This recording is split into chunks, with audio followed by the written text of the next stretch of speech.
Have a day, everyone. It's so great to be here in person again and see so many familiar faces. For those who, can you hear me? No? Okay, can you hear me now? Now? Yeah? Okay. So again, have a day, everyone. So great to see everyone. And for those of you who don't know me, my name is Maria Kottermair. My background is in GIS and remote sensing. And I've been in, I've lived on Guam for over 20 years, but currently I'm pursuing my PhD in Australia. So what you'll see a lot of pictures of the region, but also from Australia. And so I'll be talking about applications of elevation data for natural and cultural resource management.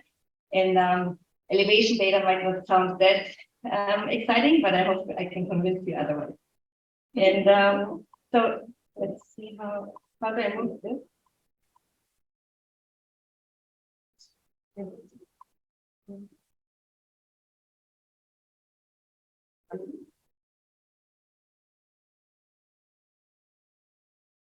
Okay, right. Yeah, elevation matters, especially when you live like on a small reef island or some other low-lying coastal areas that is prone to coastal inundation. And so elevation data is often used for sea level rise modeling, but there are a lot of other applications that I go into later. And but first, a little bit about the data sources. So we have traditionally, when you look at a topographic map, the elevation was collected using stereo photography, but nowadays we use GPS, and I'm sure everybody of you is familiar with GPS systems. Then we also have structure for motion photogrammetry and LiDAR data. And so first, here's a survey grade GPS. So this is, you can get very accurate measurements, but it's very time consuming and you cannot cover large areas. Then there's also structure for motion photogrammetry that has become quite popular over the last 10 years. And so the basic principle is that you have, you take pictures from different angles. So you can either take a camera and move around and take pictures, or you put the camera on a drone or a plane. And then as the plane moves, you take overlapping pictures. And then you take the pictures, put it in a photogrammetric software like Pix4D or Metashade. And then the program can create a 3D model from it. And then here's an example of some drone work we've done in the Marshall Islands a few years ago. And on the left, you see like we created we flew the island with the drone, created a 3D model, and then from that a ortho mosaic on the left, and then on the right you can have a digital elevation model. And so you get very high resolution data, and it's relatively inexpensive once you have purchased the drone. And but if you want to get really good quality data, you need ground control points, and which is also time consuming, and it's not very suitable for very thick vegetation. And so next we have LiDAR. And so LiDAR is a laser technology, and here you see a LiDAR scanner mounted on a plane. And so the scanner emits these laser pulses, and when it hits an object like a top of a house or a tree, you get a 3D point, so an X, Y, Z elevation. And so you get millions of those points, and altogether they're called a point cloud. And so they're very accurate, and you can kind of see through vegetation. And what it really means is, as long as you have an opening in the canopy, like if light can come through, the laser can go through as well. So you might get some laser points on the top of a tree. Some they might go, to some other leaves, then they might go to the understory, and if the understory also has some, breaks in it, it might even hit the ground. So you can also get theoretically some ground points, which you can see, in this image here. And but one of the downsides is that it's quite expensive. I mean, it's getting less expensive, but it's still, it costs a lot. And so LiDAR systems, you can put them on different platforms. One is on a tripod, and it's called terrestrial laser scanner. You can also, there's not a picture here, but there are also systems, it's called SLAM technology. We can actually walk around with it. So they're using it to map buildings and caves and other things. And you can put them LiDAR sensors also on a drone, on a plane, and also on a satellite. And so the higher you go, the larger area you can get, but also the resolution goes down. So there's always a trade-off. And so to the outputs, as I mentioned, you can get a point cloud. Here's just an example. This one is just one color, but there are systems nowadays, they also have a camera attached to it, so you get a colored point cloud. So it's not just one color, but actually the trees are green and, and so on. And then we have digital elevation models. So digital elevation models, which many of you might have worked with or seen, it's the overarching terms, but they're actually two different products. So it's the digital surface model and the digital terrain model. And so the surface model, you can see in the picture, like in the tree, all these like dots, these are from the point cloud. And so the surface model only looks at the points that are at the surface, and the terrain model only looks at the points that are really on the ground. And so you can, create a surface model and a terrain model. But of course, there's a lot of information that's in the point cloud that's not represented in these two models. And so now to the applications. We have, you can use it to characterize a landscape, just to show the actual elevation. Then one common presentation is the hillshade, which is easier for us to interpret a hillshade versus just looking at the elevation data by itself. You can also derive the slope data, aspect, which is direction of the slope. And then I don't have a picture here right now, but also common uses to do hydrologic modeling. And all these images were taken from the Guam website. And another thing you can do with the elevation data is to detect changes. And so here are two pictures. The one is on the left is pre-storm, and then a week later, like after, and it was taken after the storm. So here you just see the actual image, but they created, the researchers created also the 3D models. And then in the next step, they compared data, and you can actually see what the elevation difference is, like which areas eroded and which one accumulated. And again, I showed the digital surface model and the terrain model earlier, but then using these two, we can actually subtract the terrain model from the surface model, and then you get the canopy height model. And then another forestry application is to get structural parameters of the vegetation, for example, the background biomass, tree colleague who's working in Australia right now using laser scanning data to look at the different vegetation types and also extracting above ground biomass. We looked at two ladystone parks, the ladystone park in Hagania and then one in Tumon, because it has like the perfect ladysets. They're all still standing. Like if you go out in the jungle, like they're usually not, maybe you find one upright, but a lot of them are lying down. So of course, the first step was to look, can we even identify in the perfect data set? And the next step is to look, if we can identify them in the jungle. And here you can see in the digital terrain model, you cannot detect it. And the reason is, if you remember, you have all these points, some are like the top, some are in the middle, and some are on the ground. It's actually filtered out in the terrain model because it's not a ground point, right? It's a feature. And it's also not detected in the digital surface model where it's under the canopy because you can't have the canopy that obstructs it. But if you modify the digital surface model, so what we did is basically we cut, so you have the point clouds, right? You have points everywhere. We cut it at 2.5 meters because we knew that the features are only, about 2 meters high. And so we took all the points out that are higher than 2 meters. So it took out all the vegetation above it, and then we were able to see it. So that was, quite a success. And if you're interested in knowing more about the paper and how we did it, you can, here's the QR code to download it. And thank you very much.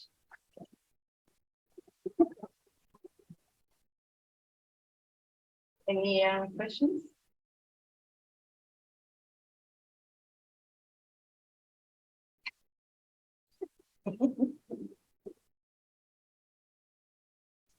Hey Maria, thanks for the presentation. I was just wondering if you can use those digital terrain models for underwater structures as well. Good question. So there are different laser technologies, the different types of lasers, and some of them you can see features underwater, so it's a green laser. And the new LiDAR data from 2020 actually includes also the underwater features to a certain depth. I think it's like 50 meters or so. So sorry, I forgot to mention, if anybody's interested, like the 2007 data, a lot of the derivative data is on the digital atlas of Guam. In the other data sets from 2007, 2012, and 2020, you can download from the Digital Coast website from NOAA. So you can just search for Digital Coast LiDAR data. And so for the newer LiDAR data, you can actually, it extends into beyond the reef line. So it's really exciting to see the features on the water as well. And also with the structure promotion, you can also, there are some algorithms, like because we have the water, it's also difficult, like you have to work with certain algorithms, and there's also some work being done by Wade has been here with NASA, and so they did a lot of the reef mapping. So it's the same technology, like the structure promotion, but there are more algorithms to like filter out all the things in the water to kind of take the water out. Any other questions? Thank you. Buenas and today. So today I co-present with Jay Gutierrez, who's there in the back. So if there's questions later, I might call Jay in the front. So, but I'm happy to introduce today the Guam Habitat Conservation Plan, in short, Guam HEP. Typically, HEPs take about 5 years to develop, and we're currently in year 2, and we're really excited to share some of the progress we made.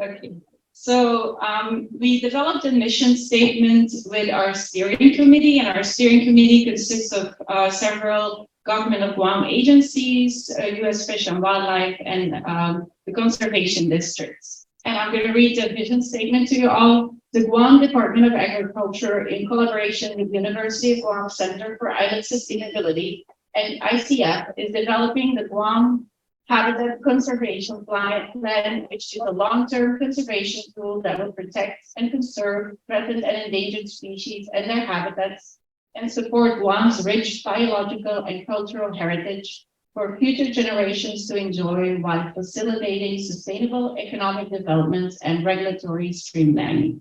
I'm going to break this down for you, don't worry.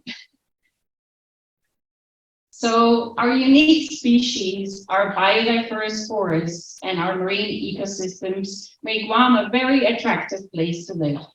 But our population keeps on growing, and now the pandemic is over, our tourism numbers are going to increase, and that comes at its cost. You know, there is development needed, we need infrastructure, we need places, people need places to live, to eat, to play, so we need restaurants, we need roads. So we need to build all that infrastructure, and governments have, struggled with finding a balance between preserving our natural resources and economic development. But the HEP is the perfect tool that finds that middle ground that can protect our endangered species and our unique species and their habitats forever, while at the same time also facilitating sustainable development. And we also, with this process, we also keep all the permitting, the whole permitting process on a local level. So the need for the HEP. There are many species listed in Guam as threatened and endangered species, as threatened or endangered by the U.S. Fish and Wildlife Service under the Endangered Species Act. And in 2015, there was a large listing of 23 species, which all of a sudden increased the need for this HEP substantially. So a few just, beautiful species to share with you. An epiphytic orchid, Dendrobium guamense. There's actually 3 epiphytic orchids that were listed at the time. Then we have the Ababang, or the Mariana 8-spot butterfly, which depends on several host lands, so it's important to also protect the habitat of that butterfly.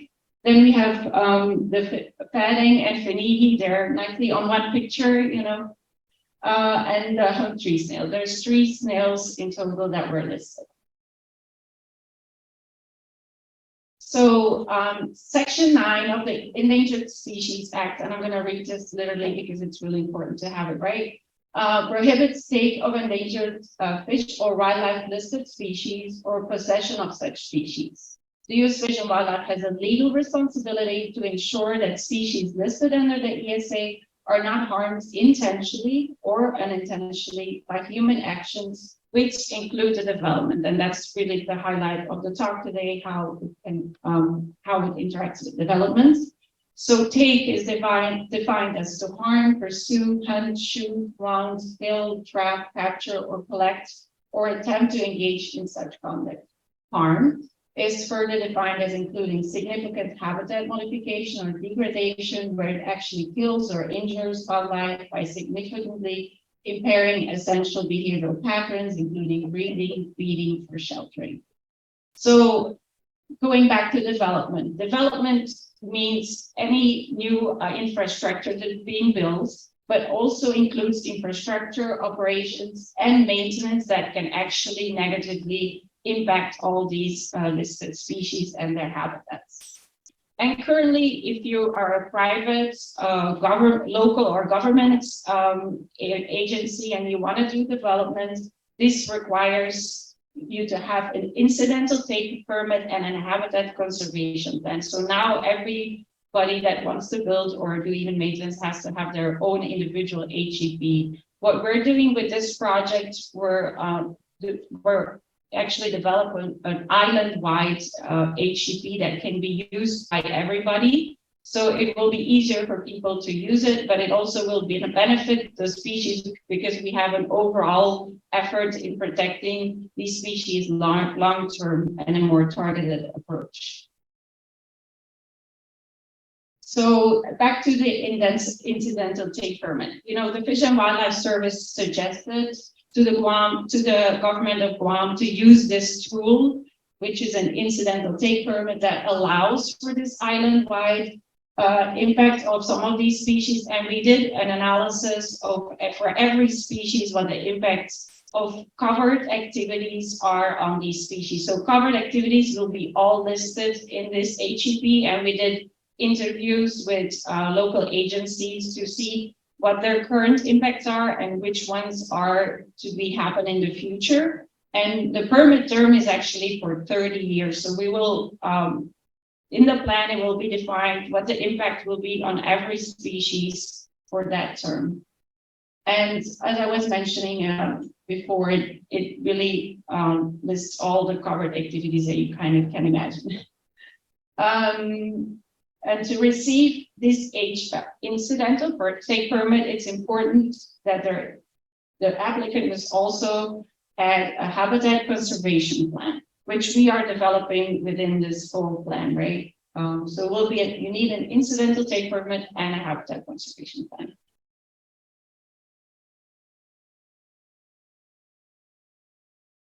Oh, I think I skipped one.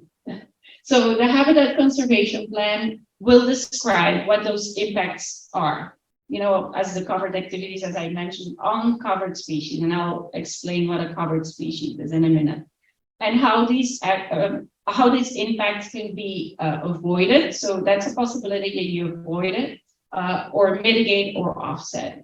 And the goal is really to preserve our natural and cultural heritage while facilitating that economic development. Because an example, for instance, is our fadang, which has a cultural practice tied to it. They make the tidas fadang of the seeds of this tree. So we want to preserve, and we're not just preserving the tree, but also the cultural practices tied to this species. So what are the implications to development and to the species? I'm going to break this down. So first on development, there will be a more streamlined programmatic permit process. Currently, the permit process involves both U.S. Fish and Wildlife and Department of Agriculture. When we have this HEP developed, it will be all occurring on a local level. So, and as I mentioned, here's an example, like for instance, of a new development. So And we will, for that HEP, we'll also look at a habitat level. So it will be probably a tiered permitting process where you pay higher fees depending on which habitat you're developing in. So let's say it's a limestone forest with really a high amount of species, or even the habitat features, like Maria was saying, you see these pinnacle cairn, which is typically a good forest site. So that might be having higher fees compared to more, a forest with a lot of invasive species, for instance. So we're looking into that, but we have a steering committee and also stakeholder groups who help us go through these conservation strategies.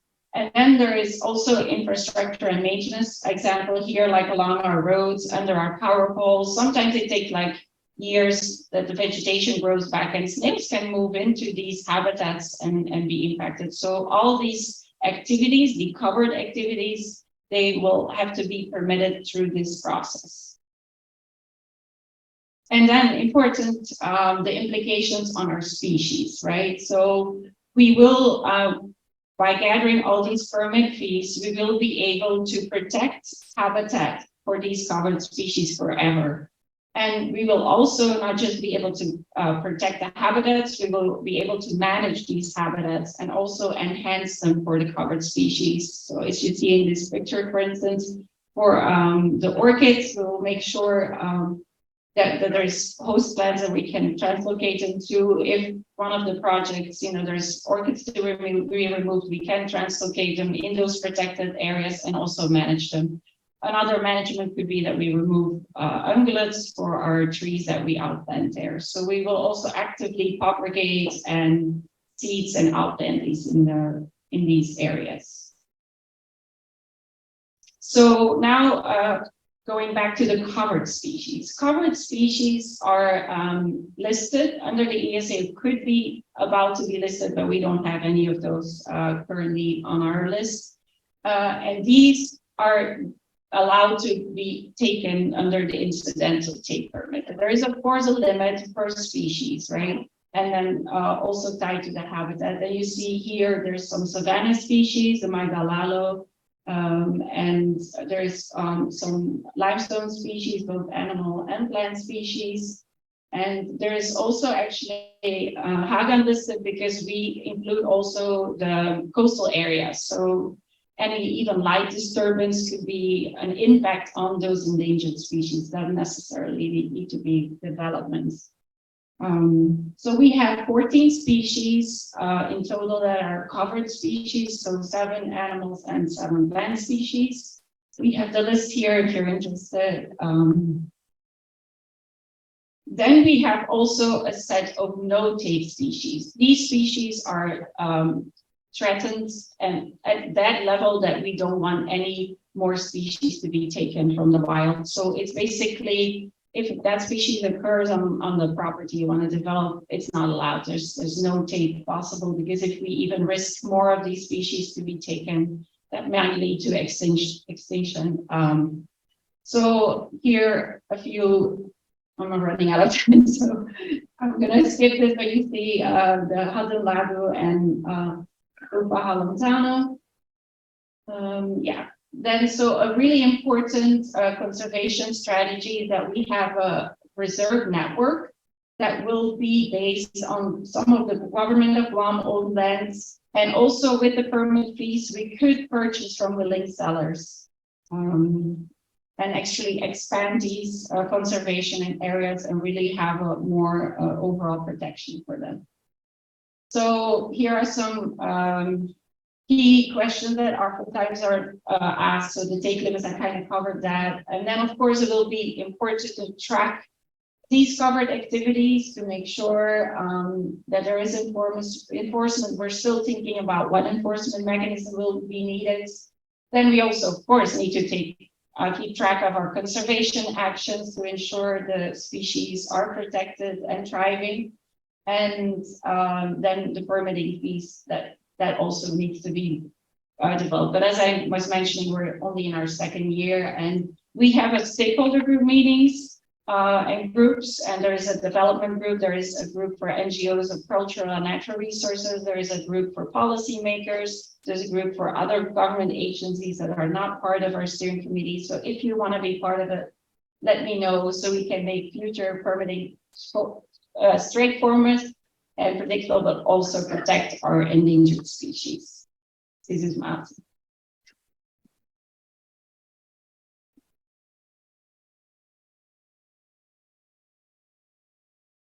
We have 1 minute, so who has a quick question? Slides while you answer Okay, questions. sure. Here, you can use them, though. Oh, okay.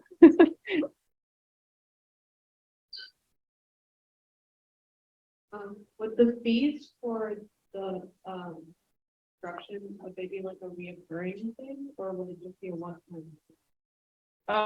So it would be a one-time thing, I would think, you know, when you want to develop, you would have to pay a fee to be able, because it's the current permitting process, you have to apply with, you know, like, for a permit.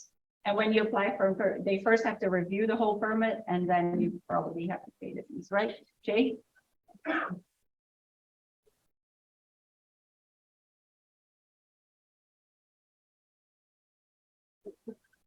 You can use microphone out of the room here.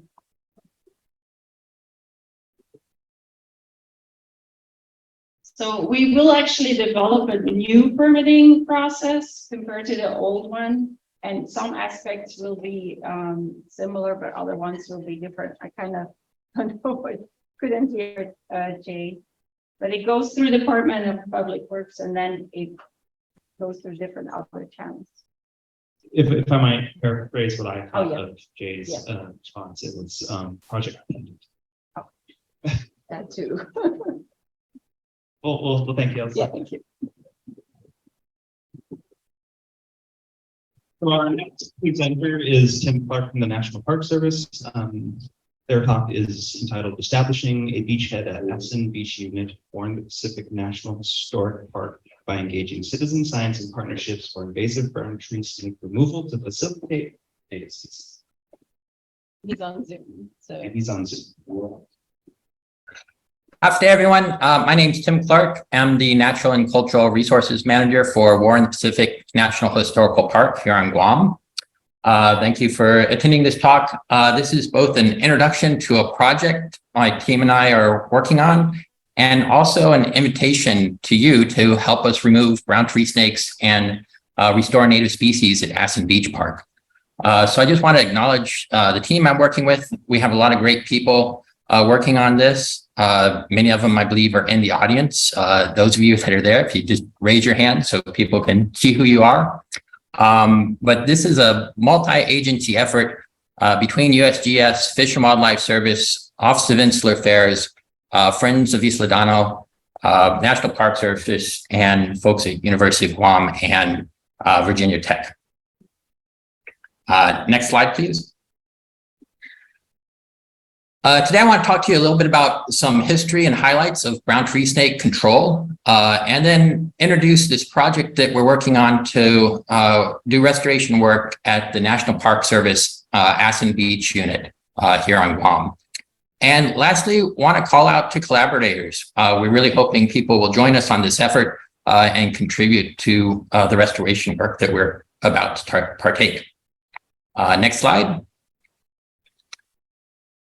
So we know a little bit of history here. We know brown tree snakes suppress and can eliminate native bird species in the forest here. So this red line separates the species that are extinct or extirpated from Guam above the red line versus the few species that still persist in small numbers below the line. Next slide.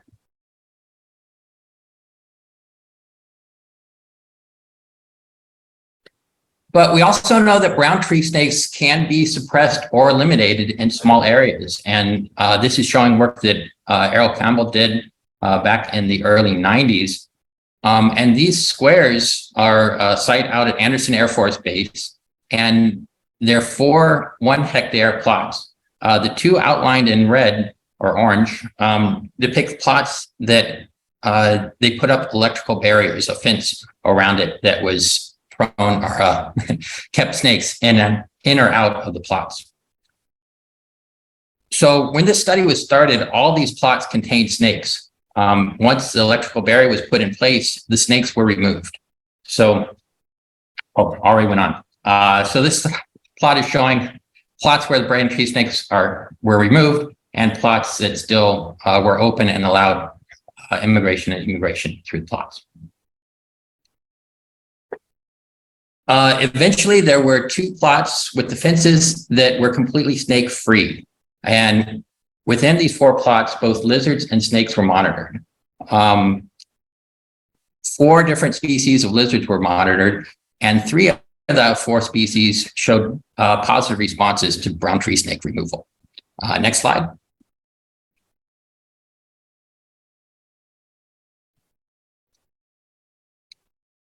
So these are the results. This is a graph showing one of the lizards in the plots.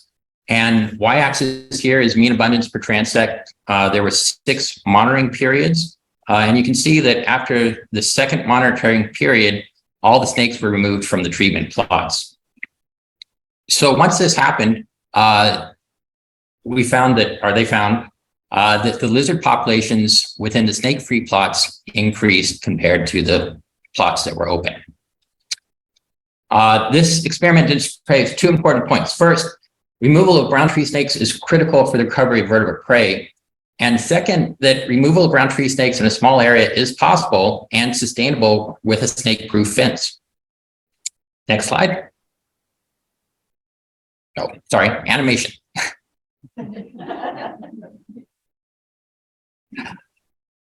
So moving forward in time, this same area has been used by USGS as a closed population since 2004.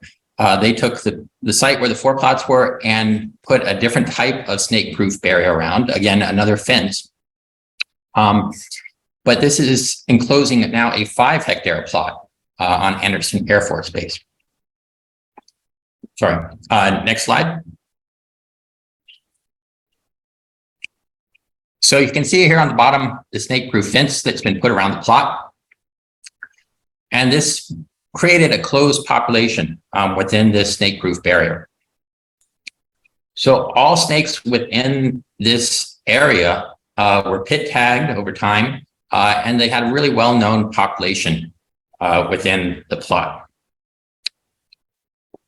Well, in 2011, they decided to remove all large snakes over 900 millimeter snout bent. And this study was initiated to look at what would happen with aerial toxin drops. They believed that these larger snakes were susceptible to aerial toxins and wanted to look at the impacts. Next slide. So snakes were removed. In 2011, first they started off with the larger snakes, and over 102 trap nights, they were able to remove 108 brown tree snakes. Later in the year, they went after some of the smaller individuals that started growing up and were able to capture 78 snakes over 31 visual survey nights. And again, this project demonstrated that it is possible to remove brown tree snakes at small scales, in this case, 5 hectares, using trapping and visual surveys, and to do it in a very short amount of time. This was just over a few months. They had a very significant decrease in the snake populations. But it also shows something else. That second graph shows that when all the brown tree snakes are removed from an area, the rat population erupts. And this is a critical, important point for what we're looking at is avian species recovery. So it shows us for avian species recovery, we're going to have an integrated pest management approach in order to look at all the impacts on avian species. Okay. Next slide.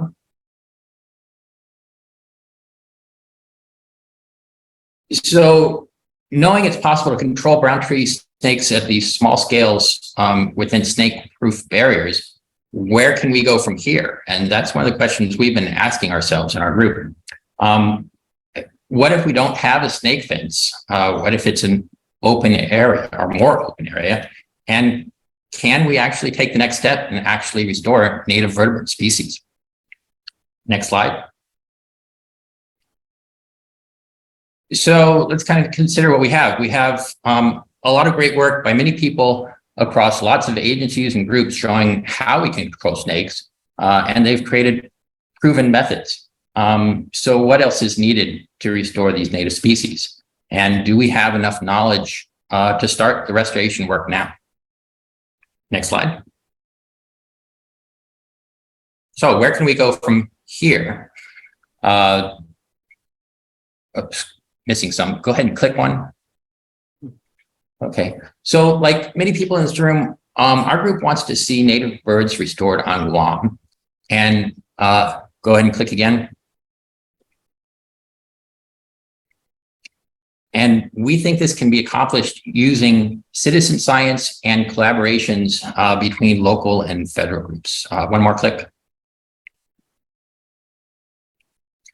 So multi-agency collaborations, and a lot of volunteer efforts also that we're hoping to bring into this project. Next slide. So I work for the National Park Service, and National Park Service has a goal to restore native species, but we also have a mission to allow public access to our lands and to educate the public on conservation issues affecting our island. So we have a goal now that we've started for Asan Beach Park, many of you may know of, where we want to remove brown tree snake and facilitate vertebrate restoration.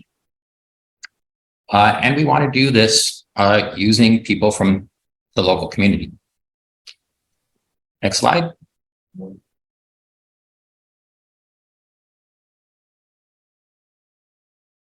Because we know without direct community participation, we know that long-term ecological restoration on Guam is going to be pretty much unsustainable, if not impossible.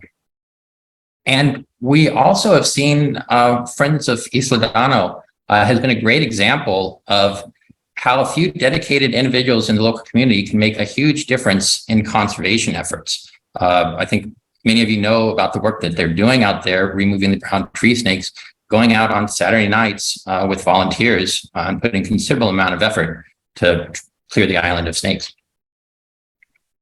Next slide.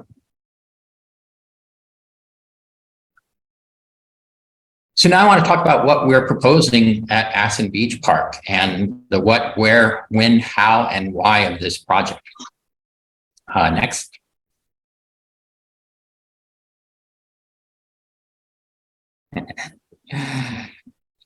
So our objectives here, pretty simple: removal of brown tree snakes at Asan Beach Park. We want to involve the local community and partners in this effort. And as brown tree snakes are suppressed, we want to implement vertebrate restoration. So very simple to say all those things, but obviously it's going to be a huge lift, and we're looking for a lot of help with this. Next. So the where. Asan Beach Park is centrally located on Guam on the western side along the ocean. It's easily accessed by the local community. It's a public beach park. There's a lot of walking that happens there early in the morning, 5 a.m. It's a pretty crowded little beach park with people walking around the track and up on Asan Ridge. It has good parking areas, and it's just a popular place for people to recreate. Oh, no, back one, not yet. It also has several features that we think are going to be important for native species restoration. And these are natural barriers and unnatural barriers. Unnatural barriers, we have Marine Corps Drive, a nice big highway going along one side, keeping snakes, from the inland area from migrating too easily across the road. We also have ocean on two sides and a big grassy field. And so we believe that these semi-permeable barriers are going to restrict movement of brown tree snakes and make Asan Beach Park a great place for native species recovery. Specifically Asan Ridge. Asan Ridge is where we're seeing a lot of the snakes. It's over on the left-hand side of the park there. This is a wooded area. It's a has a steep slope on one side and then kind of easy slope into the gradual grassy field there. So this is about a 6-hectare forest tract that we're working on. Next slide.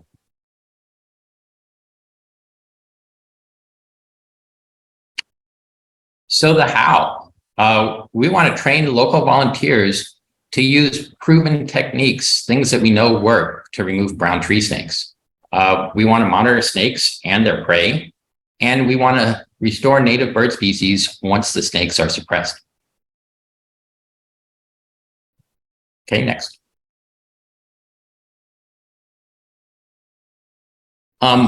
So the other thing is, why now and why at Asan Beach Park? Well, the science is available. We know that we can do this. We've seen several studies that have shown that brown tree snakes can be suppressed given enough effort and the right tools. There's a lot of current community involvement in ecological restoration. We've seen with Friends of Islan Dåno that the community really wants to be involved with these types of things. And Asan Beach Park provides an easily accessible site where the public can come and learn about native species recovery and take part in the efforts. Next slide. The when is now. We've been meeting and talking about this since August 2022. Office of Insular Affairs has funded USGS to start the work this year. And we've applied for additional funding that we hope is going to kick in to keep this project going for multiple years. We're working on compliance and some preliminary studies right now, and we hope to have boots on the ground come summer of this year. Next slide. So our goals for this year, we're hiring a project coordinator, and if anyone's interested, please talk to MJ. I believe she has some flyers maybe.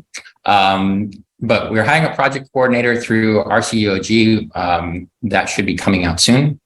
We're trying to bring in other collaborators and other people that are interested in doing research.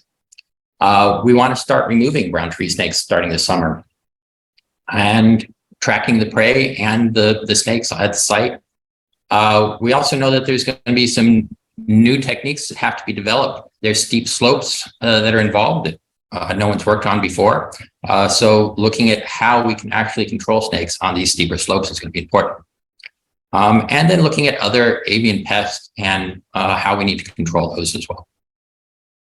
Next slide.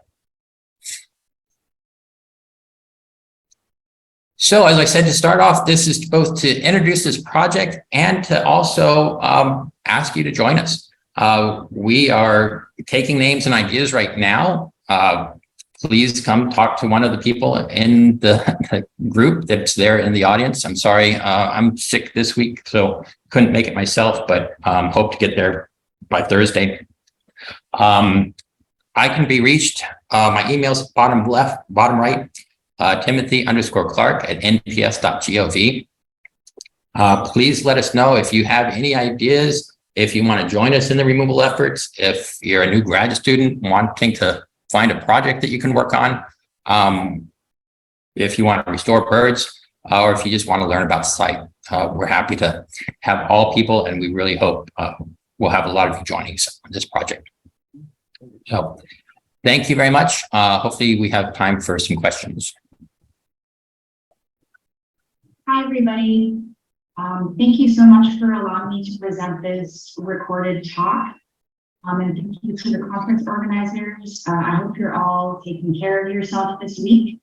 Today, I'm going to talk to you a little bit about how we measure biodiversity and how we can think about measuring other characteristics of different species, especially their human value. So you've probably heard that the Earth is experiencing a biodiversity crisis. This crisis is super urgent, as pointed out by many scientific papers that have covered it, but it's also gotten a lot of coverage in popular media as well. The way that the conservation community in general has responded to this crisis has been largely through calls for setting aside more resources, so setting aside more areas of land and sea for protection. Examples include the Half-Earth Project or the 30 by 30 initiative that's been championed in the US. But I'll ask all of you to take a step back and think about what exactly it is that we want to conserve. Most biodiversity exists on land used by people, at least most terrestrial biodiversity does. And there are lots of landscapes that we might consider pristine or biological hotspots, like the middle of the Amazonian rainforest or the highlands in Papua New Guinea, that have actually been modified by people for centuries. Here in Micronesia, we were actually at the forefront of these initiatives to set aside land and sea for conservation through the Micronesia Challenge. It's the first politically binding commitment to setting aside marine and terrestrial resources for conservation using especially protected area. But we also know that Micronesia contains some of the oldest human settlements in the Pacific. And so we know that people have been using these landscapes, and they have a close and long-held relationship with these different natural areas. We're beginning to understand that we need ways to assess both human and biological measurements for conservation. Very few studies have attempted to do this. Some examples include thinking about food crops. So, for example, using traditional methods of shade coffee can help us preserve these traditions, but also these methods tend to be better for biodiversity in an area compared to more modern coffee. A recent study out of PNAS actually assessed plants and animals that were culturally important across the globe and pointed out that many of them had vulnerable status as for conservation. And so they argue that preserving them both for cultural and for their biodiversity was an important thing to do moving into the future. But clearly, there's a need for assessing both and to have more standardized ways of doing this. How do we assess biodiversity and human use value? Well, biologists have used a couple of tools for a long time to measure biodiversity, counting species, and they've even developed a few indices like Shannon and Simpson, as well as thinking about functional diversity or the niche diversity in the area. When we think about human value, well, that can be a little bit trickier. Of course, ethnobotany can tell us a lot of things, and this is a long established field of study, but it tends to be more descriptive than it is quantitative. There have been a few efforts put forth to assign more quantitative value to these. For example, counting the different use categories of a certain species. Also assessing whether it's a cultural keystone species, kind of similar to this idea of an ecological keystone species, where certain species stand out in their importance to a certain area compared to other ones. But I wanted to think about these metrics and apply them to our islands in Micronesia, and I was able to do this by taking a look at a widely available public data set through the U.S. Forest Service. So this forest inventory analysis has been happening for a couple of decades throughout Micronesia. And the last round of surveys also included added coverage of protected areas specifically. I believe the Micronesia Conservation Trust put forth resources to add these extra plots to their surveys. And one of the first studies to come out of that pointed out that these protected areas tended to have favorable biological traits like less human disturbance, fewer invasive species, and more endemic species. I started to dive into this data set, but I started with just 3 jurisdictions. So that's CNMI, Guam or Guahan, and FSM. And I wanted to apply these metrics that I had come across for measuring human value. But I could also take a look at biodiversity. So then I could compare these kind of two sides of the coin. I also wanted to look across boundaries and land ownership types with the assumption that protected areas tend to be more on government managed lands compared to private. So how did I calculate use value? I borrowed from Phillips and Gentry. They pretty much added up the different categories of use a certain species fell under. I did this by looking through different ethnobotanical resources, 6 different publications in total for Micronesia. For example, I've got Eugenia Columbus here, and I found documented uses as both medicine and as lumber, and so I assigned it a use value of 2. Once I had these use values for the different tree species in these forest plots, I could then get an average use value for a plot. This is a completely hypothetical plot, but if a plot had these 3 species, I know I can measure its biodiversity, but I could also get this average use value based on this use value score I calculated. I also wanted to look at cultural keystone species. So I developed a rubric from this paper and distributed it to different forestry and botanical experts. So when I calculated the average use value across these plots, I found actually a negative relationship between this use value and species richness and native species richness. But you can see that it's largely driven by these plots that have just a few species, but a whole lot of use. So you can imagine maybe a coconut plantation or another type of monotypic forest, agroforest, where the trees are incredibly useful. They tick off a lot of use value categories. There's only 1 or 2 species there. And then I wanted to dive in a little more to how these measures differed across land ownership types. So first I wanted to point out the federal lands.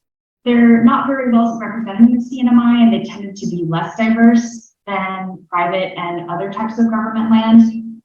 And these are actually Tongan forests on the island of Ian. Whereas in Guam, where a lot of our forested land is under federal jurisdiction, and actually a lot more of our land overall is under federal jurisdiction, we found they tended to have higher biodiversity or in these plots.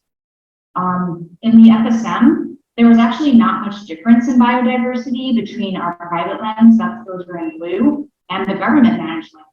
And this is really interesting because when you think about use value, the importance of the private lands in blue, kind of across the board, this importance really shifted. So, for example, in the FSM, government and private lands aren't that different in biodiversity, but these private lands, which are still biodiverse, are actually very useful to people.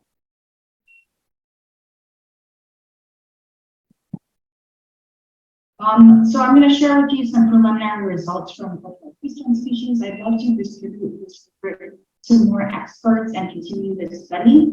But off the bat, a couple of species really rose to the top as cultural keystone species. Unsurprisingly, our breadfruit and coconut trees are very culturally and symbolically important, and they're also very useful. But I wanted to point out species like betel nut or areca really only has 1 documented use, but we know that across these islands it's very culturally important. So it's important to think of not just the usefulness of the species when we're assigning a human value.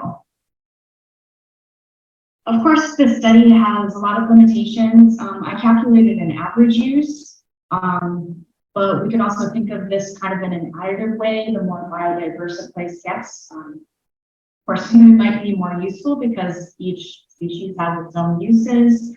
Can we combine some of these metrics for both cultural importance and usefulness? These were forestry plots, and so I really only assess the importance of trees, but we know that a lot of herbaceous species are important, especially for things like medicine. And so to just recap the conclusions, when using an average use value for a plot, that did not align positively with our measurements of biodiversity. And then it's important to distinguish that these relationships were different by jurisdiction, probably even different if we looked island by island, but I kind of summarized across the political jurisdictions. And it certainly shifts from land ownership type to land ownership type.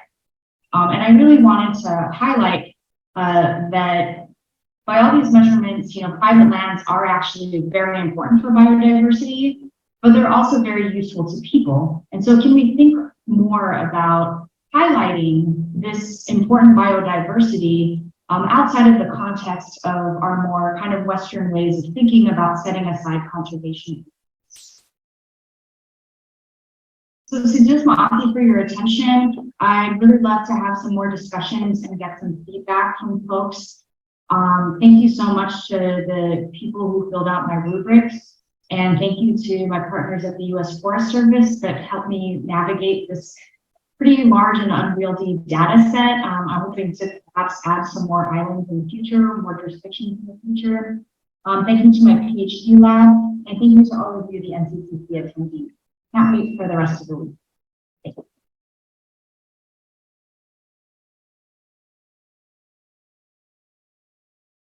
Thank you, Anne-Marie. Are there any questions for Dr. Gawel? She is literally deep out.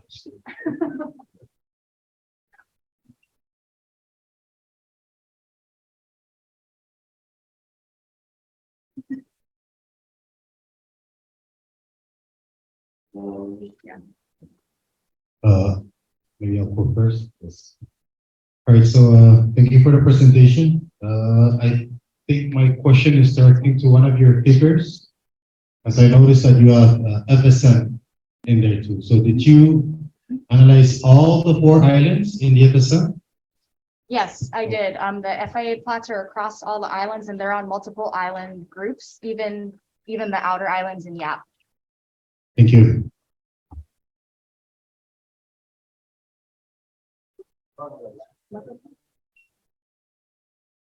The public versus the private lands in the Yeah. FSM, are they different for each island?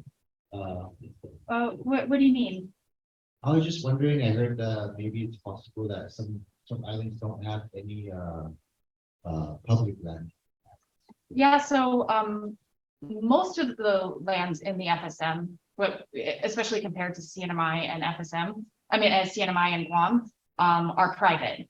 So and the government, and of course there's much less US federal government presence there. So the only government lands were municipal or state based on island.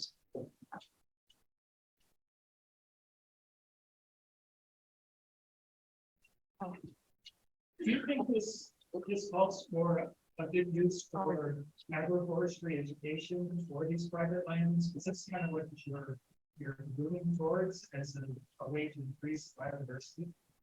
Thanks. So the question was, does this call for more kind of education about agroforestry since the private lands are so important with regards to biodiversity and use? Yeah, I think that's definitely a tool or definitely something to think about moving forward. I'm looking at this from kind of a 10,000-foot scale. But I did, just to kind of re-emphasize that a lot of those private lands with agroforests mixed in them are still quite biodiverse and should kind of count towards conservation goals. When you're talking about, are you talking only about academic things, or are you doing different types of, like, how do you define use? Yeah, so that's a good question. The use value that I generated, they basically fell into different categories, not necessarily economic. So it was either food, fiber, lumber, medicine, and then some other kind of categories that I also added up. But I determined what those uses were by looking through different ethnobotanical works, like the Ethnobotany of Confe. If it documented that people eat this or people use this for stomach aches or whatnot, that was, that could tick off as a categorical use. So not just economic. Actually, economic values didn't go into the use value at all. That came into the cultural keystone species as something in the rubric. think we're moving on to the next, we'll, if we have the time, a quick panel at the end.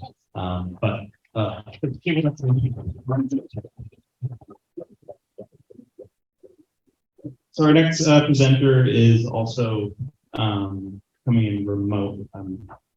Correct. Our next presenter is Elliott Parsons from the University of Hawaii Pacific Regional Invasive Species and Climate Change Management Network. Their talk is entitled "Working Together on Climate Change and Invasive Species Issues Through the Pacific Regional Invasive Species and Climate Change Management Network." Great. Well, thank you so much for the opportunity to come speak to you all today about the Pacific risk. My name is Elliott Parsons, and I am calling in from the island of Hawaii, the Moku of Kona, and the Ahupua'a of Hulualoa. And I'd like to also thank all of my co-authors for helping with this talk and getting these slides and ideas and all of the support, development of Pacific risk and support.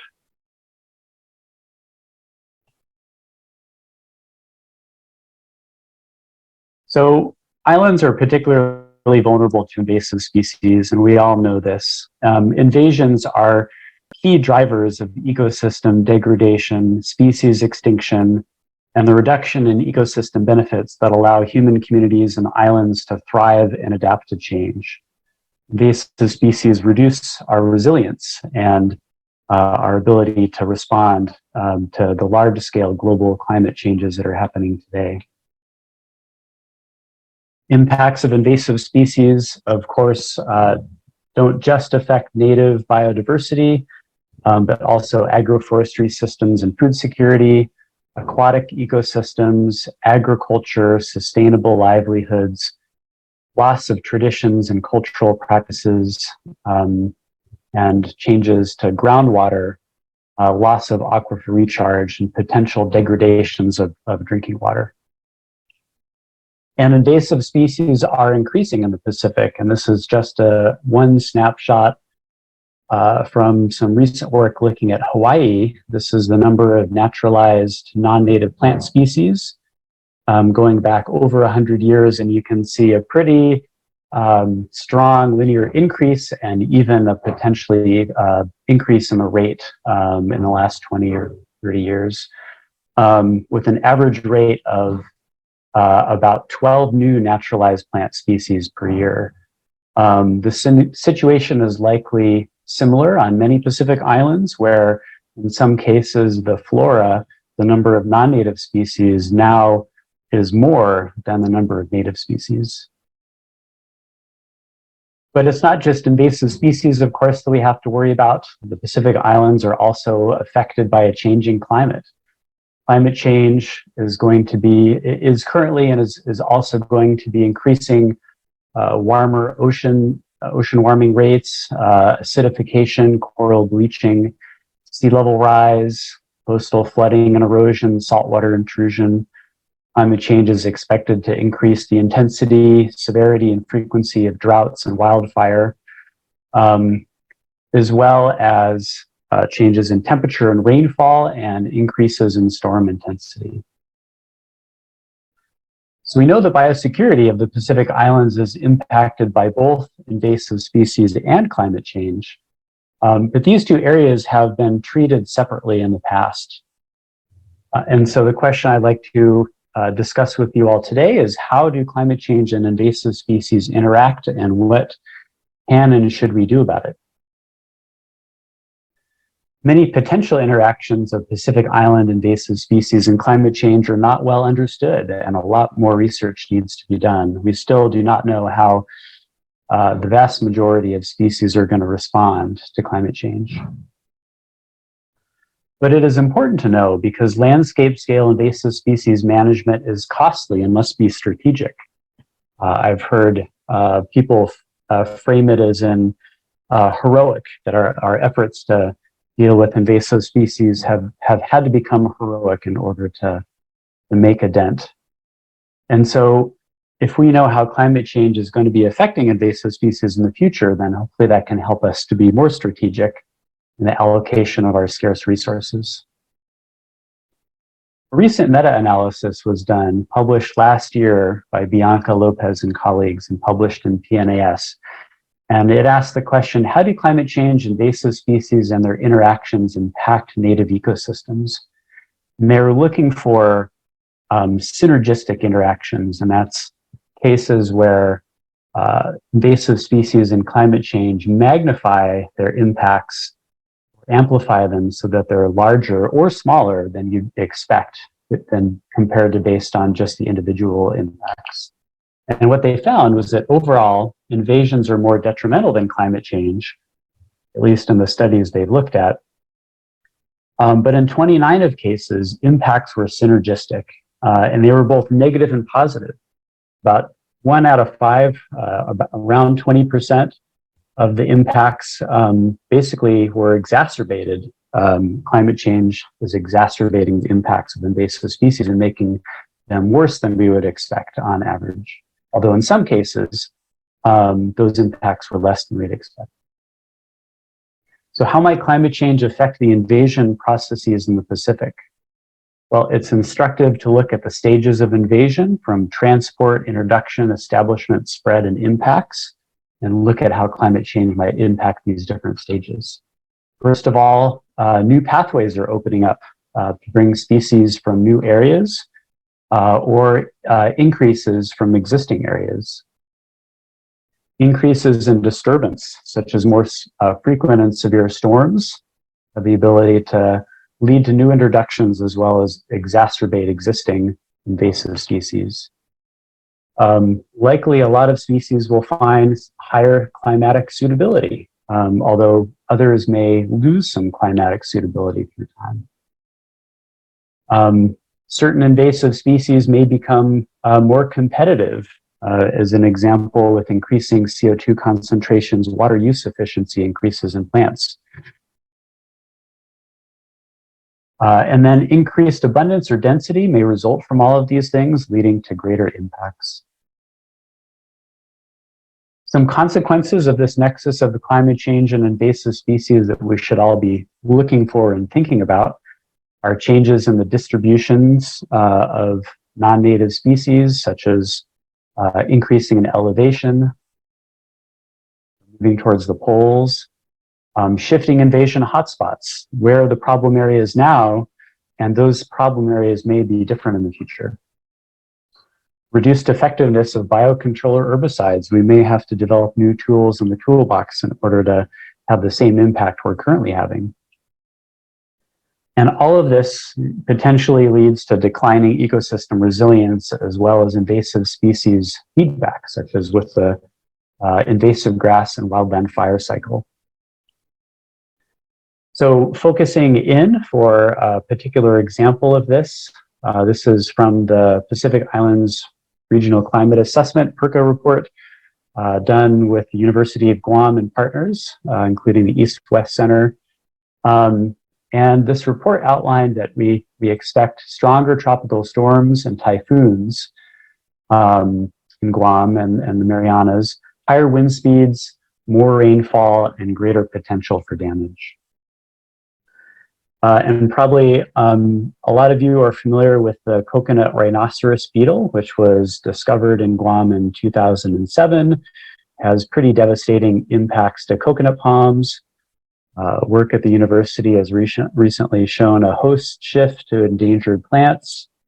And these storms can produce a lot of green waste, which are ideal breeding sites for the coconut rhinoceros beetle. And so there's this potential feedback where increased storm severity leads to more green waste, which increases the breeding opportunities for coconut rhinoceros beetle, allowing their populations to increase. But there are other examples, other vulnerabilities associated with climate change that we've identified as a group as well. For example, coconut palms and other potential hosts damaged by storms may be more susceptible to attack by CRB. And loss of coconut trees leads to increased erosion of the shoreline. And when you combine that with sea level rise, that could lead to increased shoreline destabilization, which could have all kinds of issues and problems. And then finally, larger and more damaging storms may increase the need for relief and recovery aid, which is another potential pathway for increased invasive species movement between the islands.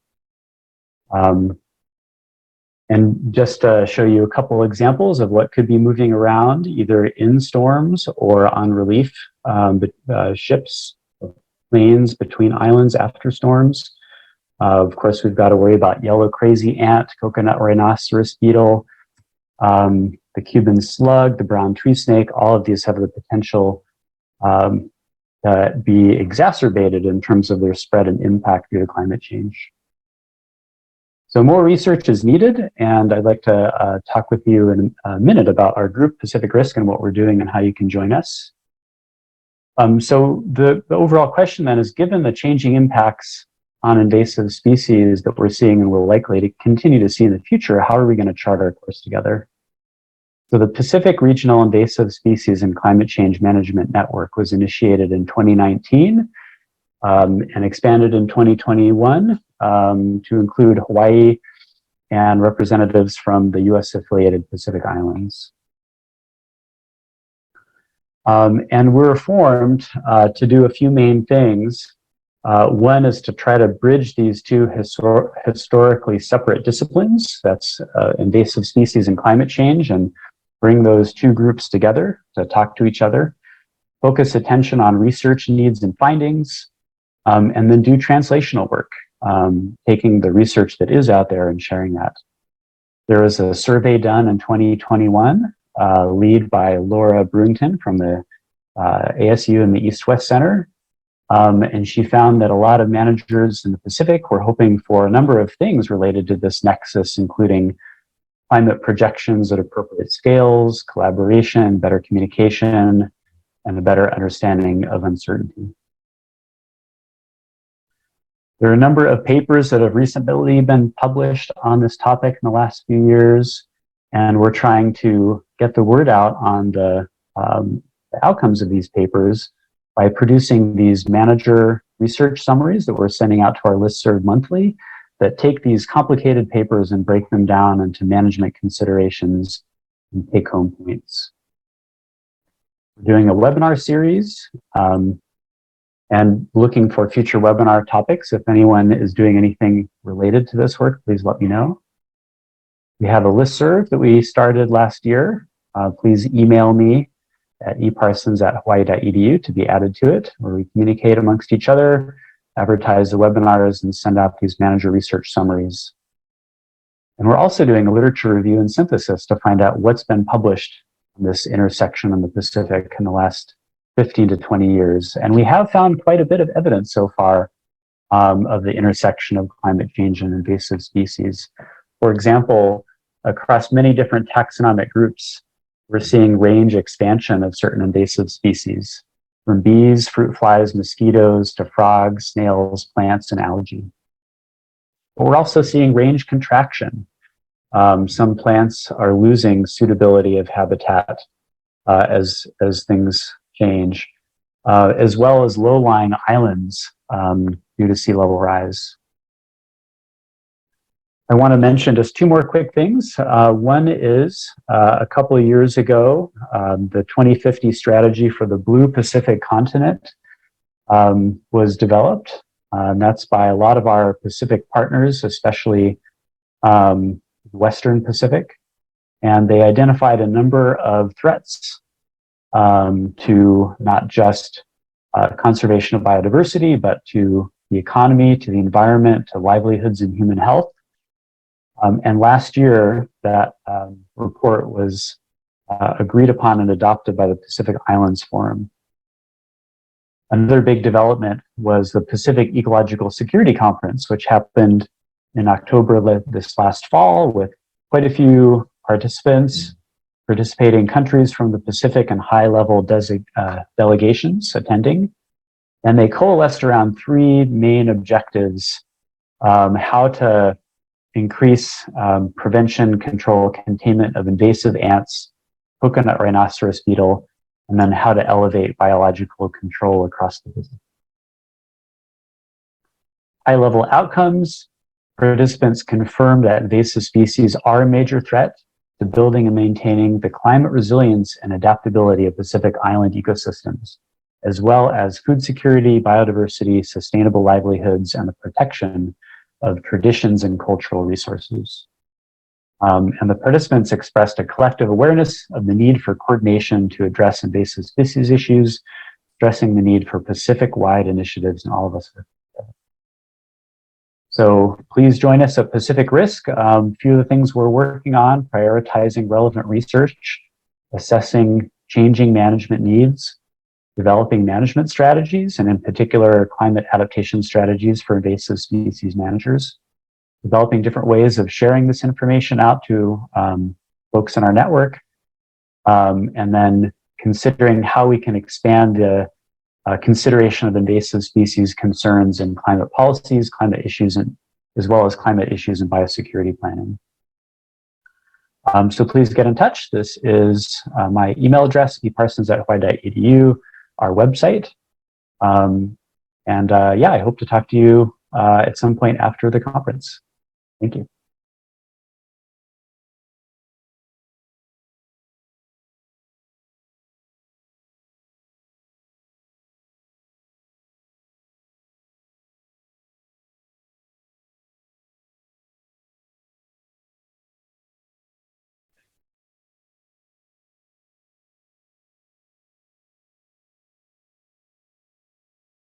Well, I'll ask a quick question.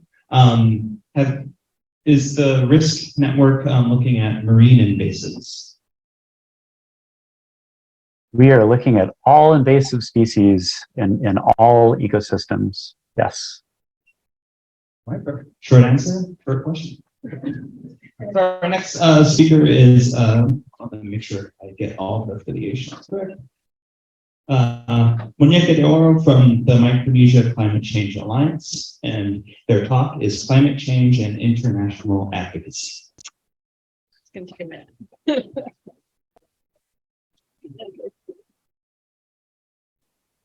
So we'll take a quick technical switch here. I do want to address the elephant in the room, which is that annoying beeping sound. There was a campus-wide kind of fire alarm trigger that went off, and so it's behind a locked box that I do not have the privileges of accessing. So on behalf of GCC, I apologize for the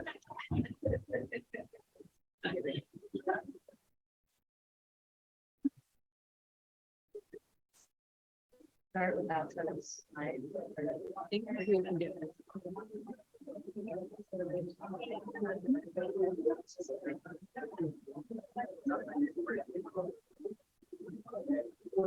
Thank you. Advocacy Moñeka and the Policy Forest and Show. And we're with the Micronesia Climate Change Alliance, and we're so happy to be here with you all to share a little bit about the work that we've been doing with our organization in representing the Marianas on an international scale in regards to climate change. And we've been doing this for 3 years, but this is the first time that we've actually done like a public report back to our community. So we're really happy to be here with people who care about our environment and people who are doing and dedicating their energies to protecting our biodiversity and conserving resources for the future generation. And because climate change is such a scary issue, and a lot of these things that we're talking about loss, and we're talking a lot about grief and what it means to really be in a time of uncertainty and not know what we're going to be leaving our next generation. We kind of like to bring in our ancestors and bring in prayer and bring in mindfulness into spaces that we come into, because it's really important, especially as Indigenous people, to really ground ourselves. So I'm just going to share a little bit of a tenazazut, which means prayer in Chamorro. Manasena, Ginikilu, Gelutsan, Get Haza, Get Logos, and Get Katan. Gagiham Pagu, Itamagun Mizu, and Gavago Hamazuni, Buniza, and Subun Mizu. Nina Fen Homlu Hit, Zentor Vimanautelsia. Nina Fenui Ham, Zentor Vimanautelsia. Tahiham, Zentor Vimanautelsia, the Nagiham, Zentor Vimanautelsia. Taloniham, Italan Motna, Italan Manaulik, Italan Manago, then Italan Manago. Like one on one. Well, it's just a short intro to us two up here. We are a small but mighty team of 4 at Micronesia Climate Change Alliance. And both of us, along with one representative, Sheila Babauta from Saipan, attended COP last year, COP 27. And so, as I mentioned, I'm Lena Forrest and Show. I love cats. I'm a recent entrepreneur, opened zero waste, the only zero waste distillery here on Guam, called Matlu. If you haven't heard of that, definitely practice trying to reduce my waste as much as possible, and pass this over to Moñeka. I'm really happy. I've been attending all the MTCC, so really great to be back here and really love all the work that you all do and really love this time to nerd out. But I'm a boy mom. I really love being connected to the lands of the Marianas and just being happy and practicing my culture as much as I can. And the love that the last presentation really dived deep into the impacts of climate change for the Marianas and for Micronesia, and we'll just go over some of the big ones again, which is the intensity and increase of storms, most especially in the CNMI, lots of coral reefs, and really just a lot of with sea level rise, what that means for us here, especially in low-lying villages, is just increased flooding and coastal erosion. And so much of what the world's doing is gathering together at what Nina said, which is COP, which is Conference of the Parties, and this is a United Nations effort. And then every year they do studies, which is the UN IPCC.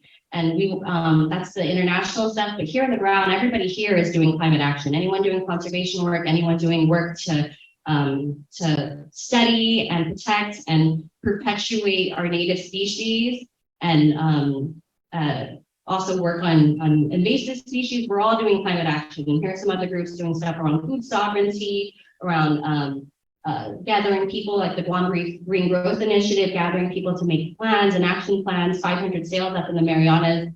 Well, Guam is a part of the Marianas, so 500 sails in the Northern Marianas is also doing work around transportation and reclaiming native transportation and seafaring. Island Girl Power, which is one of the field trips tomorrow, also does a lot of work around restoration of urban forests. There's so much work around increasing solar energy. We have another researcher here and writer, Sheila, who's writing a book that's going to be coming out on climate change and survival for our communities. And yeah, there's just so much happening that we do on a level, on a very personal level, political level, governmental level, that we're really trying to really do all that we can to protect our communities and mitigate any harms with climate change. So we're doing the work. Thank you all for doing that work. I just want to unpack what we mean by climate justice, maybe a new phrase to some of you, and I'm going to get a little bit of interactive here and just ask if I can have someone volunteer to read the first paragraph nice and loudly for us. Don't be shy, or I'll pick on you. Thank you. Nice and loudly, please, the first paragraph. Environmental justice movement grew out of response to the system of environmental racism, where communities of color and low-income communities have been and continue to be disproportionately exposed to and negatively impacted by hazardous pollution and industrial practices. Thank you very much. That was very nice and loud. Okay, second volunteer, last volunteer, comments for the second paragraph. Thank you over there. Its roots are movement and are in sharp contrast to the mainstream environmental movement, which has failed to understand or address its injustice. The environmental justice movement emphasizes bottom-up organizing, centering the voice of those most impacted and shared community leadership. Thank you. So we at MTCC do acknowledge that the climate crisis, everything we face because of climate change, are impacts and because of systems that oppresses all on so many different levels, systemic levels, not just to our environment, but economically, socially. And this always happens to BIPOC frontline communities, most likely the communities who contribute the least to climate change but are affected the most. And that definitely includes Guam and Marianas as indigenous peoples.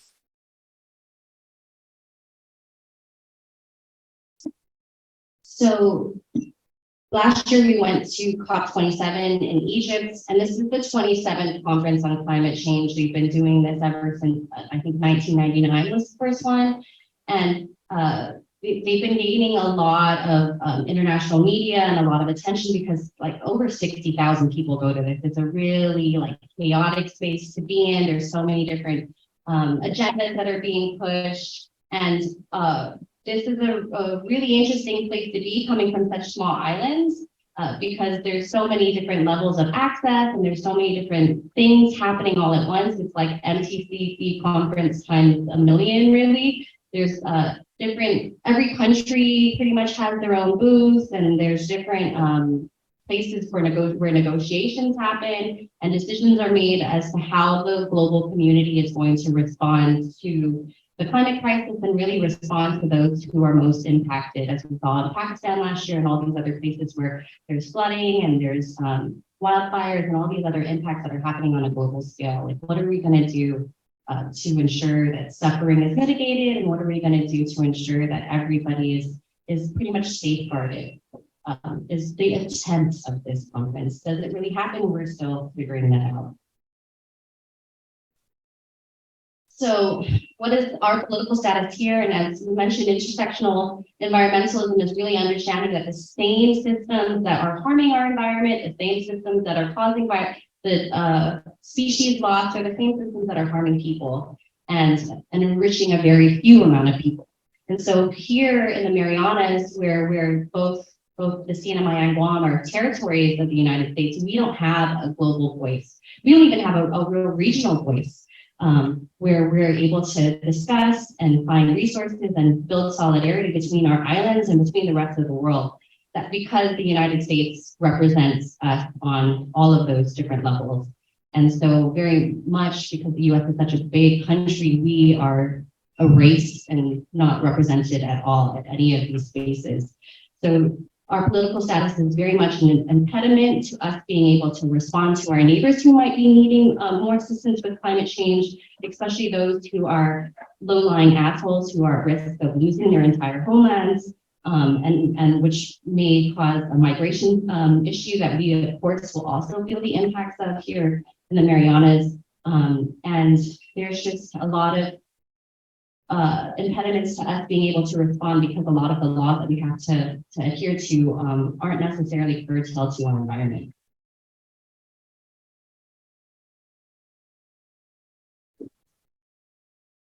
So as I mentioned, both of us recently went to COP last year, was held in Sharm el-Sheikh, Egypt. Moñeka also attended COP25, which was Madrid. And we go with a delegation called It Takes Roots. It's a delegation put together by these four big climate justice nonprofits that really prioritize bringing individuals that represent the frontline communities, individuals that are organizing on a community level to create solutions to the system, to the problems and the climate crisis that they face specifically. It's very locally based, and so we had the opportunity to go out this year. It was very jarring to be in Egypt. It's very stark, different cultural environment, and there were a lot of different limits on this COP compared to previous COPs. So we weren't able to do a lot of action work on the ground to really call attention to our issues and what our communities are facing, but we still try our best, and we definitely make a lot of connections out there and relationships. And so these are just a few pictures showing what some of the actions look like. It's a lot of just calling attention to all the different people there to realize that the issues that we are facing and that we advocate for are at the center of all the issues they talk about. And there's Sheila down there who I mentioned she's not be with us today. She's in Saipan. Yeah, and I just want to mention too that that the people that end up going with It Takes Roots are usually Indigenous and people of color. And just at this last COP, just to give you a feel of what the sort of different agendas and what agendas are being resourced, there was only 200, which was pretty amazing. 200 Indigenous representatives who went to this last COP, and it was the biggest delegation that they've ever had. And there was 600 fossil fuel representatives that were with countries at the negotiation tables. And at COP, there's negotiation space, which you have to be a party to. And if we just had observer status, then we couldn't even go into those rooms usually where those negotiations were taking place. But fossil fuel lobbyists were at the tables making decisions for countries and with countries. And the outnumbered Indigenous people 3-to-1. So that's just kind of what it looks like for us with us coming from small islands and really small agendas, and us really being the first ones from the Marianas to possibly attend these meetings. Just wanted to pull up other things that are happening on a global scale, which some of the work would be really great to be presented on and make connections to. Is that every year too, there's now a conference of parties on biodiversity that just happened a few weeks after the COP in Egypt. The last one happened in Montreal, but it's every year there's a biodiversity COP. And then Anne-Marie also talked about the 30 by 30 initiative, which is taking 30% of land and water and trying to set up conservation efforts in all the countries by 2030. There's a lot of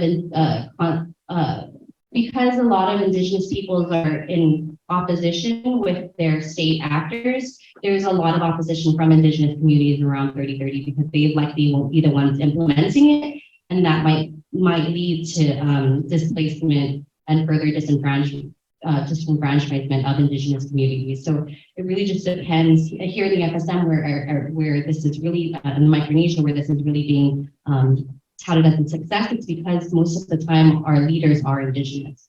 But in other places like Brazil, especially in the last administration in Brazil, they were very oppositional, and deforestation was happening at an even grander scale in the Amazon rainforest because the Indigenous people weren't at the decision-making table. And then the biggest thing that came out of this last COP was the Loss and Damage Fund, which is going to be huge. They're still working out what the mechanisms are, but there's just so much around the goal of illuminating what false solutions are to the climate crisis, and our group, the It Takes Roots organization, one of their priorities is to illuminate what false solutions are, because there's a lot of techno fixes and market-based schemes like carbon offsets and net zero schemes, which are basically allowing fossil fuel industries to continue to loot just as long as they pay or buy some offset for a scheme in a community that's not theirs. There's just lots of different ways in which false solutions are really gaining steam at the international level, and it doesn't really mitigate or stop any more fossil fuel industry from continuing.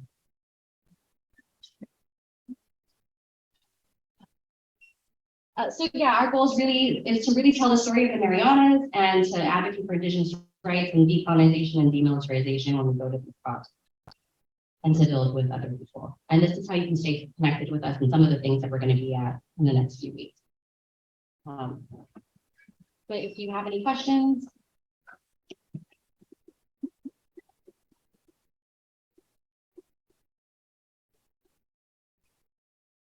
Any questions from the audience?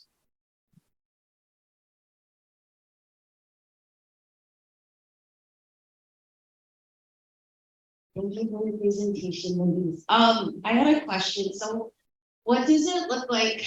So if a lot of what has been presented is on research and science in the Marianas, what would you say would be the top things that environmental justice needs to be addressed in this round on the local level?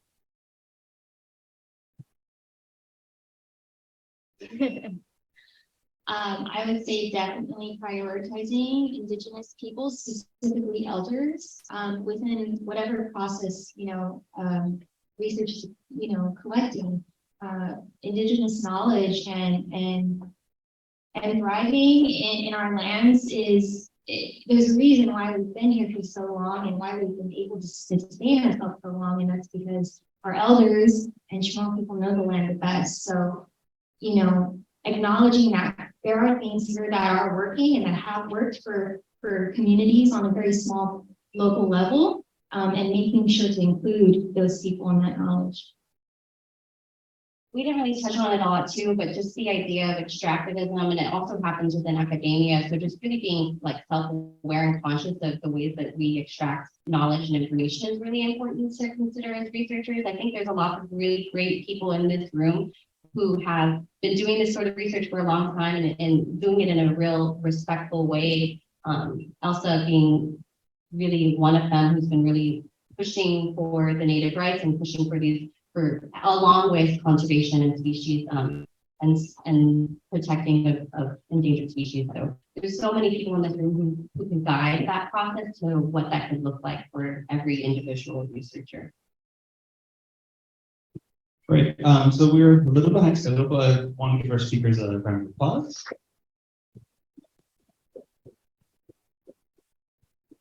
And so we're going to respect that we promised everyone in the room a break right now. So we're going to skip the panel, but please find speakers in the room, pester them with questions, especially Anne-Marie. And we'll have a 10-minute break. So we'll come back at 10:20. Thank you.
All right, hey.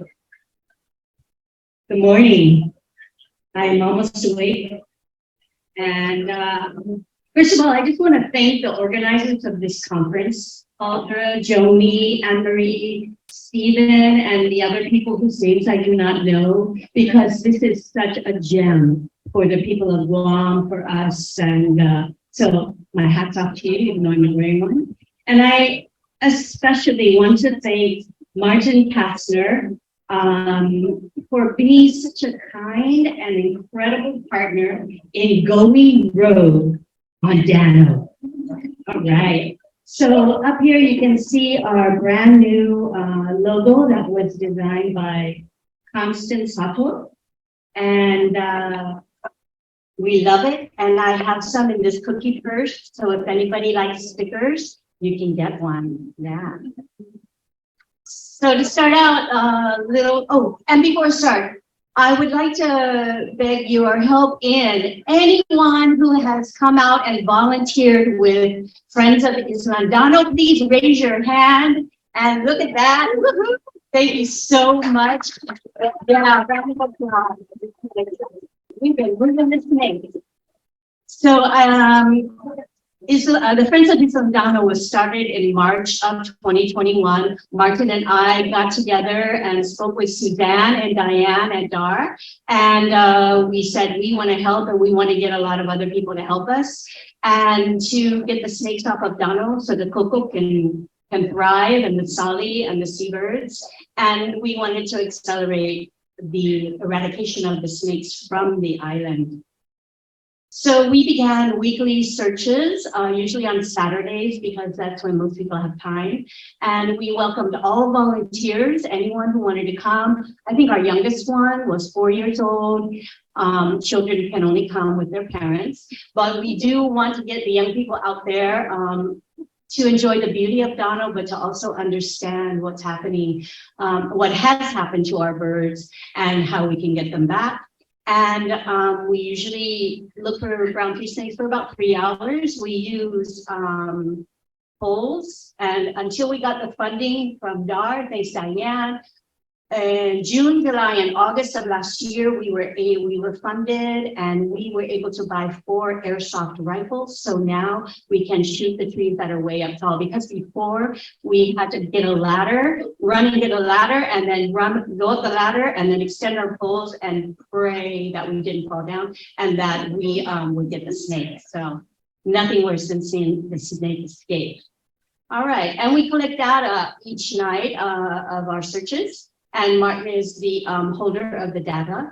And so that's how this came about. Now, overall, we have had, this includes last Saturday, where a first time event for the Friends of Islan Dåno happened, which I will tell you about in a minute. But we've had 62 search trips and we have captured 31 BTS. So we are very happy about that. We've published 4 newsletters. We've had 175 individual volunteers come out, and we have a manuscript in press and a documentary from NIHI that was produced by NIHI, but funded by Department of Ag Biosecurity. Glenn, is Glenn here? I thought I saw him earlier. And it's really fun and really hilarious, actually, but brings home the message, don't pack a pest. And we were grateful that they chose the Friends of Islan Dåno to be highlighted in the video. All right, so here's a map of Cocos Island, and the yellow dots are the snakes that we've captured and where we've captured them. So you can see on the map, I think, yeah, that most of the snakes that we've gotten are right around the resort area. And so we are working with USDA, USGS to do our best to communicate where we find snakes and what we get. We give those to USGS, all the snakes, and they do the more, but we'll get into that later. I just wanted you to see the area of Dåno where most of the snakes are caught, and that we are catching, and that we are concentrating on these snaky areas, as we call them, because they yield results. So our research questions were, how many BTFs are we catching each night, and is the rate changing? And does it vary seasonably with rain or rainy season or dry season? And what sizes are we catching? Now, last year, Martin was off island studying for his PhD, taking classes.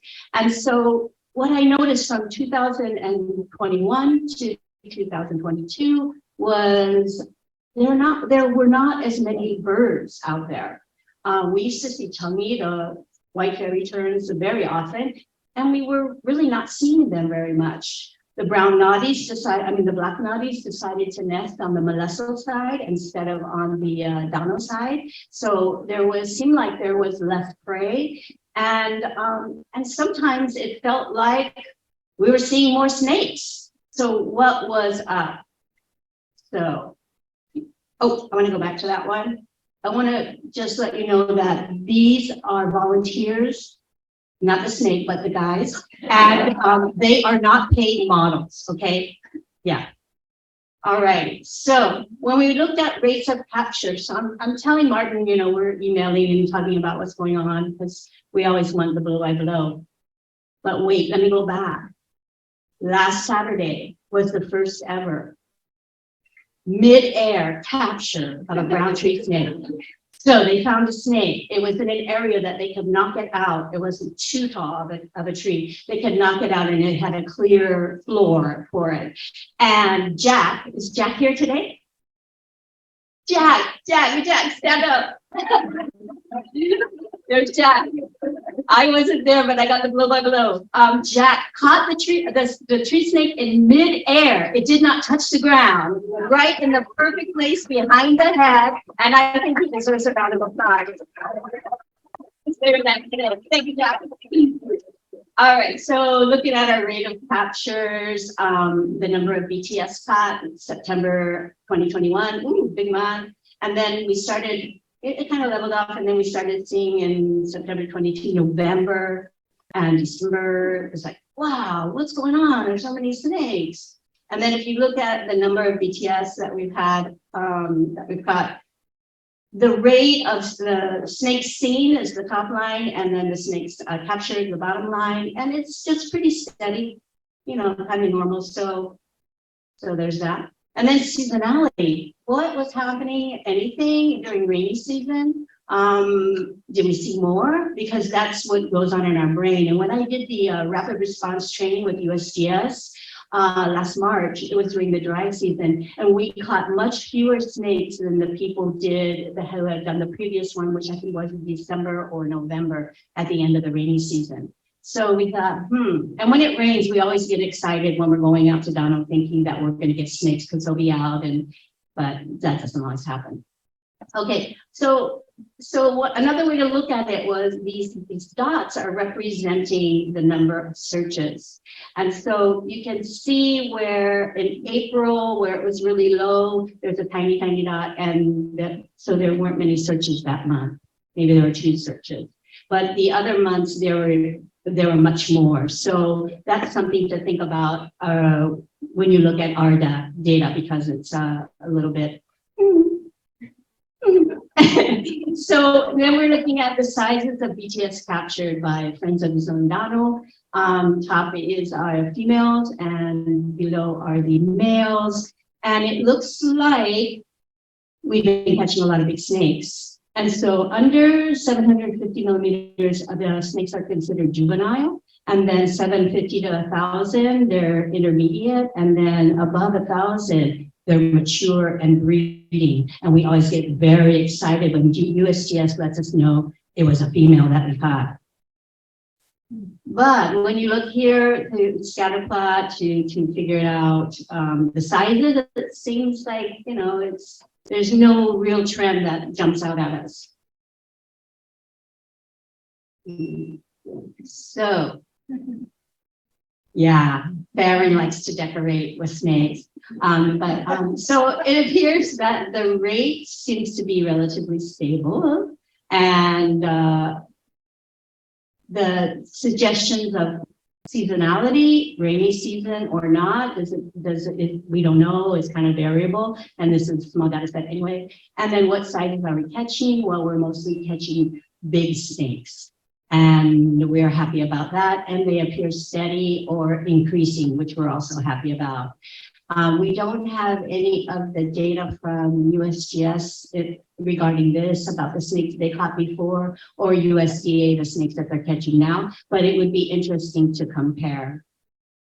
So as we share our information, everyone who's involved with moving the snakes from Dåno, we can maybe find out, are there more snakes when there are more birds on the island? The Noddies will be coming through, should be coming through next month and starting their nesting. So we'll see what happens there. Is recruitment low? Like, why aren't we seeing small snakes? Maybe because the Hertiage or Zuzu are getting them before we do, and that's great. Or are they just hiding better, or we just can't find them better? And we hope that through looking at the data and trying to figure out what's going on, that it will improve the efficiency of us being able to get snakes. And this slide is just a reminder of the eradication principles that we need to keep in mind as we're working. And I think that the third one, increasing biosecurity awareness, is very important for Dåno and for any kind of eradication that you're trying to achieve, and you want to make sure that it continues to happen. And then we want to thank our boat captains, Jason and Jonathan, our nanny, who take us out regularly. They care about us. We know that they're great drivers and we love them. Cocos Island Resort, we like to thank especially Francis and the security team, because they worry about us, we worry about them, and we've got a great relationship going. We love it. We like to thank DAR for funding us and allowing us to really get a good equipment going on. The Audubon Society, we've had money from the National Audubon Society through local Mass, and then the many, many, many generous donors to our GoFundMe. And some of you are in this room right now, and also Salisa. They've contributed to us, so I'm not sure where we can get Salisa, but that can be a question for Martin. And the Agania Hush House Carriers, we were the recipients of their Red Dress House run, and got a big wad of money because I asked for it in cash. I didn't know how much it was. Anyway, I really appreciate everyone who has come out, and especially the volunteers like Jack, who we've applauded already, and the other volunteers who come out, volunteer their time, effort, sweat, to help the birds of Islan Dåno. And any questions? Thank you.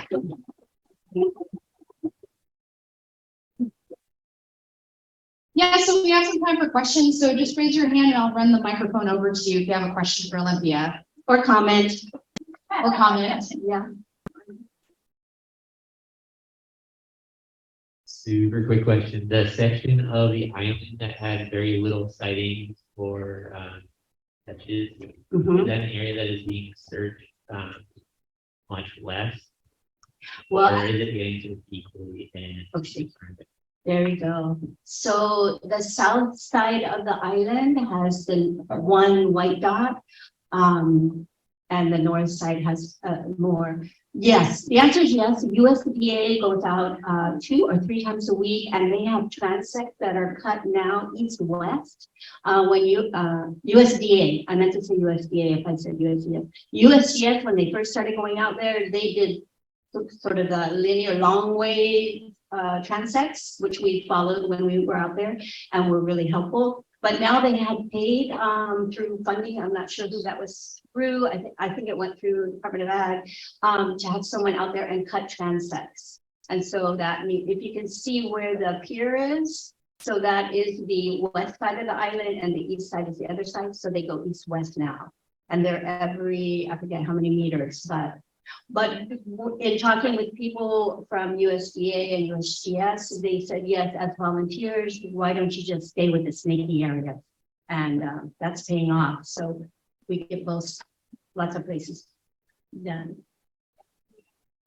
You can answer the question. Okay. Outside. Hi, thanks for the presentation. I have a question. Since most of the data or all the captures are from volunteers, I was wondering if you guys track attendance, so, and how that relates to your catch rate.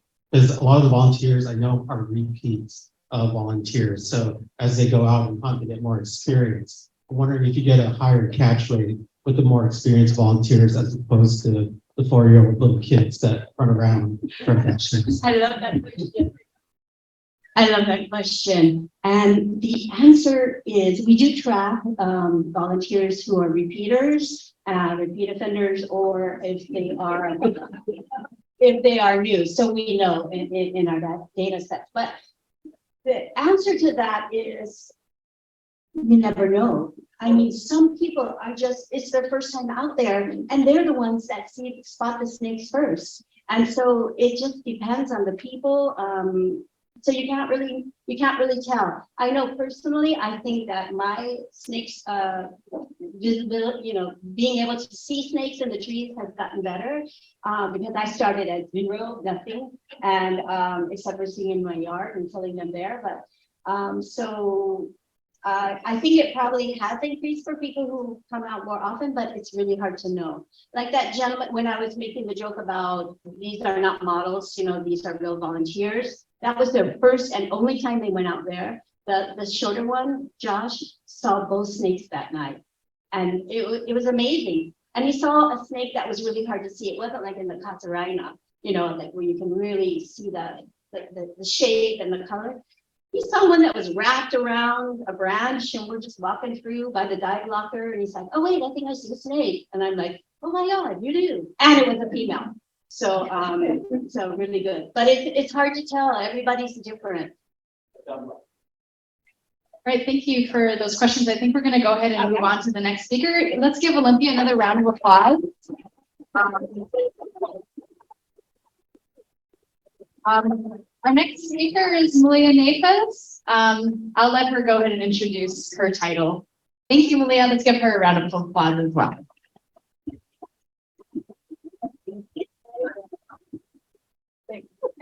I'm so not into having to follow Olympia. They're enthusiastic.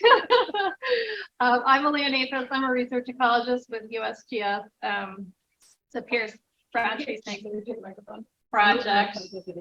Can you hear me now? No. Okay. So today I'm going to be talking about a pretty long-term project that we've been doing in the USGS closed population, which is the 5-hectare site that Tim actually introduced earlier today. And this project has been running since 2016, so this is kind of a long-term data set. And I think most of you are pretty familiar with the impacts of brown tree snakes on Guam since they were introduced. And this project is really significant in that it's kind of been driven by the goals under a Fish and Wildlife Service and Department of Defense memorandum of understanding to recover and improve sea hick habitat.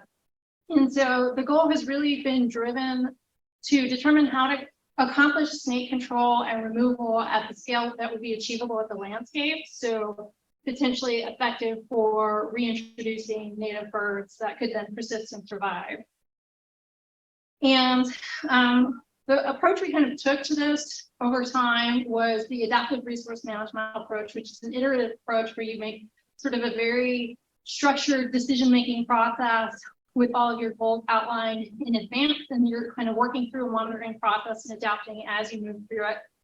And that was for the goal of avian recovery, which was then integrated with integrated pest management for the snake removal. And you know, within that, we had to work from tools that we know work within the forests of Guam. And because we were talking about controlling snakes for the goal of landscape recovery and landscape restoration, we took the approach of starting from the least costly tools and then working up to more and more costly tools as we failed to accomplish our goal. So those are really just a limited subset of tools that are actually available to us. One was the aerial delivery system, which in 2016 was a fairly novel tool where toxic baits are deployed from the helicopter and distributed across the landscape. And toxic baits are generally the least costly of the tools to apply, but they have a lot of limitations, and specifically they might be less attractive for larger snakes. And yeah, they're only for snakes that are interested in endothermic prey. So those of you who aren't familiar, brown tree snakes on Guam go through a dietary shift where when they're juveniles, they're really interested in lizards. And then as they grow and mature, they switch over to rodents and birds.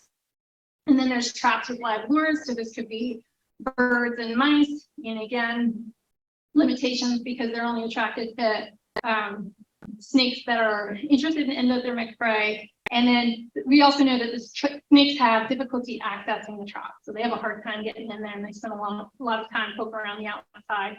And then moving all the way up to hand capture, which is extremely costly because you have to have people on the ground actually capturing the snakes. So going to the first phase, the evaluation of the aerial delivery system, that was in the closed population, which is depicted up there in this 5-hectare study site that the snakes are enclosed in. And we deployed the aerial delivery system bait, simulating an actual aerial delivery system, but working on the ground. And what we found through this really quickly in the beginning is that there was a really significant and rapid decline in snake population after treatment that was approximately a 60% removal almost immediately. But the population models predicted that it would take about 20 years of treatment at the maximum level possible for something like eradication to be achieved. And so when you break it down to those, again, endothermic snake size classes, so greater than 850 millimeters SBL, the snakes that we anticipate would be attracted to these prey, and look specifically at who was attracted or survived through the treatment period, there was no difference between the sexes. So males and females were equally interested in these carrion baits, but we saw that large snakes were more likely to make it through the treatment period, and snakes in good condition were also more likely to make it through the treatment period.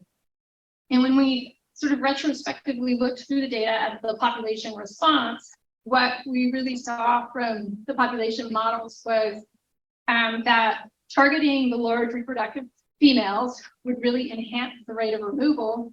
And when we back simulated that population by looking at how we would have impacted the population if we had been deploying traps at the same time, those two figures up there just sort of depict this.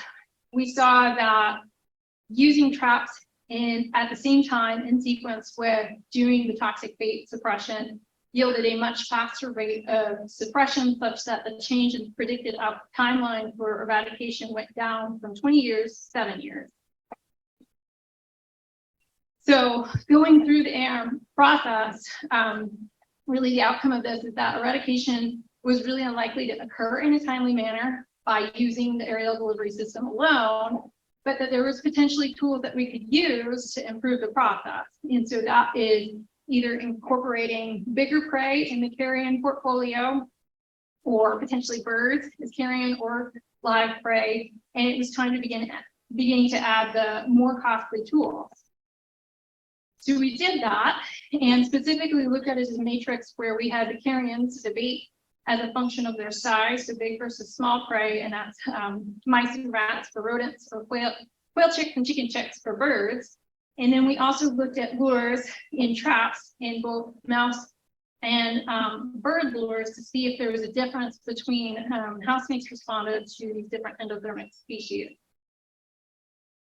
And working through that, what we ultimately saw is that the period of time in which we did these sort of bait tube treatments, so these are the carrion stuffed in bait tubes, we saw a marked increase in the total fraction of the susceptible population that was removed. So approximately 3 times more snakes were removed when we were doing this sort of integrated bait species matrix with the aerial delivery system.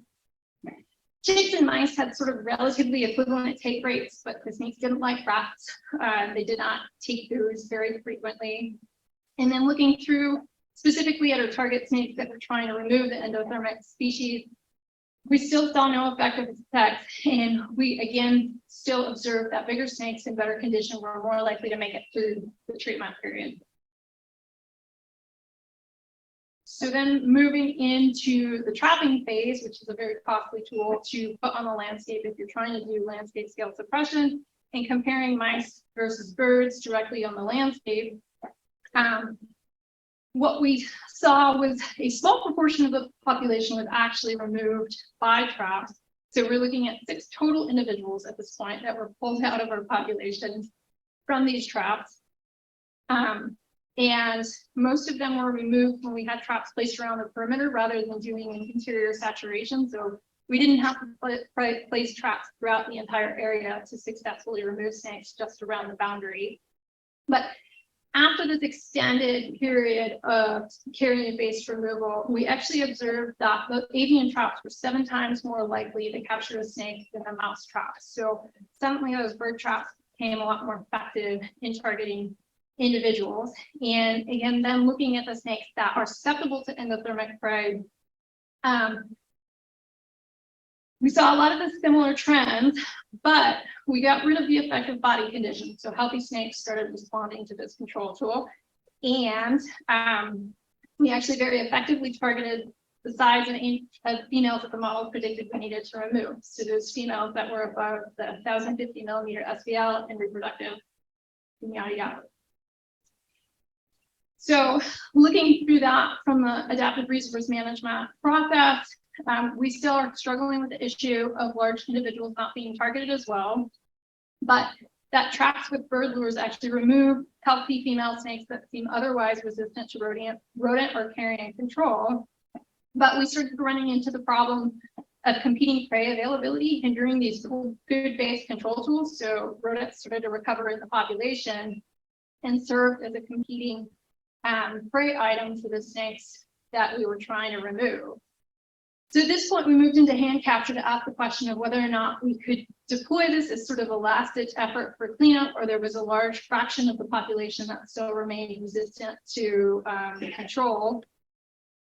And if we go through that in terms of the visual survey, they were highly effective. So 90% of the available snakes that we knew were in the population were removed during this process.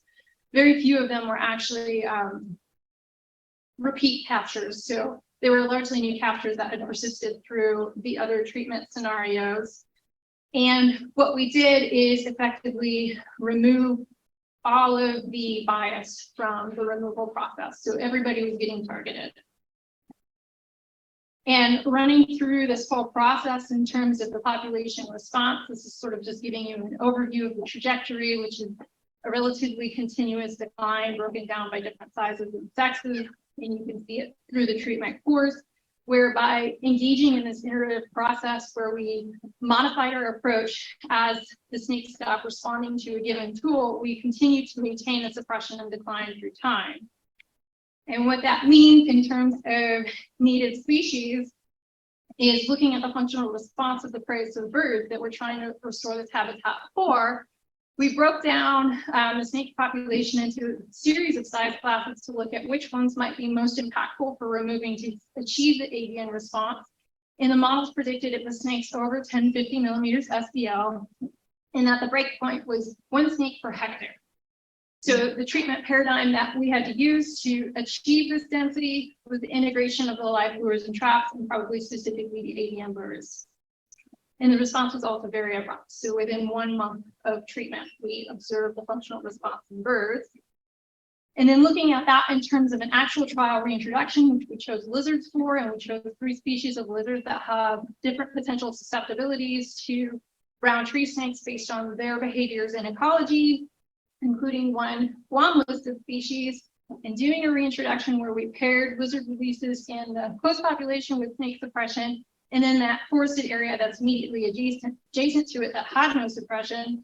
And looking at the survival post-release, we saw that the lizards put into the area with the snake suppressed landscape had markedly higher survival. And 1 year out from that translocation, we are actually still capturing and detecting individuals and have some evidence of reproduction having occurred. So in terms of putting this into a broader framework, true eradication was something that we could not achieve at the landscape scale, but we were tentatively successful with a functional eradication to achieve native species response. And that is it. Thank you. Thank you. Looks like I already see a question over here.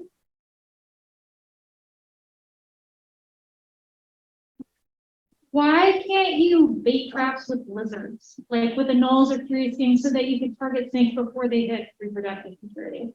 So I feel like some of the earlier work tried various lizard techniques to control, and the problem is that there's just so many lizards on the landscape anyway on Guam that they're not a very attractive lure to bring snakes in. There's just a lot of competing stimuli. Awesome, Moñeka. Super stoked to see these results. 2 quick questions. One is why were the rats not taken?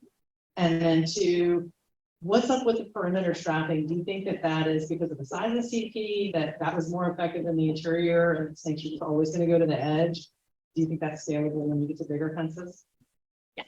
So my hypothesis with the rats is that by the time we got to putting rats out, we had already removed so many of the large snakes that there were just not individuals available to consume rats anymore. And that was probably a big factor, but I don't know, that's speculation because we don't have the data. And then with the perimeter thing, I think it is a function of scale, specifically that the typical home range of a brown tree snake is going to be the full extent of closed population by and large. And so they are navigating the entire area. And then I think part of the other reason is that we actually had more birds out in traps when we did the perimeter trapping. And it was the birds that really seemed to be effective at that point in the control paradigm. You can keep answering questions. I'm going to switch. Hi. Great presentation. I had a question, but it might be a little bit of a sidetrack, but still snake related, I guess, for all snake people. I was wondering because I noticed that integrated pest management is mainly focused on eradication more so in the sense of killing. So I was wondering if there's any studies looking into managing the reproductive capacity. So in the sense of like, could we try to genetically alter snakes so that they're able to become infertile when they do mate kind of thing, so that you could eradicate that side of the problem? also? Is that a potential thing in the future? I'm not really versed in reproductive biology, sorry. So I think you're talking about some of the next generation control tools that they're working at developing, so like CRISPR and that kind of thing that they've deployed a little bit in videos and they've trialed it. Might is a topic of conversation and people are definitely interested in it. A little bit more challenging with reptiles because of well, specifically snakes because of the difficulties in having them breed in the laboratory and creating the individuals that you would then release on the landscape to introduce the genes that would be responsible for doing that. But yeah, it is a tough conversation. I'm Rick Kemp, and I'm calling from the island of Hawaii on the Moku of Kohala. And this is research that we did with Matt Burt and Scott Voigt out on Guam, and Trevor Bach at University of Hawaii at Hilo. Reliable population estimates of animal densities is one of the most elementary needs for control of management of wildlife, particularly for introduced ungulates, such as the Philippine deer and the feral pigs on Guam. Anderson Air Force Base seeks to manage these species. However, it is prohibitive to mark individuals needed for mark resite methods, and these methods become unreliable when abundances are very high or very low. Distance sampling is a well-developed class of methods for estimating population densities to collect distances to detected animals and fitting a detection function to those distances to then estimate the numbers of undetected individuals. Distance sampling with camera traps, or CTDS, can be used to estimate deer and pig densities from non-independent observations of unmarked animals while accounting for imperfect detection where some individuals present are missed. And this was described recently in Howe et al. 2017. Camera traps were deployed at two areas on Anderson Air Force Base, an area on the plateau and on the Taragi Bench. We put out 39 cameras at points on a 500 by 500 meter regular grid. To increase sample microsite heterogeneity, we oriented the cameras starting with north and switched orientation to south about halfway through the trapping occasions. We deployed two types of cameras, Bushnell's and Moultrie motion sensor cameras. These cameras were secured to trees 30 to 50 centimeters above the ground and angled parallel to the slope of the ground to record animals throughout the field of view. Cameras operated continuously to collect 15-second videos when motion was detected by passive infrared sensors set to medium range. Trigger time was programmed to trigger immediately, which differed between the two camera types, and the delay between detections was set to 0 seconds. Cameras were positioned such that the bottom third of the field of view was covered by the ground to ensure individuals close to the camera were captured, thus ensuring that individuals right at the camera itself were picked up. Vegetation in proximity to the camera was removed to avoid obscuring animals or falsely triggering the cameras. To facilitate estimating distances from the midpoint of each detected animal to the camera, we established two reference distances. For the first approach, we placed survey flags from 1 to 15 meters at meter intervals and marked natural objects such as trees and branches at known distances from the camera. Our second approach involved a person showing a paper sheet depicting the distance to the camera and walking across the field of view from one side to the other between 1 and 11 meters. We deployed 39 cameras between the 20th of January and the 9th of May 2022. 14 of these cameras failed to operate either due to battery or SD cards. We reset these cameras and they correctly collected data afterwards. One camera, though, malfunctioned and the trapping point was dropped, so we have an N of 38. Trap days ranged from 4 to 34 days for north-oriented cameras and 4 to 32 days for south-oriented cameras, and we captured 7,659 videos. Here's an example of a deer caught a bit after sunset. We manually processed 31% of the videos by watching them to determine if they contain an object and if that object was the target species. We identified nearly 400 deer, nearly 400 pigs, nearly 600 other objects, including humans, cats, dogs, birds, even a butterfly, and more than 1,000 videos were empty. We estimated the animal to camera distance for all predetermined snapshot moments, where snapshot moment lengths were 2 seconds, and they occurred on the odd interval in the videos. We then estimated distances in meter intervals to each of the 2,767 snapshot moments, yielding nearly 1,100 deer detections and 1,500 pig detections.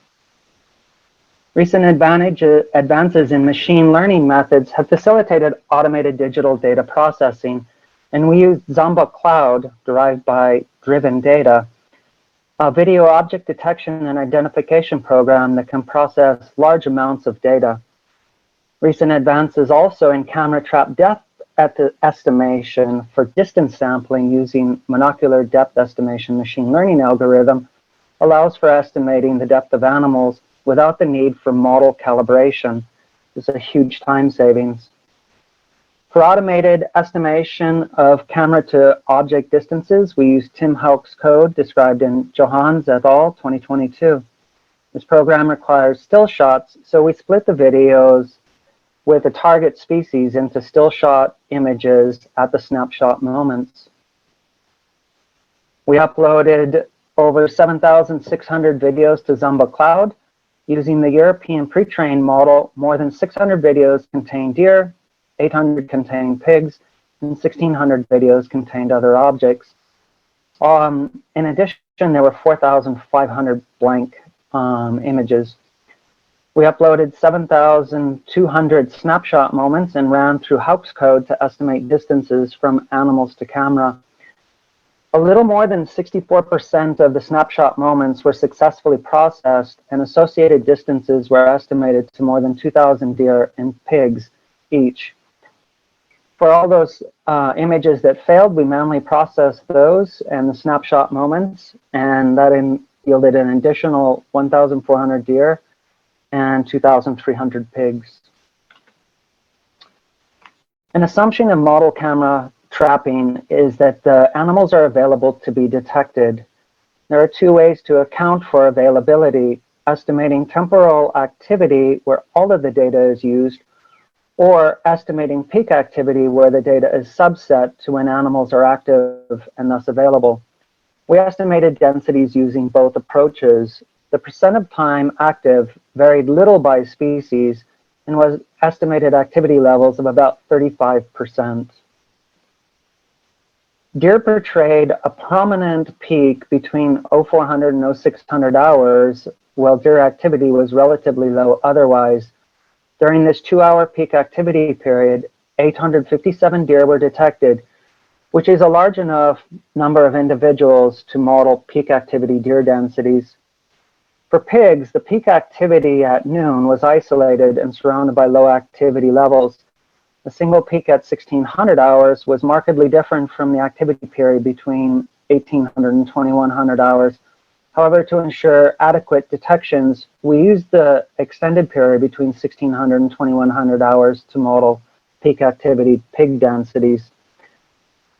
For this 5-hour period, we detected nearly 1,800 pigs. A hazard rate detection function was chosen based on AIC accounting for overdispersion for modeling both deer and pig detection probabilities. Inspection of the diagnostic plots indicated that the model adequately fit the data with greatest deviations in the first 2 bins. The detection probability for deer was about 0.14 and about 0.22 for pigs. Deer density estimates were about half a deer per hectare, with higher densities on the plateau than in the Turagi. Deer density estimates were similar during peak activity periods, but the higher density was estimated in Turagi than on the plateau, essentially a sign switch. Pigs also occurred at about a half a pig per hectare and also had higher densities on the plateau than on Turagi. Pig densities estimated using just the peak activity period detections were consistently less than those estimated from the entire data set, which was mostly driven by estimates on the plateau. Interestingly, though, the confidence intervals about the density estimates overlap and all pairwise differences are statistically not significant.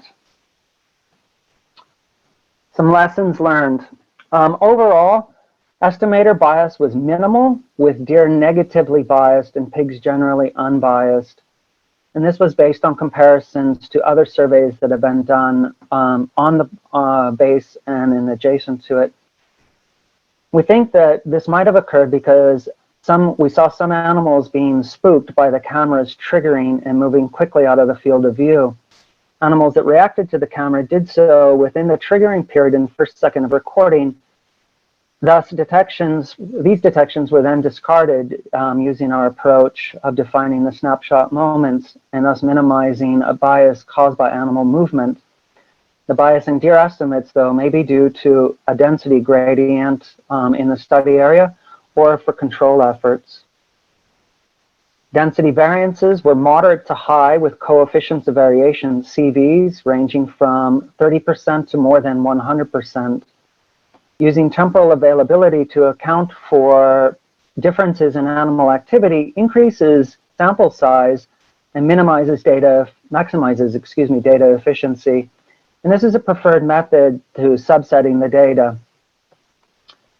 Sampling at more locations, either by sampling all grid points in the plateau stratum or sampling in a higher density regular grid, will be required to achieve more precise estimates, say coefficients of variation of less than 30% or 0.3. Combined deer and pig daily detection rate yielded a breakpoint near day 10. Therefore, sampling for about 10 days would optimize collecting data during the period when daily detection rates increase the most. We used Zumba Cloud for object detection and identification, which led to a large reduction in processing time while maintaining high levels of accuracy. We found recognizing objects using the European training data set performed well despite the model being trained in a different background and environment. We found that using Houck's automated distance estimation method helped estimate distances for a large number of the animals, and the method had acceptable accuracy, but the high processing failure rate, 36%, required manually estimating distances to more than 2,000 snapshot moment images. Conclusions. Camera traps are a reliable and relatively low-cost approach that can be used to monitor multiple species simultaneously. Continuously recording allows for capturing deer and pig activity levels that vary by day and through the day, and by numbers of cameras that are much more efficient than when humans are deployed to the field. Camera trap distance sampling methods are generally reliable when sufficient detections are collected. Compared to published estimates, deer were negatively biased while pigs were generally unbiased. The relatively large CVs can be reduced by increasing survey effort. The big question then is why this study matters. Basically, cameras continuously deployed in the field along with automated processing procedures can allow for real-time monitoring of biodiversity, in this case tracking deer and pig population levels. Something that could become akin to modern meteorological monitoring that is continuous, real-time, and global. This would have been impossible relying on traditional methods of having people record and process the data.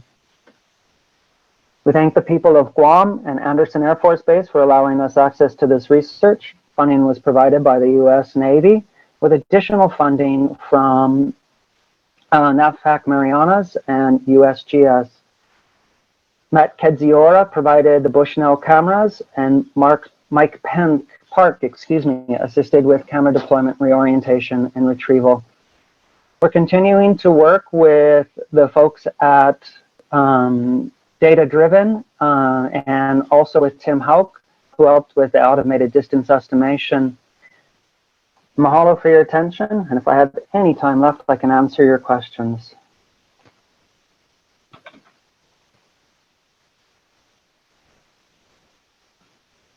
I believe there is time for a few questions, so just raise your hand if you have a question for Rick. It's a lot of Ganadu and Babauta today. I believe there is time for a few questions, so just raise your hand if you have a question for Rick. It's a lot of Ganadu and Babauta today. I believe there is time for a few questions, so just raise your hand if you have a question for Rick.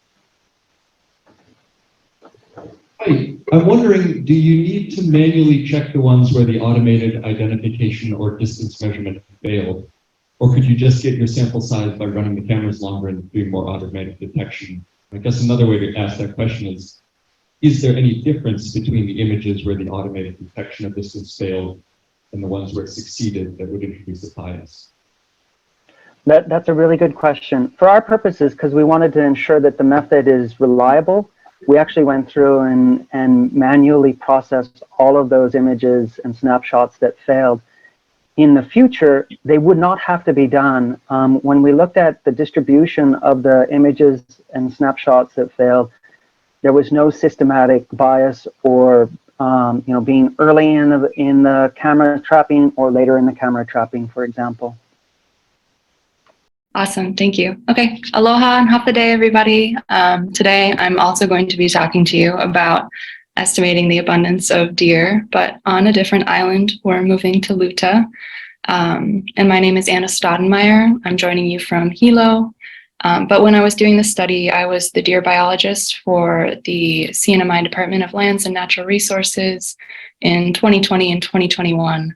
And at the time I was working in the forestry office on Luta, where the goal of my work was to estimate the abundance of deer on the island. And so today I wanted to share the results of our study with you all.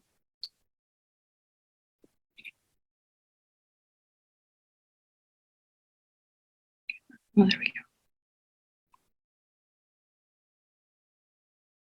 go. Okay.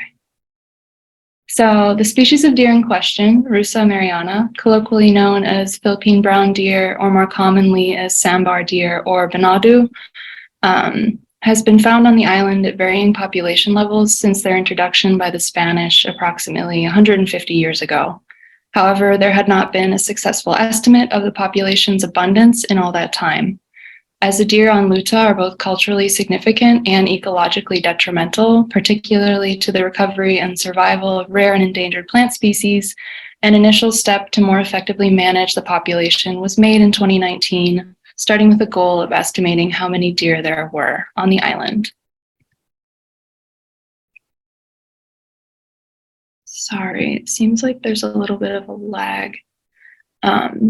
Since it's impossible to census all of the deer on the island, we had to estimate the population size. To generate these estimates, we chose to use remote camera traps as a passive and non-invasive method of data collection, and to analyze these data using methods of abundance estimation for unmarked animals, which is a relatively new and active area of model development. As there's not much a priori information available in the literature about Rusa mariana, the only information we were going to have to inform our models was going to be coming from the camera data that we were collecting.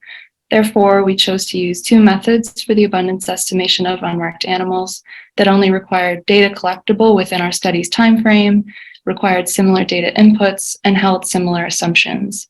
And these were the distance sampling method that Richard just talked about and space-to-event methods. We used the point transect distance sampling method that was outlined in the How et al. Paper, and you got a very nice overview of in the previous talk, to design our study and collect our data. And then we retroactively applied these data to the space-to-event modeling framework, as was outlined in the Muller paper, as our data collection methods did not violate any of the key assumptions of the space-to-event estimator, such as random camera placement, demographic and geographic closure, and independence of detections. To determine where to place our cameras, we randomly generated 65 potential points on public lands across the island that were at least 1,000 meters apart and 100 meters from roads, and randomly selected 25 feasibly usable sites from those 65 points.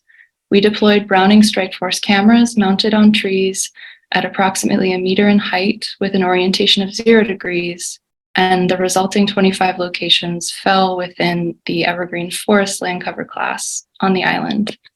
And so we limited our modeled estimates to the 53 kilometers squared of Luta's area classified as this land cover type, which is approximately 62% of the island's total area, which can be seen in green on the map. We programmed our cameras to record 10-second videos when triggered, with the shortest possible delay between triggers, which was 1 second for our camera models, And we used longer camera deployment periods of 40 or more days to hopefully allow for 100 or more detections to occur at each site, allowing for more accurate and consistent estimates. And our distance reference videos were taken upon retrieval of the cameras to reduce any olfactory contamination or deterrence effect. So as you can see in this video, for our distance reference videos, we measured the horizontal radial distance from each camera and recorded videos of researchers holding distance markers at 1 meter intervals out to 15 meters along the center line and out to both edges of the field of view of the camera. I won't belabor this too much because you already heard a lot about distance sampling, but to briefly explain how this data is used, we measured the area sampled and then also the effort applied to sample that area, which is broken down as the number of seconds that the camera is operating at that given site. And then at the predetermined snapshot moments, which for us, we also use 2-second intervals across a 24-hour day to mark our snapshot moments. We assess the video footage for detection, and if there was a detection of an animal, we measured the distance using these reference videos. I did not use any AI assistance. That would have been lovely, but I did this a little earlier than those seemed feasible. And so we used this data set of the area amounts, the effort used, and the distances of the animals to fit detection functions in program R. And I used the package distance to generate our estimates. For the space to event models, I only implemented the space to event methodology from the Moeller paper. There were a couple of other options for estimating abundance in that paper, but due to the paucity of movement data for this species and time constraints when doing this manually, I only used the one method. And briefly, space to event models collapse sampling intervals to an instantaneous sample, making the estimates independent of animal movement, collecting data on the amount of space between the animals instead of the amount of time. And so we estimated that the amount of space between the animals by observing the random areas of the landscape in an instance in time, repeatedly drawing random areas of the landscape until an animal is found. So the space is sampled to that finding event, hence the name, would be the total area sampled until the point of discovery. And again, we used an R package space and time to do this, and we sampled for a detection event for the first 10 seconds of every hour on the hour to create that encounter history. And so with all of that, our results,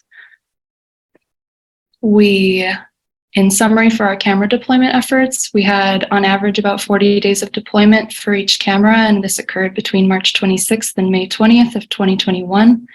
We had to exclude data from 2 cameras because they were functionally inert for the duration of the deployment due to vegetation triggers. Of all of our triggers, we had, from the 23 cameras, we had 7,660 detections that were from deer. So about 94% of the time, if a camera was triggered, it was from a deer. So we had a lot of deer data, an overabundance for one person to process. And so we also used the peak activity periods to break down our data set a little bit more. We also found that peak activity for deer appeared to be between 5 and 6 a.m. And then there was also a peak in activity from 6 to 7 p.m. We kind of based these off of what the data showed and also what locals on the island told us they observed peak activity to be. And from this reduced peak activity data set, we obtained 4,721 observations of distance of a deer from the camera from 600 videos. And so from that subset of videos, we calculated abundance and density estimates for the forested areas of Luta. And though our space to event models appeared to have slightly tighter confidence intervals, we didn't find any significant differences between the 2 methods. For both methods, we estimated the abundance to be somewhere around 2,000 animals in the forested areas of Luta from March to May of 2021, or somewhere around 41 to 33 deer per square kilometer. on the island in the forested areas. And now if we want to extrapolate our estimates to the entire island, which is about 85 square kilometers, we could estimate that there was anywhere from 2,800 to 3,500 deer on the island at the time of the study. We also collected a lot of just happenstance information about deer and what they were doing on the island, life histories and behaviors in our footage, which is largely unavailable for the species. We looked at antler and age classes of observed deer to establish baseline demographic information on the population, such as age structure and when the mating season might occur on the island. We observed all age classes of deer during the study period, from nursing fawns to fully antlered males and everything in between. The presence of fawns at varying ages in the same time frame suggests that Lute's deer may be reproducing asynchronously and year-round. However, further work would need to be done to test this hypothesis. We also found further support for that hypothesis coming from the fact that 30% of the observed deer were adult or subadult males at varying ages of antler growth. Male deer shed and regrow their antlers cyclically, impacted by testosterone levels and other factors, and the rut or mating season begins for a male as the velvet sheds from the newly calcified antler bone. And as the rut ends and the testosterone levels decline, eventually the antlers will shed and then the regrowth process will begin again. And so notably in our data set, we observed males at all the different stages of antler growth across the camera sites throughout the study period. And even at one camera site, so all of these images I'm going to show you next are from one camera that was on the Sabana Conservation Area in Rota. And all within the month of April, we observed bucks that had varying stages of antler growth. So this buck has shed his antlers within the last month or so and is just beginning to regrow a new set. Another 2 bucks were seen in the same image. This one has fully velveted antlers. You can see they're kind of fuzzy, and they're probably close to being fully grown, and he'll shed that velvet soon. And then the other buck in the picture shed his antlers maybe a month or so ago and is beginning to regrow new antlers already.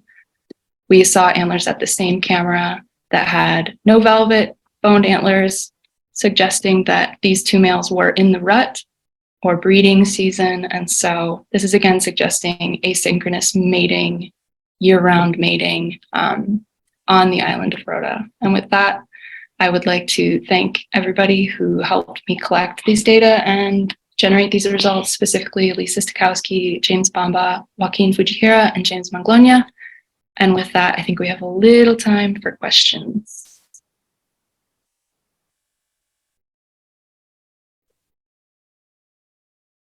Does anybody have any questions for Anna? Right, and then, right. And great talk, thank you. Hypothetically, for anyone who might be interested, where on Rota outside of the conservation area did you get the most deer detection? Hi, Henry. We had a lot of deer on, I mean, they were all over. They were everywhere, honestly. We saw the most on Sabana probably. We saw a lot close to all of the cliff areas. The overlook near Song Song had a lot. Near the airport has a lot of deer. They were all over, honestly. It was pretty consistently high numbers, or at least it seemed like high detection rates where we were looking. Hi, thanks for that interesting presentation. I was just wondering, how is the government of Luca responding to your data? Are they increasing their limits on hunting seasons, or how is that data being used as far as population data? That was the intention, and they did increase, I'm fairly certain, or the attempts were being made as my contract was ending to increase the both quota and duration of the hunting season. Unfortunately, we didn't get renewed funding, so I didn't get to reproduce the study and see how things are changing and how this hunting season was affecting the population and all of that good stuff, which would have been ideal. But they did increase or attempt to increase the length of the season and the bag limits from this research. I actually have a quick question for you, Anna. No pigs in the forest in Rhoda? So when we were doing this study, there's some small pockets that were becoming potentially a problem, but I did not detect any on the cameras themselves. It was more hearsay, like in areas near the dump and in Isang. I've heard since then it's gotten worse. This was done in 2021, so I can't say what the situation is now. But we didn't detect any deer or goats, for that matter, on our cameras. Interesting, thank you. Yeah. I think we're going to go ahead and move on to the next presenter. So let's give Anna another round of applause. No worries. So now that everybody's counted the deer, looking at different kinds of things we can do to actually manage them. I just wanted to give a couple of examples. I think it's really easy for people to understand that deer and pigs can trample and eat young shoots, but maybe not as obvious to people that they can also impact big mature trees as well. So just a couple of quick photos. The first two are actually deer antler rubs. One is on one of Christine Farron's plantations in the south. So this acacia that they're using for afforestation for erosion control managed to survive the fires, the people, the off-roaders, and then it's probably going to get taken out by this deer rubbing on it. So it's about a 3 to 4 inch diameter tree. It's been there for a bit, but the deer are really trying to take it out. Same thing happened to a cycad. This one was a little bit bigger tree in a northern forest, and the deer were rubbing on it and really damaged that base. So you can see they can do some significant damage and actually kill even a larger tree. The other 3 photos are pig damage. One is a little wild ephit that was just minding its own business and got taken out by a pig running through there. Another cycad with significant damage on the base from a pig probably started rubbing on it and perhaps was looking for water and actually started chewing on it. And then the last one is a little dimpic seedling I planted on my family's property. And again, in an area that there is quite a high density of pigs, but there's a lot of things that this pig could have been doing, and it singled out this one, like, poor little sad dimpic seedling to take out. So they kind of target sometimes the trees that we're trying to put in. We've seen this in other restoration sites as well. This is what it looks like on a landscape scale, where you see there's absolutely no understory. In some cases, really reduced leaf litter also. So this is primarily pig damage in these 2 photos, a little bit deer in the top one and then the one on my right side. And you can see the ground is just completely torn up. There's a lot of damage. The lower one on the left, I think, is a forest that's in a little bit of a transition period where for various reasons, the pig density increased very rapidly in a short time. And it used to have at least older native trees, pretty good native biodiversity, at least on the trees, not the understory.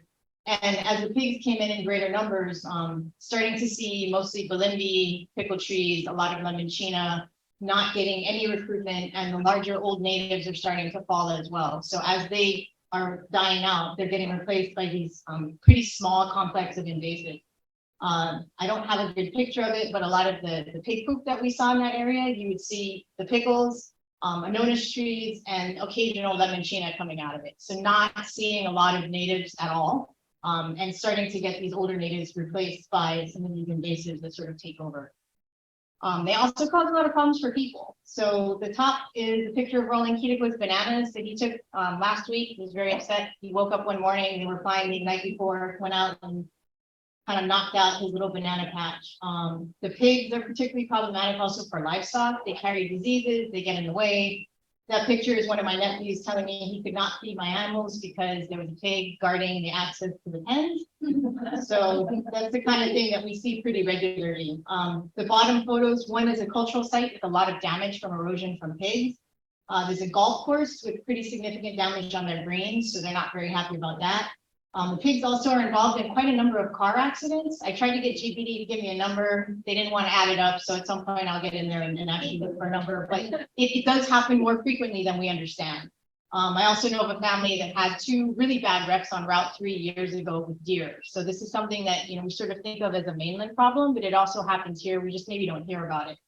Another couple examples, I know many pet owners with very naughty dogs that have had to be stitched up multiple times from pig interaction. And then again, on my family's property, the pigs dug up a grenade that caused a whole sort of bunch of incidents.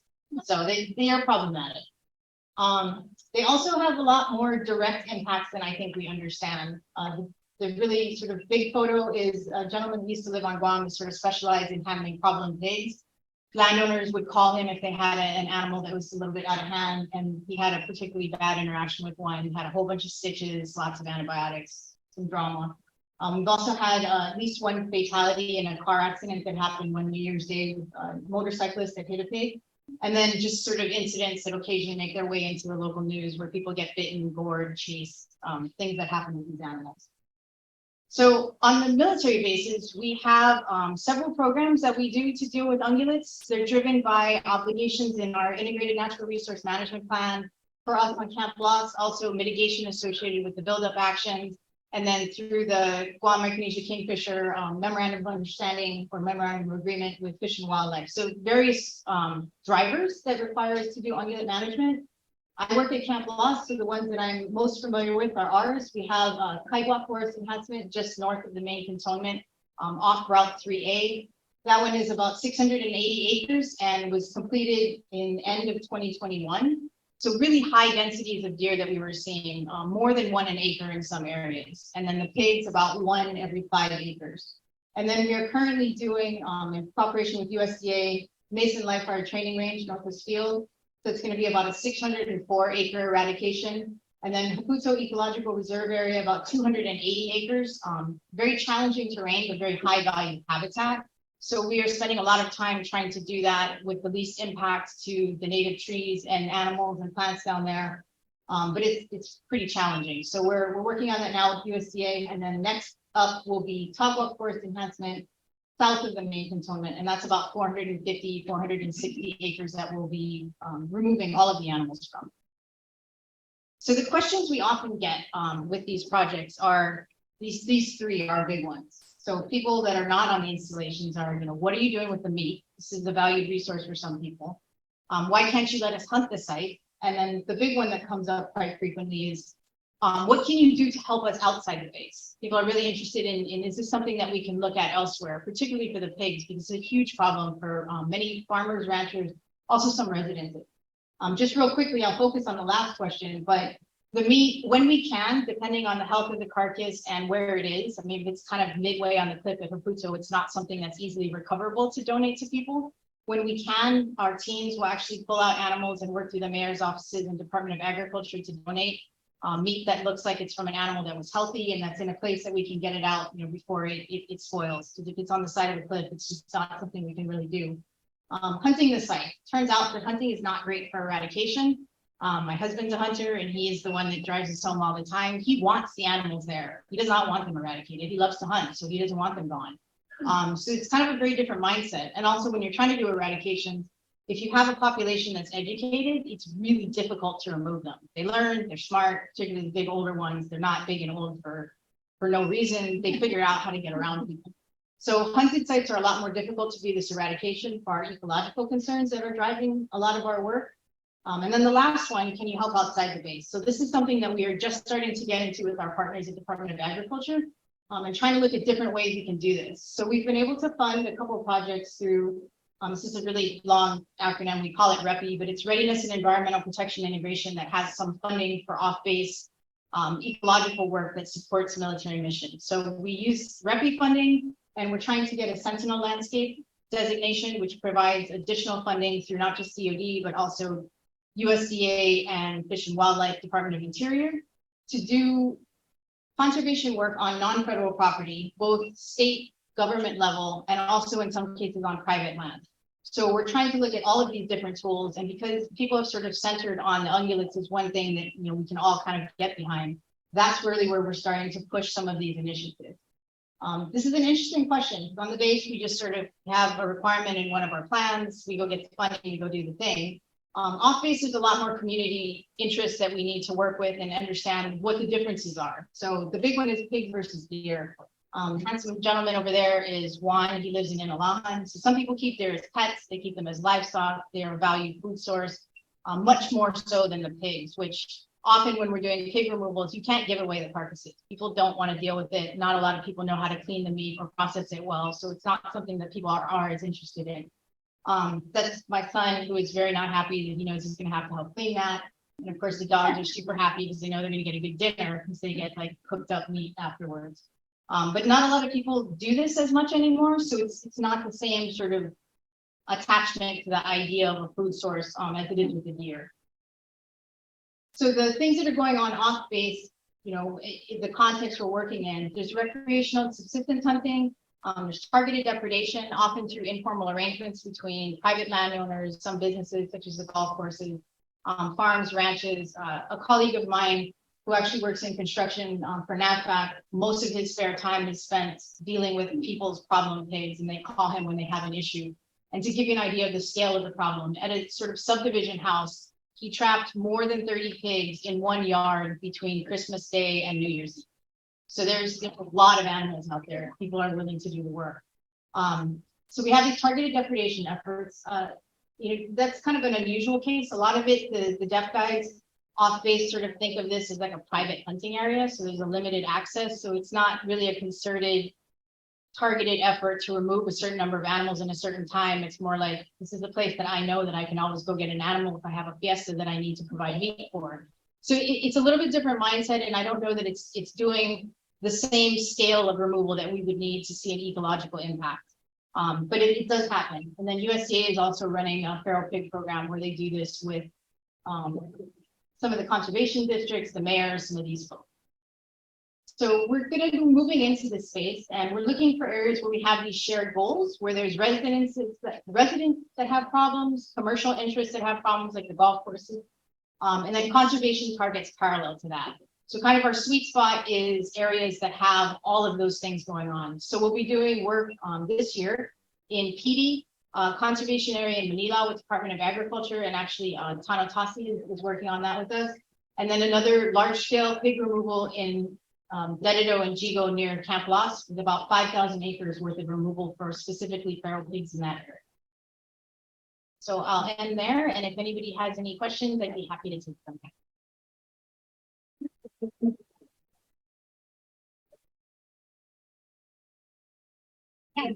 Yeah, we've got a few minutes. All right, then, yeah. I know this will sound terrible, but is there like any pig bait or deer bait? So pigs respond pretty well to, we use coconut, lemai, sometimes corn you can train them on. Deer don't seem to do as well with bait, but you can get pigs into traps with bait. Actually, I was meaning like they eat it and they die. Oh, some people. I think it would be nice to do that if we could figure out a way that only the pigs would do that. Yeah. So that's the trick on that one. We don't have a pig specific one. Yeah.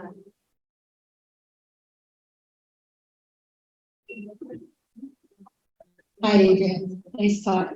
I like the way you answered all those questions right off the top for everybody. When you mentioned using hunting in an eradication project, because I know they're not eradicators, but they do like to use the resource. We had a problem with the carabao when they got educated. We couldn't get them. Yeah. The military couldn't get them. Is that a problem with the deer, that if hunters were used early on in the process, you know, say you fence the area, let the hunters go in when there's a lot of animals? You think that's going to happen with the deer, that those animals will be educated towards the education they would receive towards being hunted by an average hunter? Would that impact the, you didn't say who's removing the deer from the areas? Yeah, so our removals are contracted either through other agencies or through private contractors, private or nonprofit. But yeah, they get educated pretty quickly, and you can tell quickly if a population has been hunted recently or not. So it makes it a lot more difficult to chase animals around those 400-acre exposures if they already know you're coming. And the other thing is these repi sites, they're not going to be are some of them, they are being fenced, right? We are working with forestry and your office, Jay has been involved in this conversation, to try to understand what's the sort of minimum size that we need to do to make a difference. So I think these fences are a pain, right? Like you got to maintain them, they're expensive, they break, people don't close gates, all those things. So it's just looking for what's that happy medium of protecting a core site that would keep that biodiversity and give us that impact, without, you know, causing a huge headache and a cost, because the maintenance is substantial.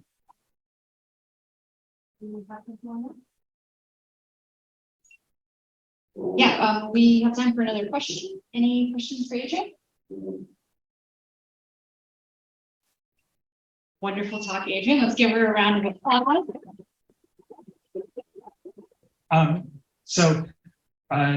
Samantha and I are with Colorado State University at the Center for Environmental Management of Military Lands. And we are working in collaboration with Haltra and Geraldine from Virginia Tech.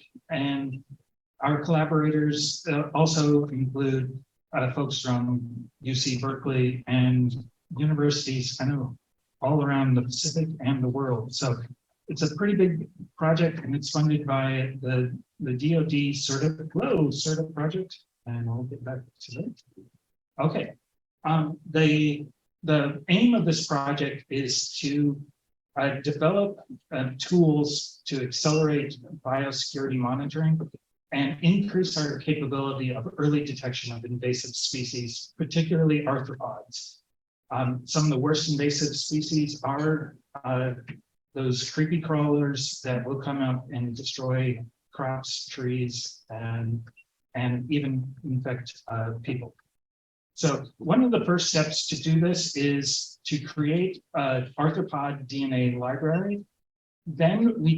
And that's just using regular old-fashioned sequencing of a single species one at a time. The most powerful part of this project is that we're also using next generation sequencing, which is also known as massively parallel sequencing, where up to 1 million to 43 billion short reads of DNA can be done simultaneously. And that results in about 40,000 recognizable species, potentially from a single sample. Our samples, we don't get anywhere close to that, but that's the number of reads that we use to get our high accuracy from DNA metabarcoding and eDNA techniques, which I'll discuss in a few moments. All of our data will then feed into global molecular databases so that we can share these techniques with others to increase those biosecurity components. In order to do this project, we're first conducting some baseline surveys across the Pacific. And these will include standard insect and arthropod collection techniques. We use a wide variety of these techniques because each method of insect sampling, I'm an entomologist, we're also collecting spiders, sorry, spider folks. Each one of these different insect sampling techniques will produce a different subset of the arthropods out in the community. We then take these samples and use metabarcoding of bulk samples, and at the same time, we'll collect eDNA samples for comparison. So our sampling is done in collaboration with folks in Hawaii, throughout the Hawaiian Islands, the Marianas, including the CNMI and Guam, and then also the Ryukyus, which is the island chain around Okinawa.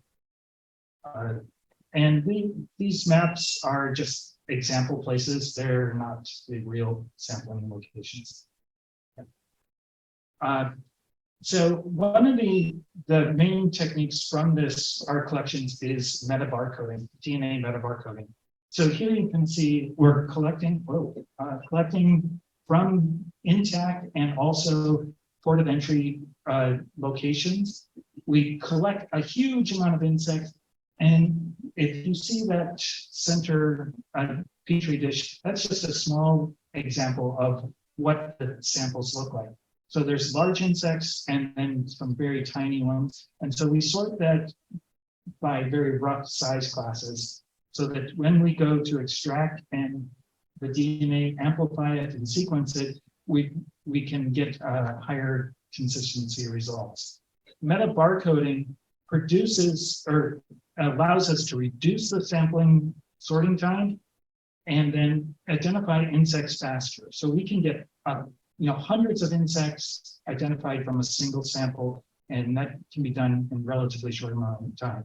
This increases the reliability between collectors and between collecting events and provides quantitative and qualitative results that can allow us to tell you our degree of certainty of those identifications.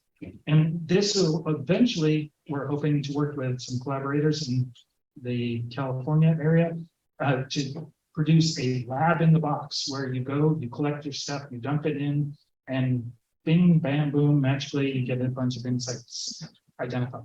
I don't know how that all works, like, so I don't get paid those for it. Okay. We also do sampling using eDNA. And eDNA, if you look at these, the leaked pictures on the far left, whenever an insect is encountering a leaf or a substance or a surface, they leave DNA behind. And so when you separate the insects from the leaf, we can still get traces of the minute DNA traces from that leaf that can be collected through water sampling and swabbing, and we can then determine what insects or arthropods have been associated with that. So all combined with metabarcoding of bulk samples plus eDNA off of various items that come through a port of entry, for example, military cargo here, we take these, we analyze, and then analyzing it using this metabarcoding techniques, and we get an early detection of invasive species. Now, from that, Samantha is going to go through some more examples, specifically that we're really hoping will benefit us here in the Marianas.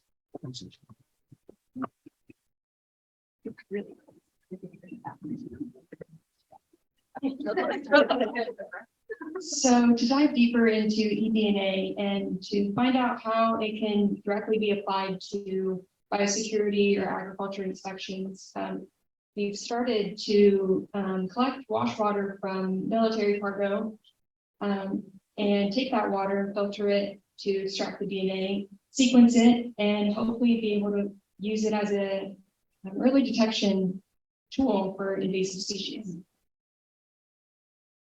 So early detection surveys are used to generate risk assessment models.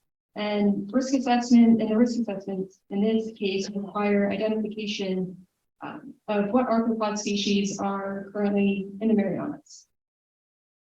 And this picture right here is a picture of sea spider eggs on some military cargo in the little portholes. That would be cool to see what kind of DNA is in there. So with that being said, we're currently building Guam's arthropod library. This snapshot right here is a picture of the old systems database where you can find molecular data on plants, animals, fungi.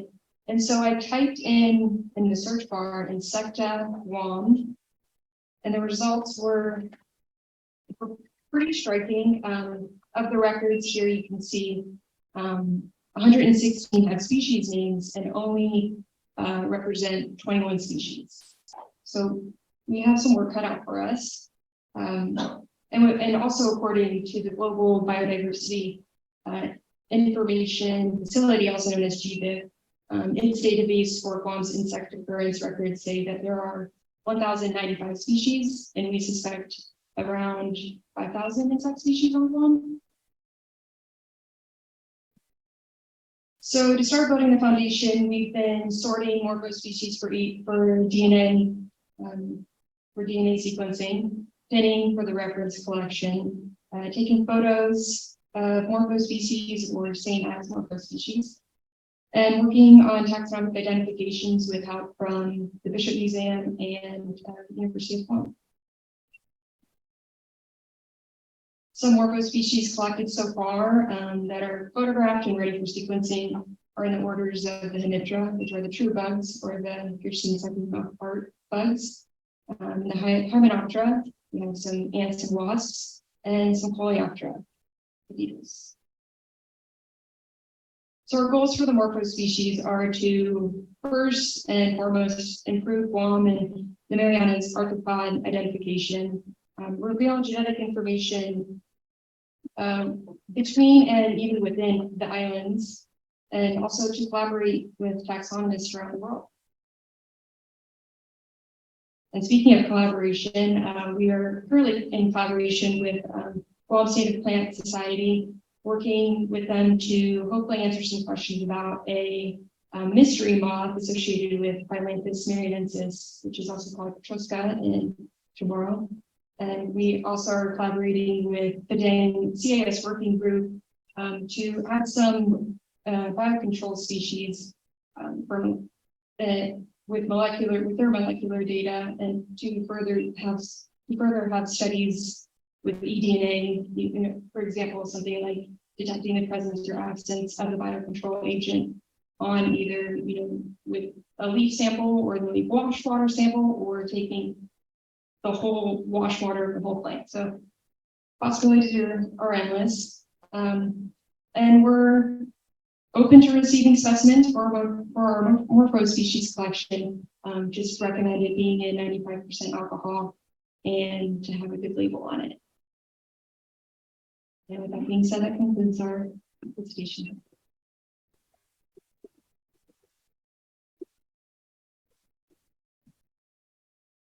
So yeah, we have time for a couple of questions for Ken and Sam as we start gathering our panel together. So if you're a speaker in this session, start making your way up to this table over here. And we'll have the person on Zoom in on the panel as well.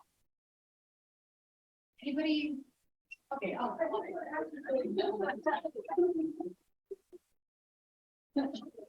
I mean, you're looking for specimens, like something that looks new, or? Well, right now, we have just random specimens from a number of different sampling techniques we've taken. But we are looking for things that look new interceptions. As Samantha was pointing out, there was a very small number of insects that actually have molecular data in the global databases.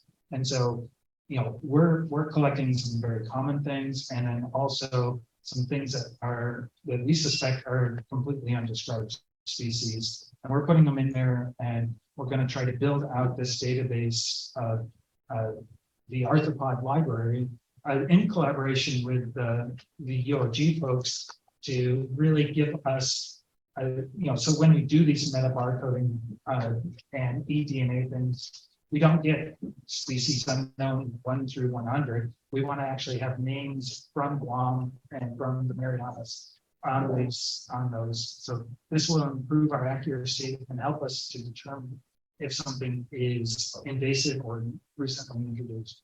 So if you are working on a project with us, with a species, pest species, or something native that you're very concerned about, that would be the highest priority for us to take those in first and get them into the database. So when they turn up on future sampling, that would be a great way to improve our accuracy. Thank you. Okay, so we're going to get our Zoom speaker on, and we're going to go ahead and have folks from this past session for a quick question and answer panel. So Adrian, we have Malia.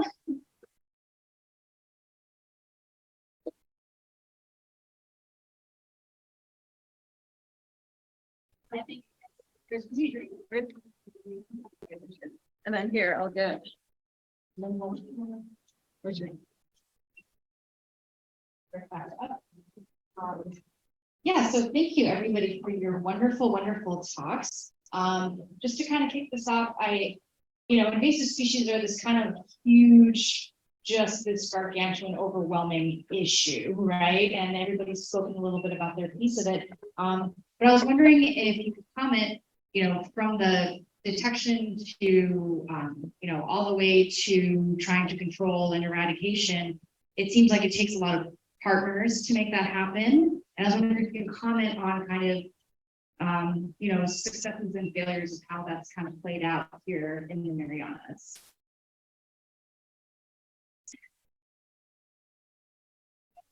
I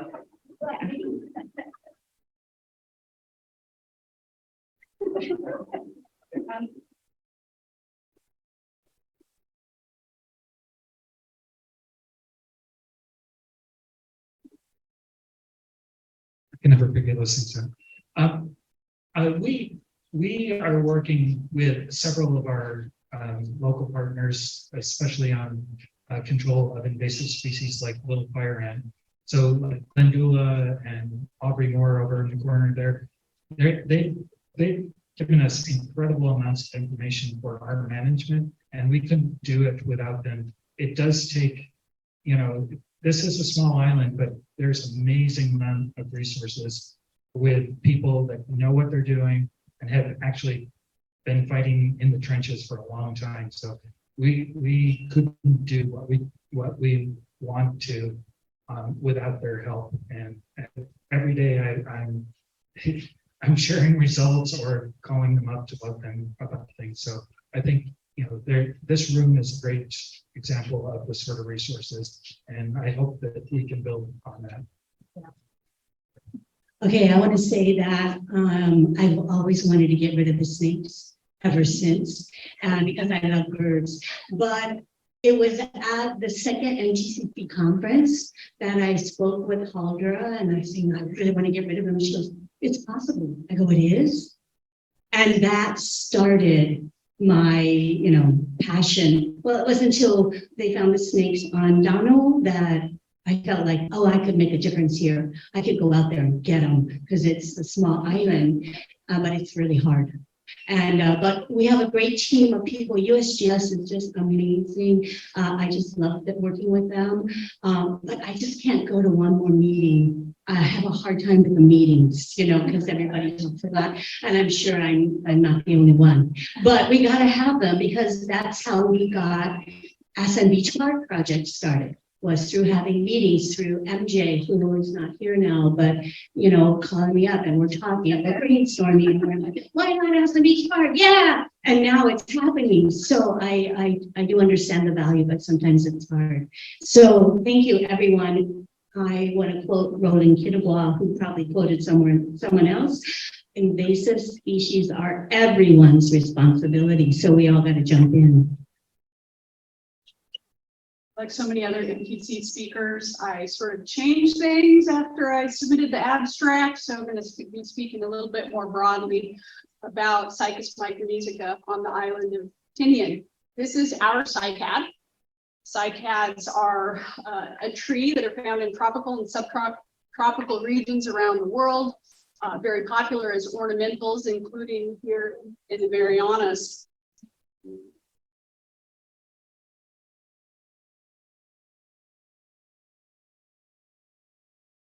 Here we go. I got it. So our cycad, Farang, is a dioecious species, meaning they're separate males and females. And it is endemic to Guam, Rota, Yap, and Palau. You'll notice I did not mention Tinian. It is not native to Tinian. So how did it get there?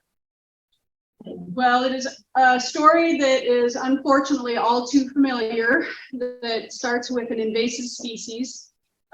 In this case, the cycad Olacaspis scale, which is an insect.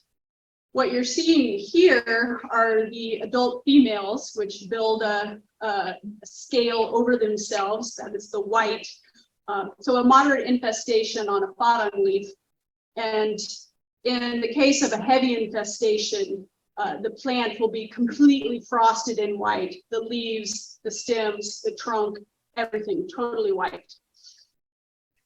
And then what happens after this severe infestation is you have dieback of the top of the plant, If it's a large enough, healthy enough plant, it will regrow using its below ground resources. But unfortunately, it enters this cycle where it gets reinfested, dies back again, regrows again, basically until the plant succumbs. So this is what happened on the island of Guam. The cycad scale was first detected on Guam in 2003, and then on Rota in 2007. And within the first several years of arrival on Guam, about 90% of the wild padang in Guam forests died from cycad all-pasca scale. I wasn't around them, but I can only imagine how depressing that would have been, and even a bit terrifying. And so the conservationists at that time, they thought, we're going to lose this species. It's going to be gone if we don't do something fast. And so the University of Guam and the Navy cooperated to establish an assurance population on the island of Tinian. These plants went in starting about 2007, about 1,000 plants, just under Mount Lasso on the Tinian Military Lease Area, or MLA.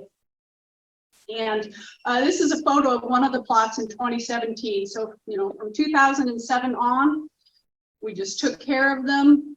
They grew, they did okay, you know, business as usual. Unfortunately, tragedy struck on Tinian as well. And in late 2019, the cycad scale was detected in the plots on Tinian. This is a disaster, of course, but credit to our UOG partner. They went into rapid response mode. We had the early detection. They responded immediately with control methods over starting late 2019 into early 2020, and made very good progress. They were feeling like, you know what, we're going to win this one, right? We're going to win this one. And then 2020 rolled around, which upended all of our lives personally and professionally. And what that meant for this project is travel to Tinian essentially ceased. And there was no management in the Tinian plots for about a year. And so through all of 2020, the cycad scale was able to spread throughout the plots totally unchecked. So unfortunately, history has repeated itself. And what happened in Guam and Rota forests has now happened in the Tinian plots as well. We've had a huge die-off with going from 990 plants when the insect was first detected to now, as of last month, 208 live plants. And the die-off isn't quite done yet. So that's super depressing. I got to Tinian late 2020, early 2021, and I saw the infestation at its peak. You know, COVID is raging around the world, cycad scale raging in the plots at the same time, and it was super depressing. But at the same time, I'm driving around the MLA and I am seeing these big, gorgeous ornamental padang planted at tourist sites around the MLA and elsewhere on Tinian, many of which are reproductive. And so it got me thinking more about these ornamentals that had previously been, they were an afterthought. These ornamentals went in 2007 as well, because they were extras from the project to install the plots. And so extra seeds or seedlings were made available to the Tinian Mayor's office, and they were planted at the tourist sites and made available to local residents. So, you know, you can find a few around town. These plants were mostly ignored by us, you know, from 2007 for many years, because again, they were an afterthought. They were not the project. They were an extra. It isn't until 2016 this after Fadang became a listed species that we even started really paying attention to them. So consultants went out in 2016 and 2019 just to at least map where these ornamentals are and what their status is. So in 2016, they were at these 7 different locations spread around the military lease area. And while I'm seeing this horrible die-off in the plots, I'm looking at these ornamentals thinking, you know what? What was once, 40, 50 plants didn't seem like very many compared to 1,000, but compared to 200, now that's a fair number of plants. Maybe we should start paying attention. So I went around in 2022 and revisited all these, primarily wondering whether the cycad scale had also reached these ornamentals. And I did find cycad scale at the ornamentals at the Mount Lasso Overlook. I just got a preliminary report last week that it appears that the scale has now arrived at the Army Hospital site. These 2 sites are very close to the Mount Lasso plots, immediately downwind. Olacaspis is primarily wind dispersed. It was going to get there. This is not a surprise, okay? But when I look at, say, the World War II cannon site in the southwest part of the MLA, or where most of the ornamentals are around the North Field area, these sites are out of the path of prevailing winds, more dispersed. I'm much more optimistic that we can keep those plants scale free going forward.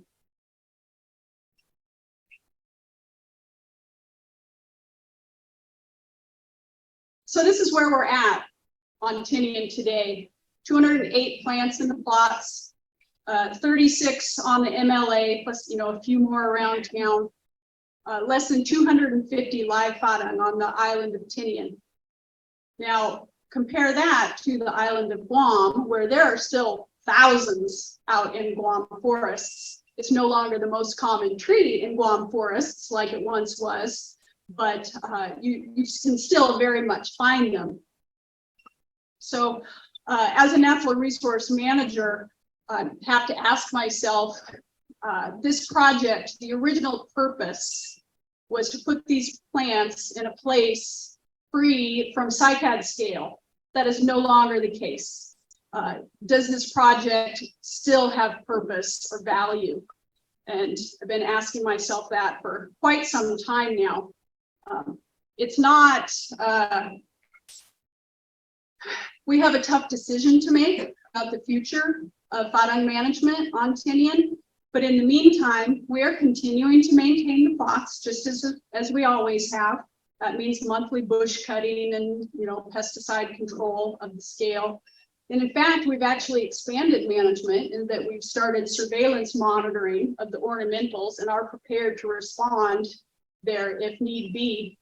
But what we're doing is also having many conversations with our conservation partners and the working group that Tony's been leading, doing a lot of talking about what is the purpose and where do we go from here.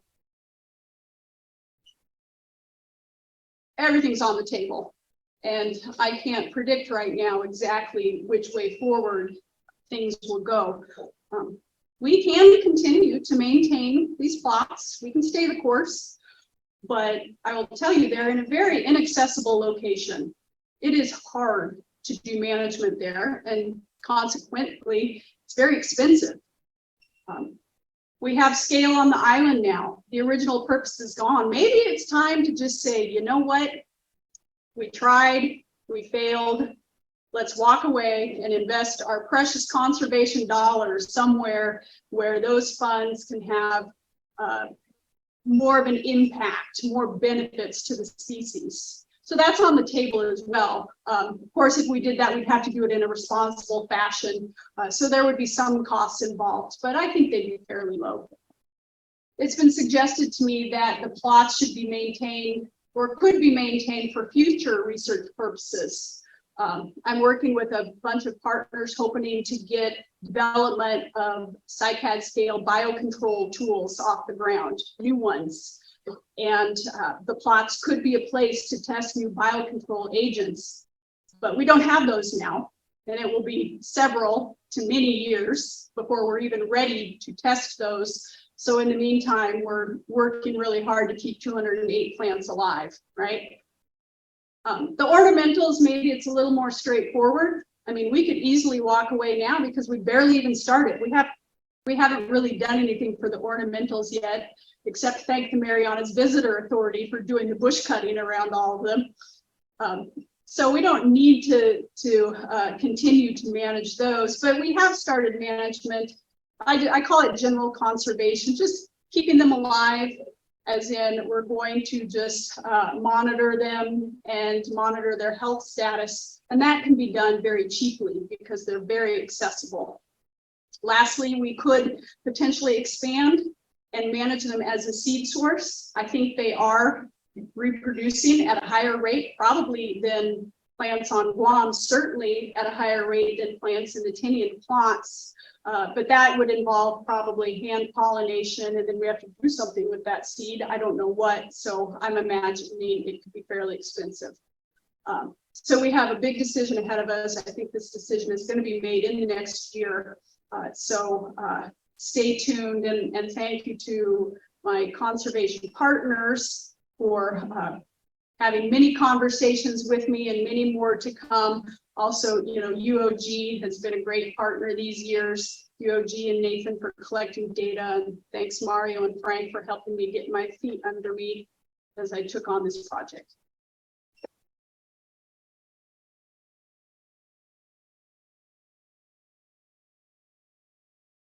So we have 2 minutes for questions. Are there any questions?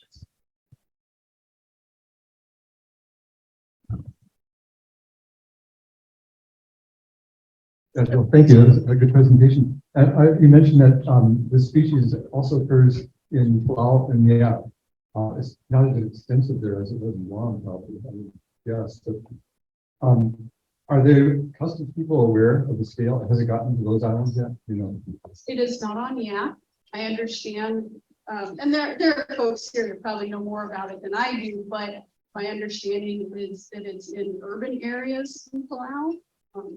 That's still scary, certainly, but Yap, at least so far, is secure. Whether or not customs is looking for it, I don't know. Aubrey might know more than I do about that. Is there any data that suggests that some plants are less susceptible to the scale than others? Excellent question. So these plants in the plots were sourced from 12 Guam populations, and we know where on Guam they came from. And so that's actually a side project of mine. I was hoping to finish so I could present it today, but I didn't get done. Is we know their genotypes, and so we inadvertently released scale in these plots with known mixed genotypes. So I'm going to be collecting that data, and it'll be interesting. I think we'll have time for one more. You actually just kind of alluded to what was my question, but often when we think about the introduction of invasive species, we think of it occurring in high human traffic areas, and this wasn't the case, right? This, like you said, this is a really inaccessible area. So the fact that scales got there into these high density plots, do you think there's anything to learn from a management perspective about that versus these more dispersed, you know, ornamentals as literally a way to do plant conservation so that they're not as susceptible to these mass breakouts? Absolutely. I mean, hindsight is 20/20, of course, but believe me, I'm like, oh my God, why did we plant them all together, close together in one place? It was, you know, especially since knowing that the reason for them being put in there was because of risk of invasion. So definitely, I think any sort of rare plant work, I think, keep it in mind, spread of disease and invasives should be at the forefront. And it has occurred to me, even with those plots, that perhaps we do something of a cull so that we retain plants at the north end and the south end, but let's create more of a gap between those and maybe be able to maintain some of them longer term so that we don't continue go through this full cycle of, reinfestation over and over.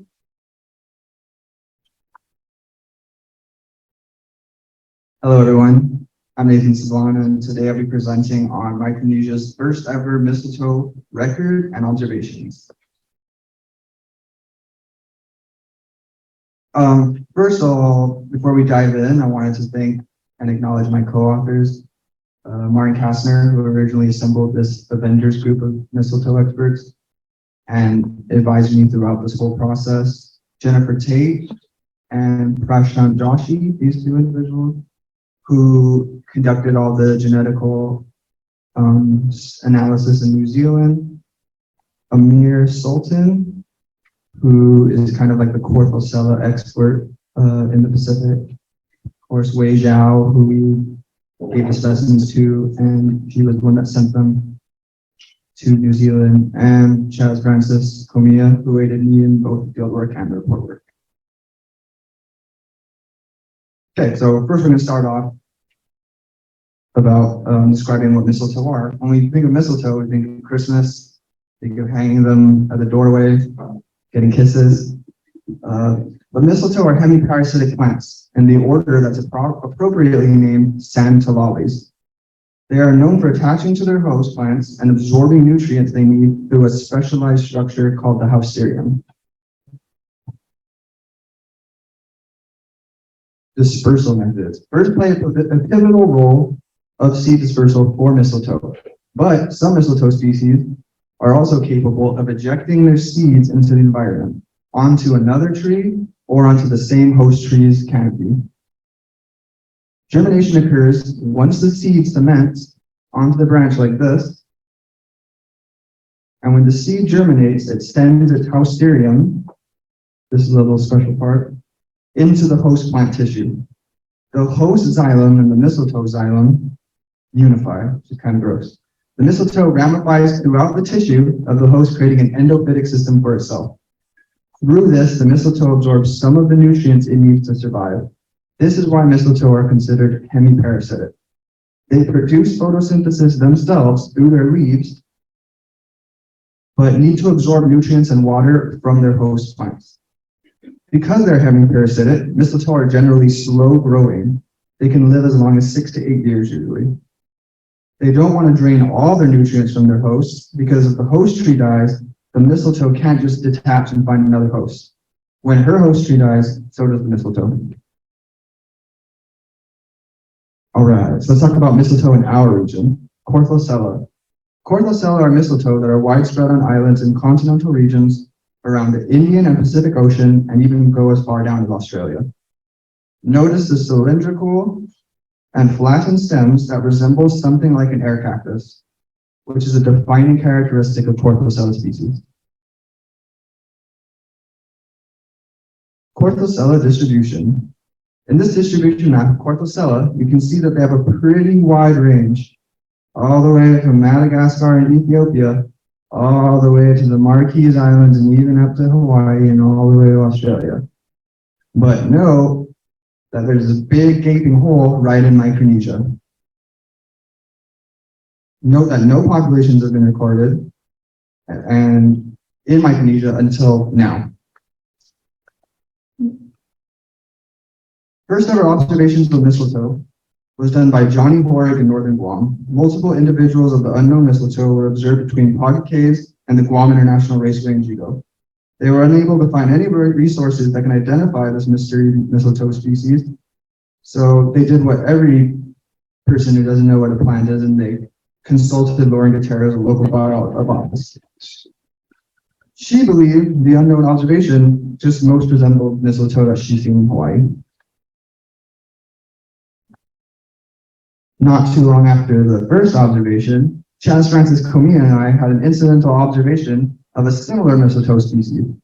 I observed a single individual on an east face summit on the southern mountain range up in pristine, elevated limestone habitat. It was attached on Agalea like a mistletoe would be, with its large bulging hausterium, as you can see right here. And it was similar to, but not exactly like epiphytic orchids I was familiar with. So I took a bunch of pictures and I sent them to Martin. So with these unknown mistletoe occurrences, it raised the following questions. Assuming it's a mistletoe species, is it a Corthocella species? And if it's a Corthocella species, is it a unique undescribed species? And what known species is it related to? To collect specimens for sampling, we went and just visited the original sites the unknown mistletoe were incidentally observed. The northern site is, again, elevated limestone forest between Paga Caves and Guam International Raceway. And the southern site is between Mount Almagosa and Mount Lam Lam. Morphological methods. After specimens were collected at these sites, samples were compared with the dichotomous tree by B.H. Dancer, using his revision of the genus Corthocella all the way from 1937. Genetic methods. A sample was collected and sent to the Massey Genome Service in New Zealand for sequencing. ITS and plastid TRNLF regions were targeted. Separate phylogenetic trees were constructed based on each targeted region using RAML software. Field results. At the northern site, only 20 mistletoe individuals were observed. 2 specimens were collected. The host trees of every individual was on Eugenia reinwartiana, a Merticiae. In the southern side, 30 mistletoe individuals were observed. The host trees ranged this time: Agalea marianensis, Eugenia reinwartiana, and even Fagurea bitterania, variety ladronica, and Dipades delicocarpa. It's important to note the habitat characteristics for now. I'll let you guys know why later. But both sites are described as pristine elevated limestone forests by both Stone and Fosberg. At the southern site, all individuals were found on the summit of the exposed limestone peaks, whereas the northern site, individuals were only found in a small opening on shorter statured trees close to terraced edges. Most individuals were found on sunlit branches, approximately 5 to 10 millimeters in diameter. At the northern site, tree species consisted of Acrosia, Ficus, Eugenia, Sigisinium, and even Triphasia. In the southern site, the tree species primarily consisted of Pandanus, Eugenia, Triphasia, Agalea, and since it was so high up, some Mysilocri. Morphological results. According to the morphological results, we do have a Corthocella species. Our species have indistinct flowers. Their branches occur in pairs, transverse to the stem, and the internodes right here are flattened and distinct, kind of like a bug. The description keys out to Corthocella platycala. These observations were indeed mistletoe all along. Genetic results.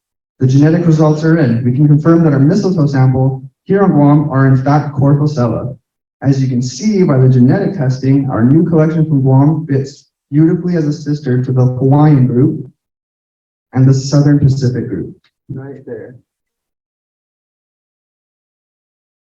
And because of that, it's clearly a distinct species, not Corthocella platycala. As mentioned earlier in the morphological results, our sample keyed out as Corthocella platycala. However, platycala represent a polyphyletic species complex within populations that scatter throughout the Eastern Pacific. Modern research suggests that geography is a more reliable measure of relatedness than morphology. More research is needed to determine the status of the members of this complex. In summation, these Corthocella platycala species are most likely their own distinct species in their own respective island. These islands have primarily had morphological studies, but not genetics. Because of this Guam Corthocella study, we've exposed the need to reevaluate all Corthocella platycala throughout the Pacific. So in conclusion, is it a Corthocella species? Morphogenetics do say, yes, it indeed is a Corthocella species. Question 2, is it a unique undescribed species? What is it most likely related to? Yes, it is a unique undescribed species. And its closest relatives are the sisters, the 6 Corpusella up in Hawaii. Are they rare? Because if they're threatened or close to extinction, we should probably conserve them. And from my personal observations and other experts in the field, these mistletoe are not common. In fact, I've gone out multiple times to both study sites and can't seem to find any more additional populations. But due to their cryptic nature, we can put more surveying efforts into mistletoe species on Guam to better understand their population dynamics. Rarity can possibly also be due to lack of avifauna diversity, both seabirds and native forest birds, which can be attributed to the destructive introduction of the brown treesnake. So new species usually means new name. So we thought about who we should dedicate this proposal name to for the new Corpusella species. And we've chosen, after deliberation, proposing the name of this new plant species after Mrs. Lauren Gutierrez. For all of their contributions towards the knowledge and preservation of Guam's native plant species and to Guam's biological community as a whole. And I've answered so many plant questions throughout my whole life. So, thank you guys so much for listening. To conclude my presentation, here are a few of my acknowledgements, and are there any questions?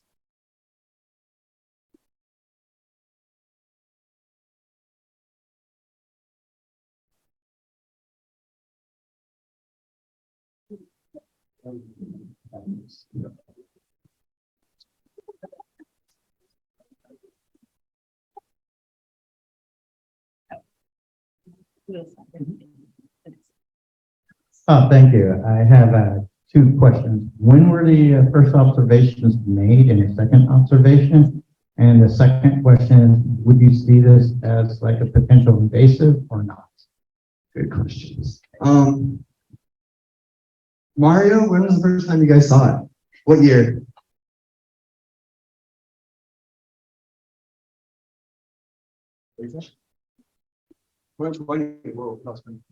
Yeah, so 2020, and then the second observation was also in 2020. So pretty recent. And then invasive, I wouldn't consider it an invasive species because the genetic testing says it is a distinct Guam species as opposed to an introduced species from the other islands. That was one of the first questions we thought. Also because it's in like really pristine, specific habitat compared to like somebody's yard.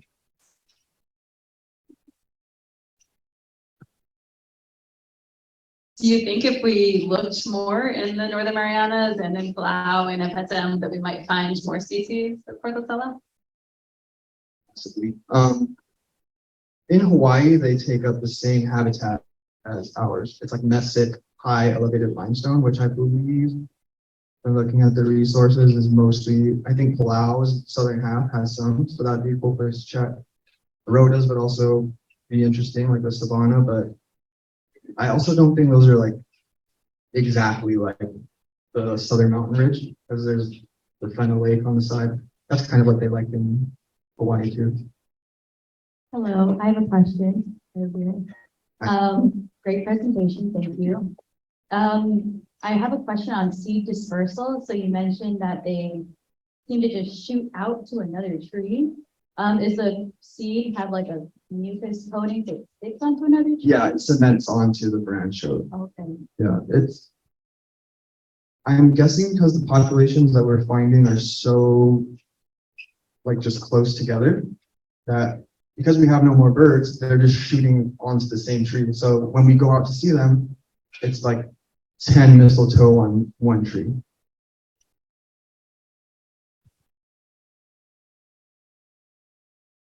Any more questions?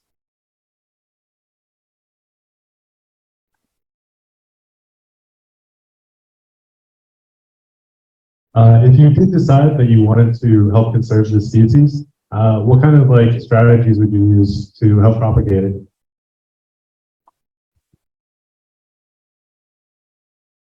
That's a good question. I don't know, I'd probably consult like mistletoe masters like Amir.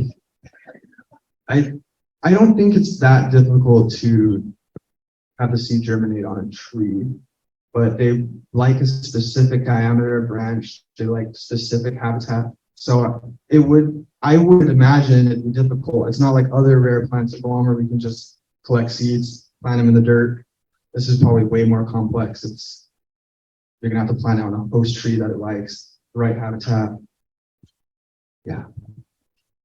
Do you think that it's possible that they naturally have low population numbers? That's not necessarily. Yeah, most like I would think so. Like I said, I think now that everyone kind of knows about them, we can all keep an eye out for mistletoe. But they probably are in low population anyways. I think in Hawaii, they're a critically endangered species. There's not a lot of them, and they're just on Oahu, I believe. On Hawaii, on the main island, right? Yeah. Yeah, there's 6 of them. One of them is like on every tree, basically. Hi. As far as community members go, you wouldn't encourage all of us to go and get them and plant them in our villages, would you? No, I wouldn't. It'd be really hard to get up there too, but yeah, thank you. Yeah, maybe just not Christmas. All right, thank you, Nathan. Okay, how's the day, everyone? My name is Sheila Teriyama. I am a natural resource specialist with NAFAC Marianas at Camp Live. Today I'll be presenting on the salvage and transplantation of ESA-listed orchids at Camp Lives. All these projects are driven by our biological opinion, and this is for the marine relocation from Okinawa to Guam. Part of the BO, we have committed to salvaging healthy and suitable orchids from our project sites and transplanting them into the forest enhancement site. For those of you who might not be familiar with our native orchids, we have 4 listed orchids native to Guam that are listed as threatened, and 3 of them are epiphytic, and 1 of them is a ground orchid. In our project sites, we only have 3 orchids that were located. We have Babauta guamens, Tigrulabian guamens, and Dendrobium guamens. All 3 of these are the epiphytic orchids. We do not have any Nobilia jacksoniae on the ground in any of our project sites. So this is what I'm sorry, you guys can't really hear me. But these are what the orchids look like.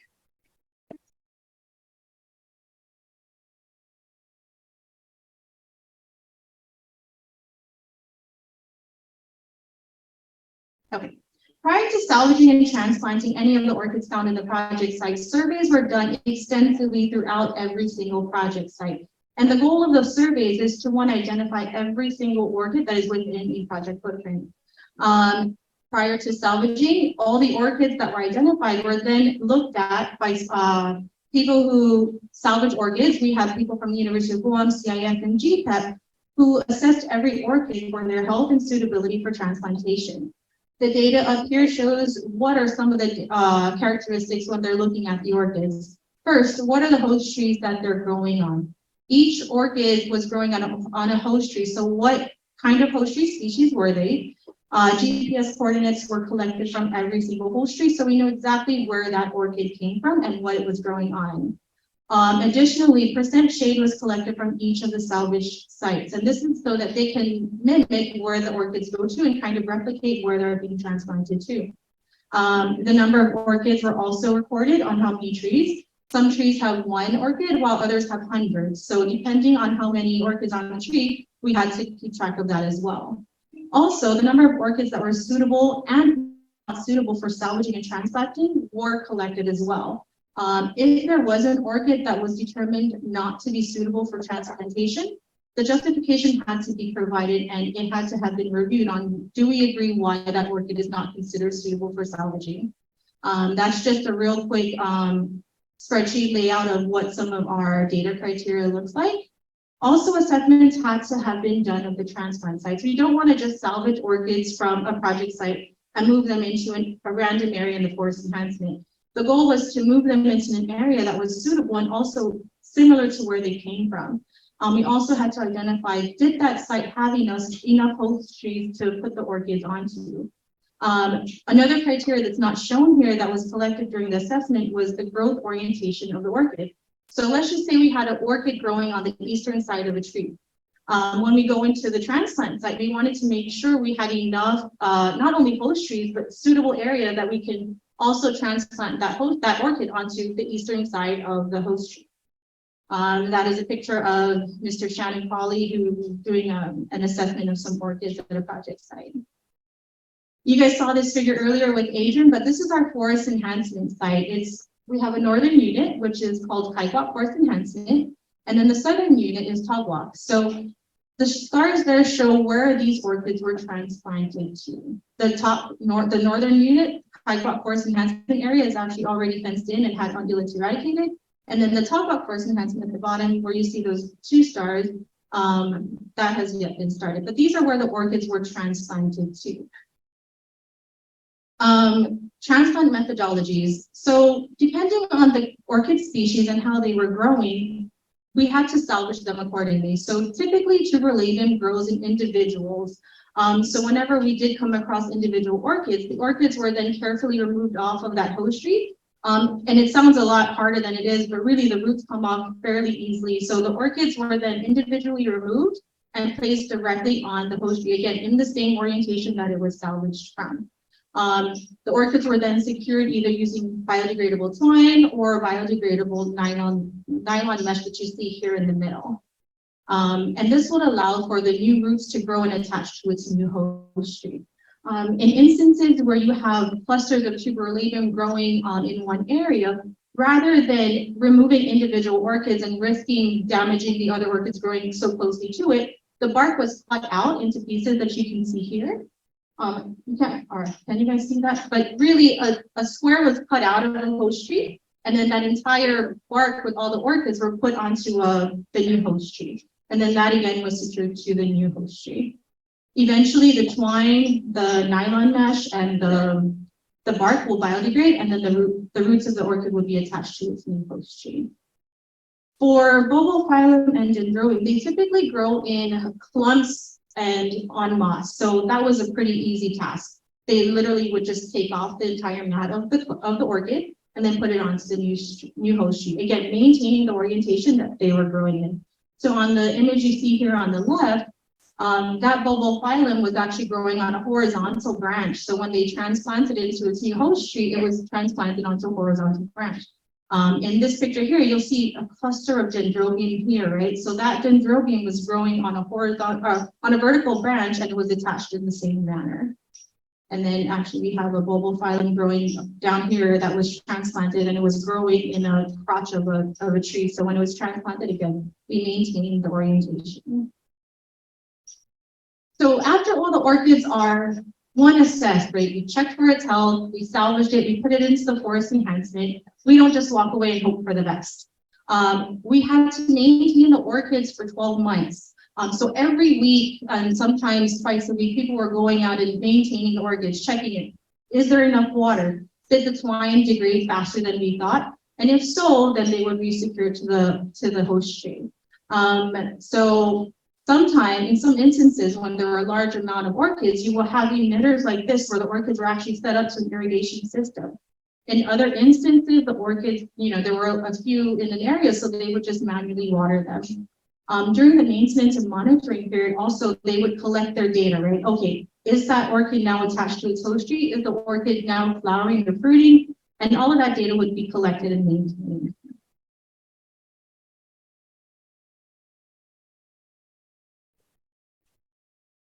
And these are the results. Super exciting stuff. So one of the things that the BO noted that we had to achieve was, after salvaging and transplanting, the orchids had to have survived for 12 months, and 50% of them had to have survived.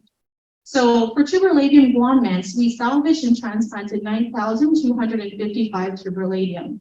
80% of them survived. So we already exceeded the expectations for tuberolabium, right? Dendrobium guamans, we had 46 salvage and 44 of them survived. So we had a survival rate of 96%, and Babauta had 100% survivorship. As you guys can see here, the root there on tuberolabium is already attached to its new host tree. For dendrobium, we've started seeing flowers and new roots as well. And then over here, this is a clump of Babauta that is also attached to its new host tree. And that was 1 year after transplantation. So this is all these projects that we just gone through are some of the first projects to really work with the listed orchids. First time to really salvage on this kind of scale, transplant them. So we really wanted to make sure that the orchids were not only surviving that 1 year, but how well were they doing? So we actually executed another year of maintenance and monitoring so we could see, are they on their own? Are they really thriving like we think they are? So what that supplemental 1 year project found was that they are surviving, they are thriving, but they are also reproducing. We saw signs of fruits, flowers, and recruitment. So in the Dendrobium and the Bulbophyllum clumps, we would see new shoots of orchids growing. And then in the Tuberulanium sites, we would actually see new seedlings growing. We have a joke in the office that, Tuberulanium is not as picky as we think. We had actually an observation of a new seedling growing on flagging tape. So, they're not the most sensitive orchids, but for us, this was super exciting because we transplanted all these orchids and they made it past that year, but now 2 years later, they are reproducing. And so this is something that, is showing that it's not only successful, that we're able to do this in a way that can continue the species. And I think that might be it. Yes. And we is that Bulbophyllum rausoni? No. Okay, it's just the baby Bulbophyllum. So we do have ample time for questions, so any questions? Hey, Lindsay. Hi, I did have a question about long-term monitoring. You mentioned that you did go back the additional year. In terms of, let's say, the next 10 years, to your knowledge, are there going to be any studies on the long-term survivability of the orchids and possibly comparing the transplants with established orchids? Not at this time, right? To do additional monitoring on this scale, to go out and check another 9,000 orchids individually, it's going to take a lot of money and a lot of time. So, we've already met the requirement and we've gone out more. So we know that the orchids themselves are doing well on their own, but it's not something that we're looking into further. But, it's something that is very much, I think beneficial for the species as itself. Master's project, maybe, Lindsay? Go ahead, Patty. I just wanted to ask, what were the common host trees that you would find the orchids on? Surprisingly, in disturbed limestone forest, it was predominantly vitex, but when you have a lot of a native forest, we see them on Eugenia and Martiana. But vitex is everywhere in the northern plateau, so opportunistically they would grow there, right? And as the leaves drop, it opens up some gaps in the forest. They seem to like that for Tuberulanium at least. For Bulbophyllum and Dendrobium, gosh, you've seen them on all the native. You've seen them growing on pandanus, ficus, really anything that has a little bit more shade and humidity retention in that habitat. Chica, did you guys notice any diseases on them?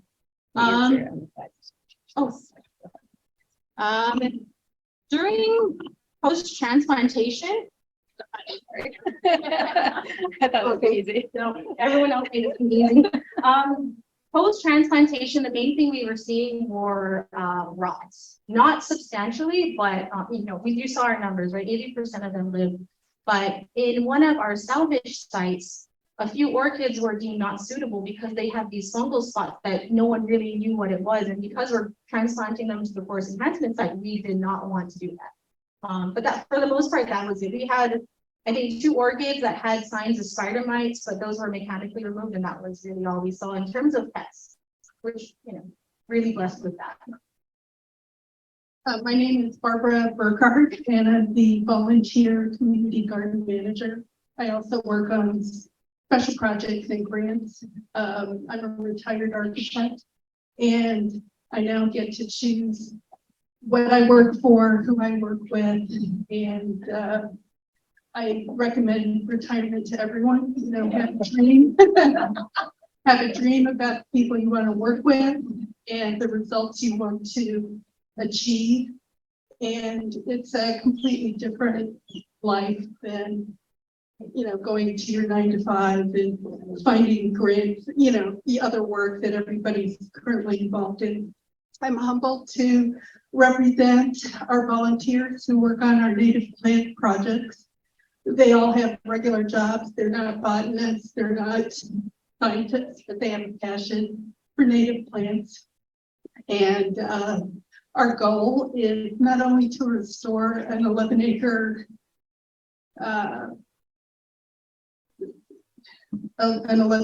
plot of land that's adjacent to our clubhouse, but it's also to bring awareness. There was a question, how do you get plants, how do you get native plant knowledge to the general public? And I would say, have a location in Dedado. Let me find the slide for that. Oops. Sorry. Where's the, oh, here we go. Yeah. Okay. This is a very simple diagram of what we do at Island Girl Power.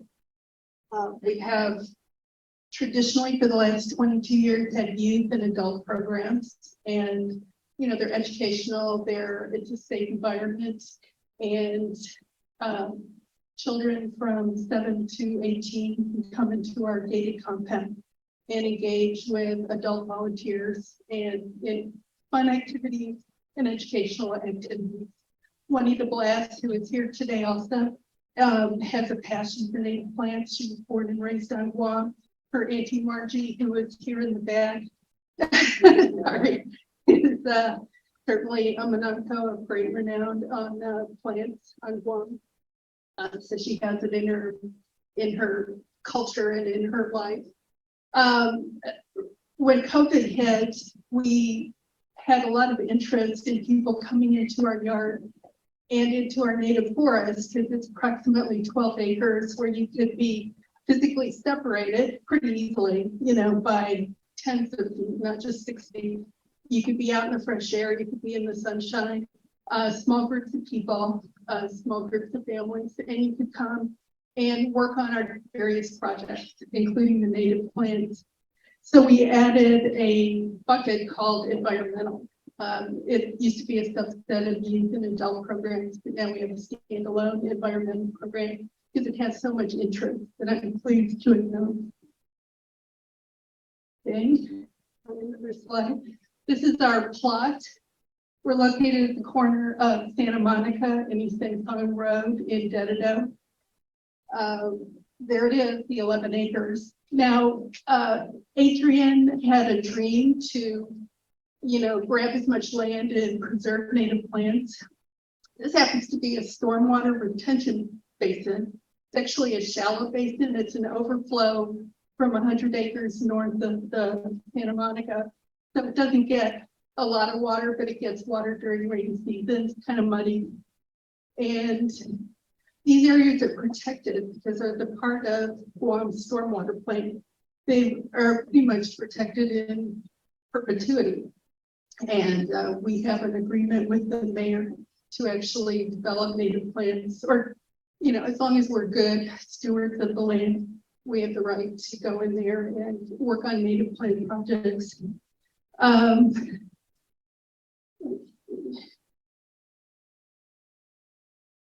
So we call it, you know, we're volunteers, so we can call ourselves whatever we want to. So we call ourselves doing the work, the Dedado Rainforest Restoration Project. And to support that, we actually have a native plant nursery. We look at not only working in the forest, but we create habitats for birds and butterflies on our property. And in future projects, we want a nice orientation area like at Hertiage. This is our dream. We want pathways and we want signage. So, you know, you have to declare it, you have to dream it, and then things come to you in line. We hope to, we currently have space for about 1,000 native plants. And again, this is something that went in during COVID. We have a dream to expand to 4,500 plant capacity and greatly increase the number of plants that we can put in the forest. I want to introduce you to the man and his son. This is Justin Hale. He's a doctor at GRMC. And he and his family have been coming to our 11 acres, a minimum of one Saturday a month for 4 years. So you add that up, that's 4 people. They spend 2 hours. Often they come in twice a month.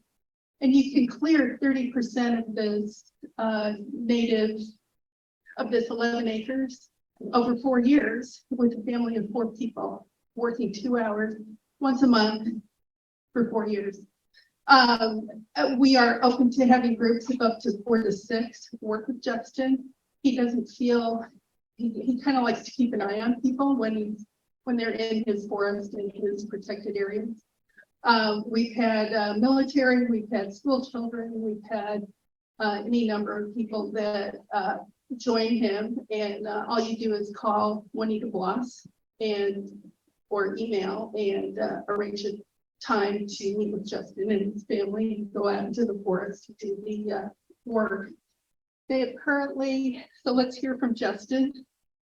He couldn't be here. Like I said, we're all, except for me, everybody has their day job. Oops. And not quite sure how to activate video. Not a double tap. Yeah.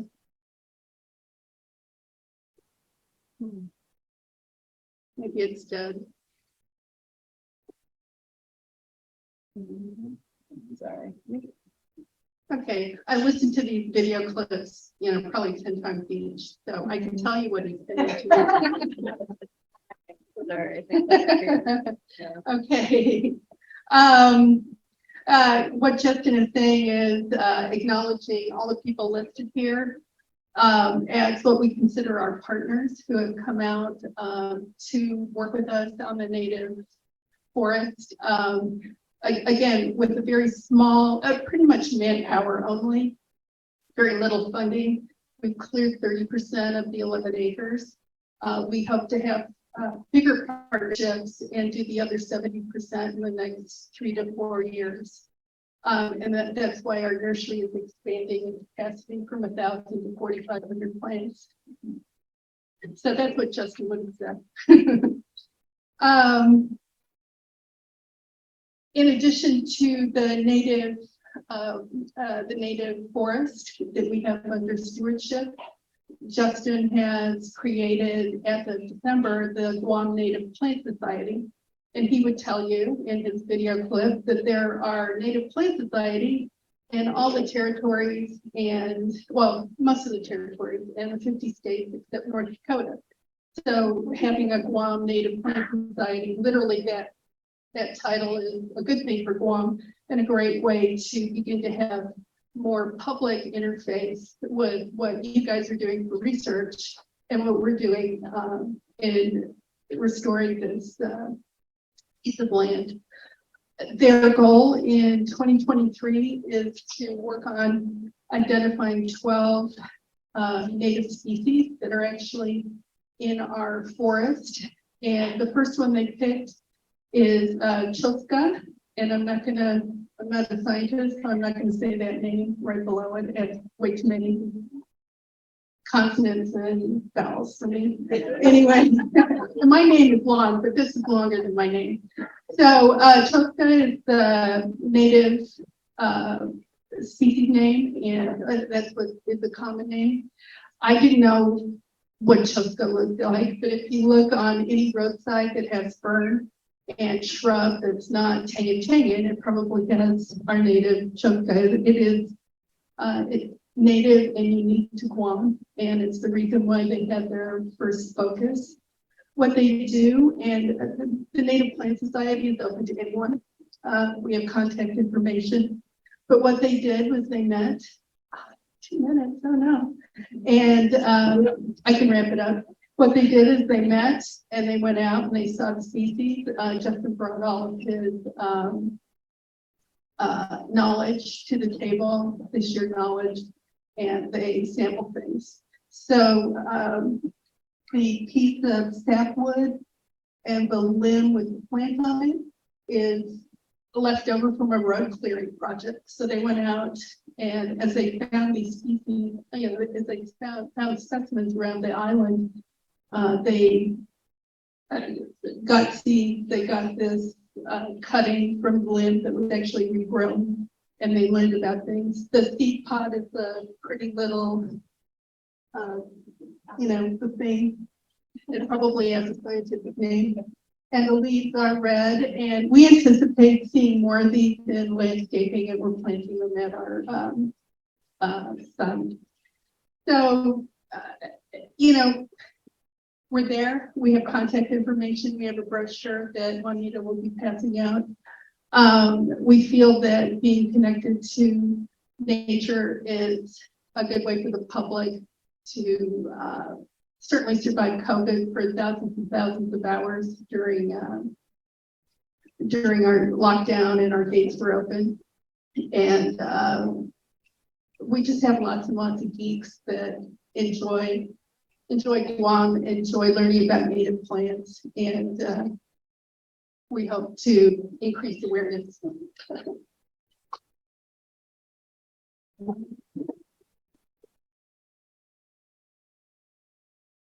Okay, I asked for 30 seconds. And so just so you know, we have our program for 23 years. Island Grow Power has been in existence. We've transitioned recently, which is important for everyone to understand. We are not under the Ajuda Foundation anymore. We are standalone under Corazon Isang. So for those of you that got brochures, you'll be able to see some of our youth programs, service learning projects, internships, community service for military and the rest of the community. We really believe that in the effort of growing a community of helpers, we need to connect them to nature, because nature is the basic coping mechanism for our social issues and our mental health woes. And so where we may lack in paper tracking of degrees and knowledge, we make up for it in heart, which our program's name is Corazon Isang, the heart of the village. And so please, if you haven't signed up for a field trip, please do so. Ours is on the list and we have openings left. So thank you very much, and hope to see you all later.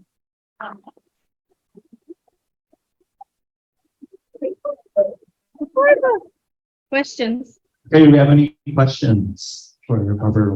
Wait, Philanthus marinensis. Yeah. Yes, I got it.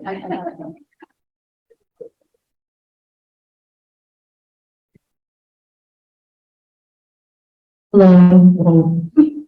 I have a question. How can we join Guam Native Plant Society that you mentioned? Can anyone join it, or would you prefer just experts in that? We are all experts of something, or at least we want to be. So it's open to anyone, and they have a Facebook and an Instagram page, and they meet. Their official meetings are like once a month, but they honestly go on field trips and they go into different jungle areas and see some of the areas that Justin has been working on throughout the years, where he gets his native plants. And in that nature park that we're talking about, there's over 50 natives already in existence. Some of them as old as 60 years or more. Yes. Are there any conversations between you guys and U.S. Fish and Wildlife Services as like a refuge for endangered species? Because I know you guys have Pertula radiolata already. Right, and we've had people come in for our native butterflies and the snails, and kind of seeing what is already in existence. There's visual evidence that the local snail was in our park at some time, but we have yet to examine a real species, a live species. But we're definitely open to different partnerships, and where USDA comes in, and where agriculture comes in, and where fish and wildlife comes in, we just have to make sure that we respect everybody's needs within their specifications. So, we're learning. Okay. Anybody else? I just wanted to say thank you to Ms. Lindsay, who developed a lot of the background and the original work in the park. We've been working on the park since 2014. And it's through hard work and dedication from really wonderful people that we were able to continue and move forward in this project. Thank you. Thank you, Steve.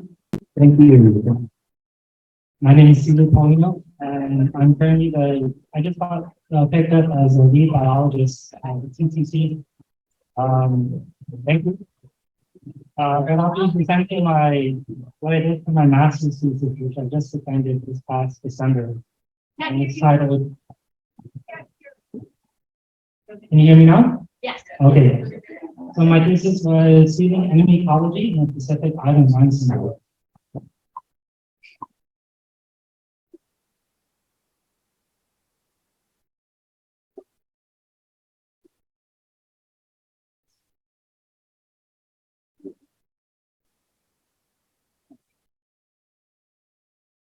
Okay, so tropical rainforests are renowned for hosting extremely high rates of biodiversity, most especially for trees, among other things. So something like 1 hectare of lowland rainforest in Borneo holds more tree species than the entire continental United States and Canada combined, which is crazy.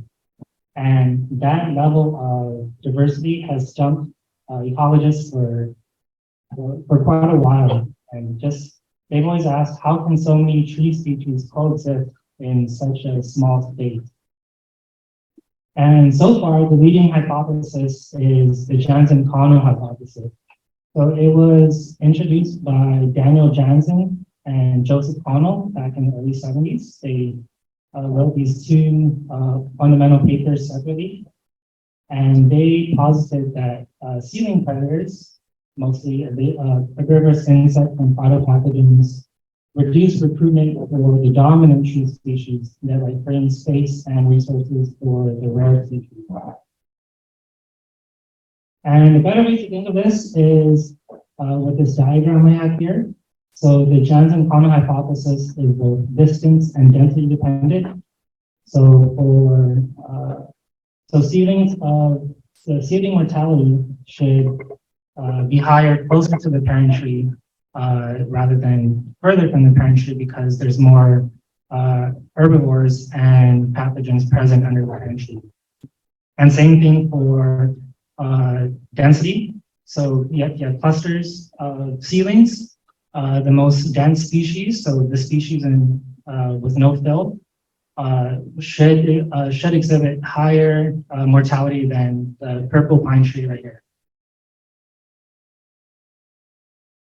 And this has been studied in the Marianas. So in 2015, Marler and Musser found they were looking at the lone Cereanthes nelsonii, seedlings under the lone Cereanthes nelsonii. So very close under the mother tree.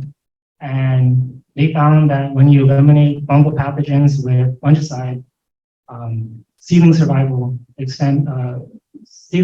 was greatly increased compared to all the other treatments.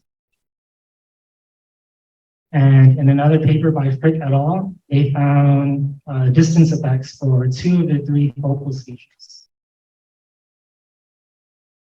So this is what I wanted to do. I wanted to further investigate the Jansen-Kano hypothesis in the Marianas.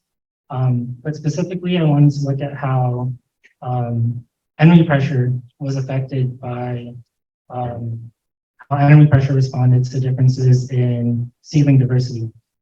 So I measured enemy pressure in terms of 2 variables. The first one is foliar damage, which is the % leaf area consumed over the total surface leaf area. And I used a free and open source software on the Apple Store, on the App Store called Beachhead. So it accurately calculates the total leaf area consumed. And I also measured enemy richness, which is the observed damage types over the total seedling leaf area.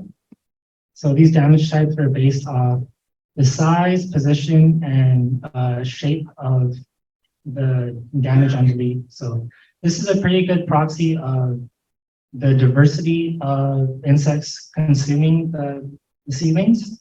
So you can see that number 2 over here, these are in the middle of the leaf, and it's most likely that the insect that caused this damage was of the same or similar species compared to damage type number 1.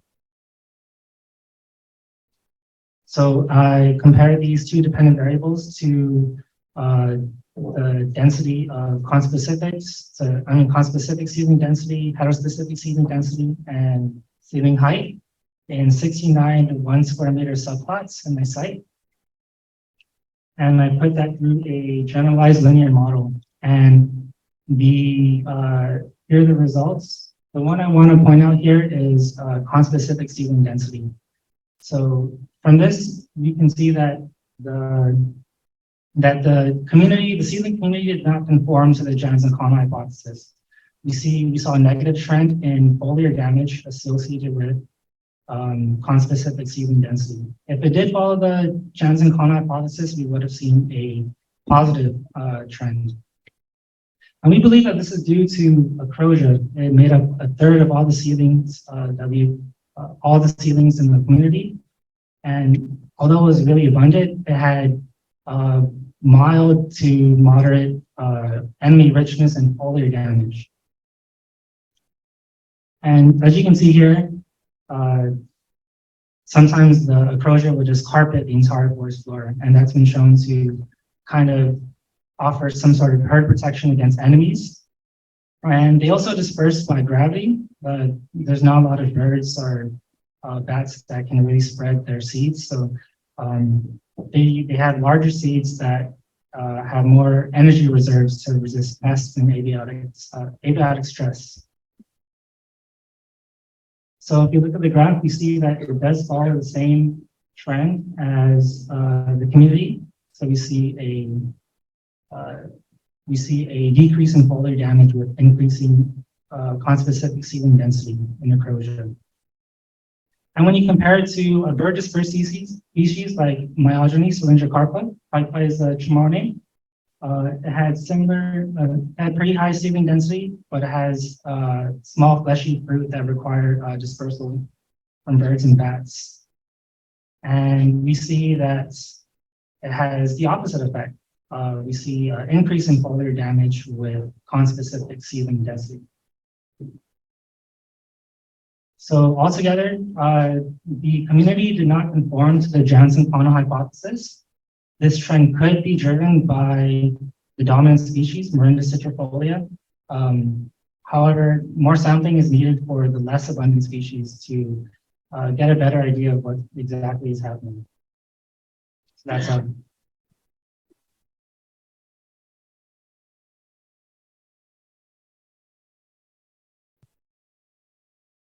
Any questions for CJ?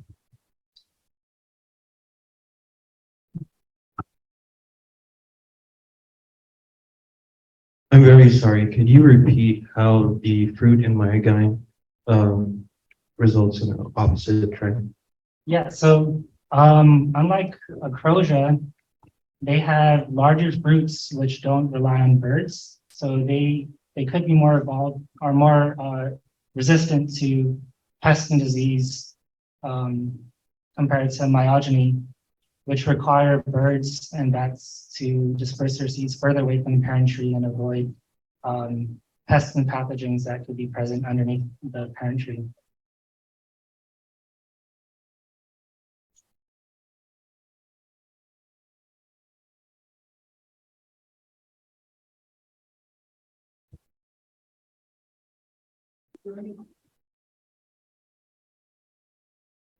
Okay.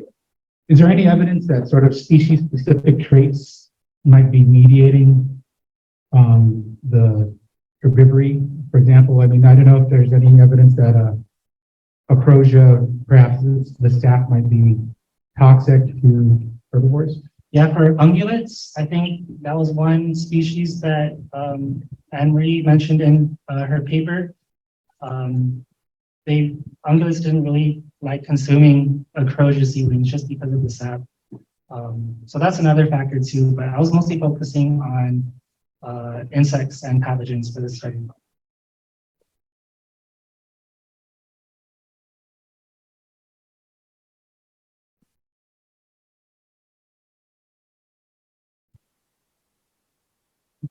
No questions? No.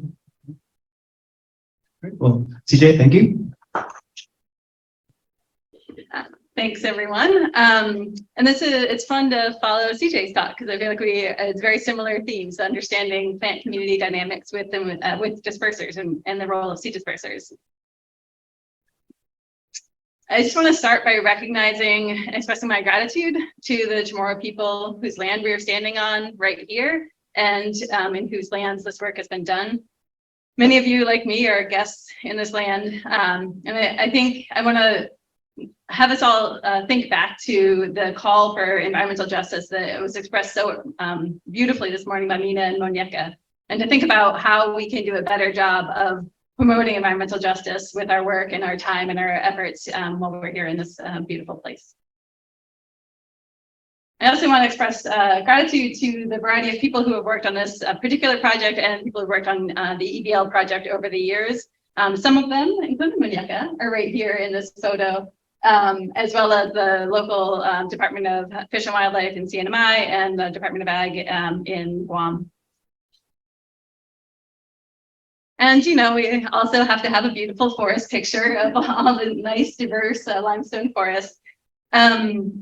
I like to think, or I've spent a lot of my career thinking about the processes that shape this forest and that help determine which species are present in a forest and what their abundance is. And most of the trees are dispersed by birds or bats, like about 90%. There's a few that are more gravity dispersed, and that's about it in our native trees. And so when we're thinking about kind of dispersal, one of the important roles of dispersal can be helping forest communities regenerate after disturbance. So this is an area that was cleared in Marpi, and this image is from 2009. This is the brownfields area where they were getting rid of unexploded ordnance. So it's cleared, and then makes you think, okay, how is that forest going to regenerate? Is it going to get back to native forest someday just with the natural processes? This is the same clearing in 2019. You can see that there's still lots of open land, but there is still some, something that has filled in some portion of that. Similarly, this is a picture on Guam. So this is the racetrack, and you can see this area just south of the racetrack was cleared. This is from 2006. And then in 2021, you can see it's kind of filled in. And so there's been some amount of recolonization of that area. So in a kind of conceptual manner, the way I think that this process happens is you have Lysana that comes in pretty quickly and dominates in the system. And then over time, you get some other native species that come in underneath. You get something that's more mixed introduced forest. Then eventually, maybe you can get back to native limestone forest. It's probably not going to have this beautiful karst if it had been cleared down to the soil before and was like Lysana. But it's going to be something that is, dominated maybe by native limestone species. So that's the kind of hypothesis for the trajectory of succession. And in this project, what we are proposing is that you can look at the seedling community in Lysana and maybe see if it's moving towards the next step. So if that, if the Lysana forest might be moving towards mixed introduced, the seedling community should be more representative of a mixed introduced forest. And the seedling community mixed introduced should be more representative of a native limestone forest. And that would be kind of a normal successional trajectory. So in this project, what we're asking is how does a seed disperser community that's present influence this trajectory of forest regeneration? And you can think about that in an area that's like pretty, more intact. This is mostly native species, even though it's likely been cleared at some point in the past, or someplace that's been pretty disturbed and it doesn't look like there's much there to start off with after this fire. So those kind of two main questions that we're tackling are, first asking just whether the seedling community reflects the seed disperser community in a given location, and then how the seed disperser community might influence this trajectory or how the forest is regenerating. And the reason that we can ask that in this place is that there's a variety of ways that our frugivore community, our seed dispersers, have been affected. So one that we've already heard about, the brown tree snake, which was introduced to Guam, caused the loss of most of the native frugivores. So there's still a few fruit bats and a small number of starlings, sali in some areas on Guam, but they're gone from most of the forests. And then there's the introduction of the pig to Guam, and someone wrote out, that was interesting to find out there were very few in any of the camera traps. But the introduction of the pig is also a frugivore, so it's moving a lot of seeds around on Guam, even though there are very few birds or finihi left. And then on Saipan and Tinian, there are no pigs, and also, but very few finihi as well. And so you have a pretty dominant bird community, but fewer of the mammal dispersers. And you just have to throw in ungulates, which are definitely affecting all of this, and something that you have to kind of keep in mind, the deer, because the deer are going to be changing the seedling community after dispersal happens. As dispersal happens, seeds get places, and then the deer are going to mow some of that down. So each of these dispersers has a slightly different group of plant species that it tends to disperse. And we spend a lot of time watching fruiting trees to see who's coming to eat them, and put together what we call the fruit frugivore network. So the network of interactions between all of the birds or bats or pigs and the food that they're eating. And so in general, birds will eat a wide variety of things from, they're small and medium sized. So some of you might recognize a variety of these plant species. Bats will eat some of the larger, more fibrous fruits. We've heard about acrosia, and full species of acrosia, pandanus, but then also some of these tiny fruits, the ficus and premna or ago. And then pigs will also eat some of these larger fibrous fruits. See them eating acrosia, for example, quite a bit. They love these large, fleshy, domesticated fruits, and as well as some of these kind of smaller, more medium-sized fruits. And so you'll see there's some overlap between birds and pigs. There's some overlap between bats and pigs, and between bats and birds. So it's hard to totally parse out which dispersers are responsible for each of those plant species, but you can kind of get a general idea. So for this project, we set up these transects with 10 points per forest type per island. And with those 3 different forest types, the Tangan, mixed introduced, and native limestone. And then we, along these transects, measured all of the adult trees and identified them, and then also measured all the seedlings and determined whether the seedlings were underneath a conspecific or whether they were away from a conspecific tree, meaning they likely had to be dispersed by something in order to get away from it. There's also a variety of other data that we collected that I won't talk about today. This is kind of our first, there's a lot of data that came out of this. This is their first crack at the big questions from it. So the first thing that we'll look at, there'll be a series of graphs that look kind of like this. So Lucena here on the left, mixed introduced, the native limestone, and the 3 islands with Guam in red, Rota in green, and Saipan in blue.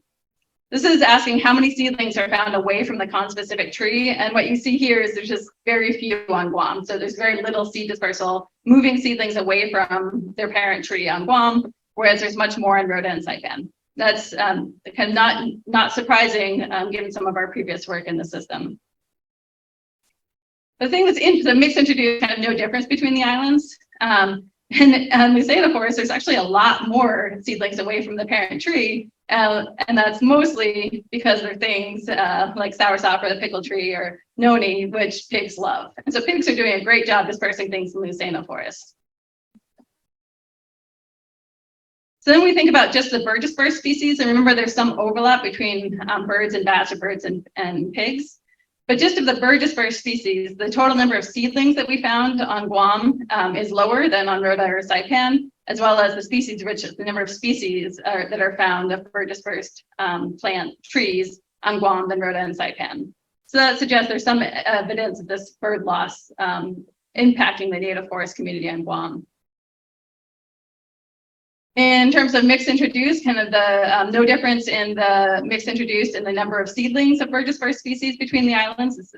But then in Lucena forest, you get an increase, largely again driven by the things that pigs eat that birds also eat. And the same thing happening here, more species, but those are largely species that the pigs are eating. They're generalist species to get dispersed by a lot of the species, a lot of things, including birds. And then just for rats, you can definitely see Rota, bats, the finihi. Rota has a lot more finihi dispersed seedlings in terms of the number of species and the total number of seedlings. And so that is the one island left that still has a lot of finihi on it. You don't really see that in the mixed introduced. And again, you just recapitulate this large dispersal by the things that pigs are eating that bats also eat. on Guam in the Lucena forest.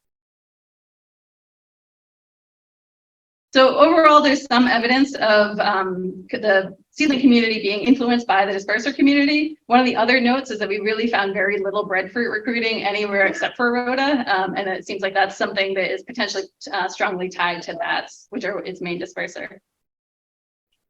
So this next step is just asking about this trajectory of forest. Can you see whether you have the Lucena forest is moving towards mixed introduced, which is moving towards native forest? The way that we're going to look at this are these ordinations. So if you haven't seen these, they're a little bit complicated to understand. I'll give you the basics I think you need to understand it. So each point right here is a community. So that's all the different species at one of our transects. And then things that are closer together it means that like these two communities are really similar to each other. So these 2 points are close to each other. And then points that are far from each other mean that they're very different from each other. Those 2 transects have a very different plant community from each other. And the colors just mean which forest type is there. So what we're seeing here is on Guam, on all of these islands, you can see that of the adult tree composition, you have native limestone forest, which overlaps a little bit with mixed introduced, which overlaps a little bit with Lucena. So it does suggest there are very different forest types that kind of separate out in all 3 of the islands. But then when you look at the seedling community, I think what you find is interesting. Here on Saipan, the seedling communities are pretty overlapping, suggesting they're all moving towards a more native forest dominated seedling community. On Rhoda, you can see there's overlap between mixed introduced and native, and then overlap between the mixed introduced and Tangan, but they're still a little bit separate. And then on Guam, the native forest is very different than the mixed introduced or Lucena forest, suggesting that mixed introduced and Lucena are going in a different direction, which is very pig dominated forest compared to the native forest. So overall, I think what we're seeing is the trajectory for native forest regeneration is likely looking all right on Saipan, kind of middle of the ground on Rhoda, and it's moving towards this really pig-dominated forest on Guam, meaning pigs are having this big influence on regeneration here, and we're going to have to restore those native frugivores if we want to get this back, or we're just going to have to go out and plant lots of plants ourselves as humans, and that's what we're doing in some of our restoration projects. But I think that's not really sustainable in the long term. So we need to think about how we get the process of seed disperser or native seed dispersers back, so all of this forest restoration and regeneration can happen naturally without us just going out and planting everything. And so with that, I'll take questions.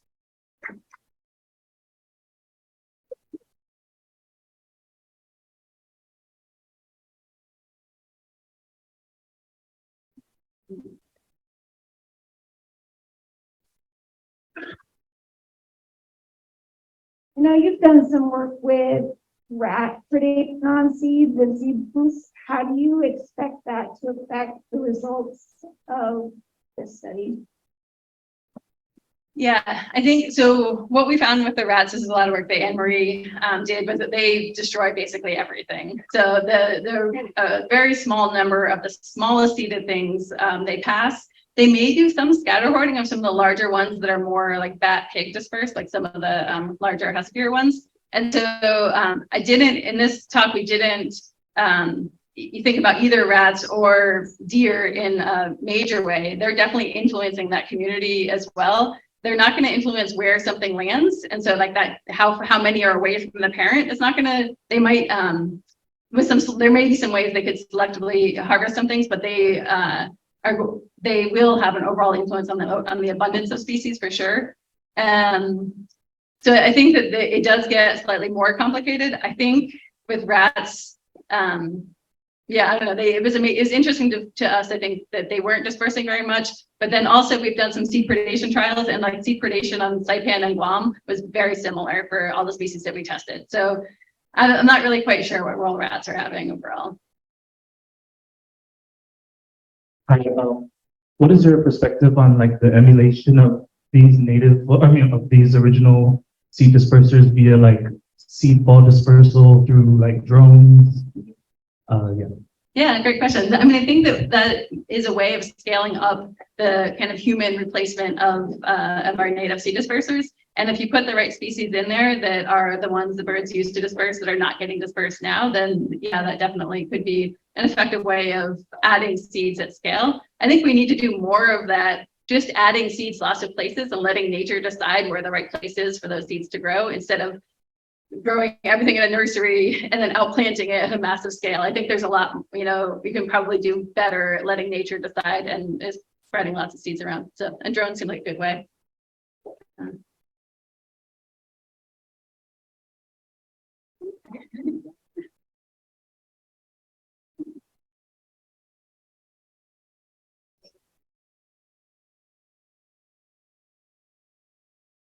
Do you know what the streptopelia disperse? I've seen some on Guam. Are they kind of filling in any of that ecological function?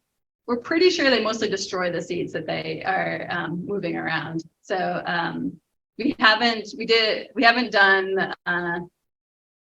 caught many in mist nets yet to look at their fecal samples. We'll probably get some more of those. There's an ongoing project that will get some more of those. But I think from what we've seen so far, it seems mostly they're just grinding everything up. Yeah. So looking at the non-metric multi-dimensional scaling ordination plot, you see separation of the plant communities based on species composition, but the ordination axes, did you have any environmental data that might explain some of the variance that's seen in the axes? Yeah, I definitely do. We have a bunch of environmental data. I think that's kind of the next step, is to really try to understand what might be driving some of the, or linked to some of those processes. I don't have an answer for you now, but stay tuned.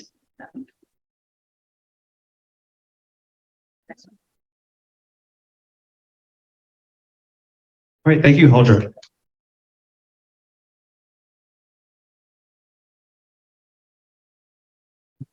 And so our next presentation is coming to us over Zoom. So can you hear us or is this one happening on Zoom?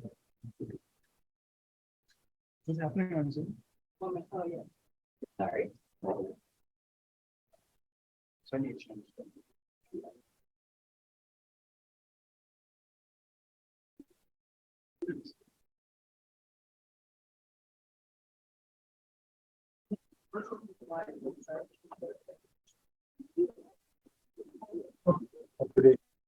I can share my own screen if that works. Yes, that'd be great. Okay. Today, thanks very much for, I guess, the last speaker of the day.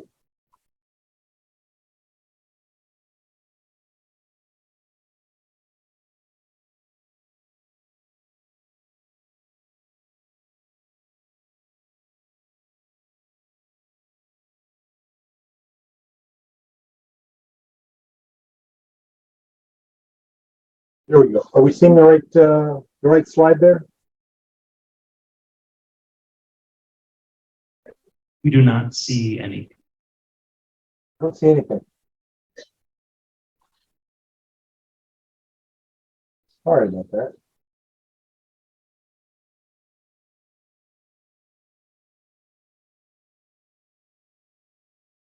Let me try this again. How's that? Perfect. Okay, thanks very much. So I'm JB Friday. I'm Extension Forester with the University of Hawaii. And my colleagues in putting together this presentation are Diane Haase with the U.S. Forest Service Nurseries Program, Rudy Estoy with Guam Forestry, James Manglonia with Rhoda Forestry, and Ryan Tolkien with Yackel Forestry. The situation you're all familiar with, Guam and some of the Western Micronesian islands are plagued by wildfires and seasonally dry islands. They result in the loss of forest cover, which is bad from an ecological point of view. They also result in threats to communities. Rural communities are threatened by wildfire. Everything in the Marianas is close to a reef, so you get the typhoon rains coming in right after a wildfire. All that sediment goes right onto the reef.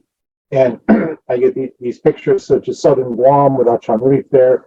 You see the wildfire there and the sedimentation going right on the reef.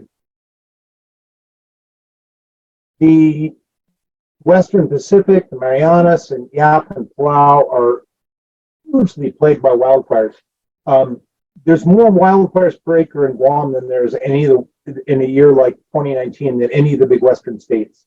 You know, more than California or Oregon or something like that. in terms of the percentage of land burned every year. I want to do a shout out to the Pacific Fire Exchange, pacificfireexchange.org. It's an organization to try to put together fire scientists and land managers to puzzle out how to work on better management of wildfires.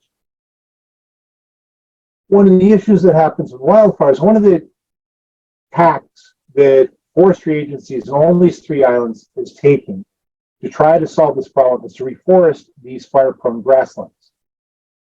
A problem with it is that the fires occur so frequently that you often don't get the trees growing up and shading out the grass before the next fire comes through and kills the seedlings.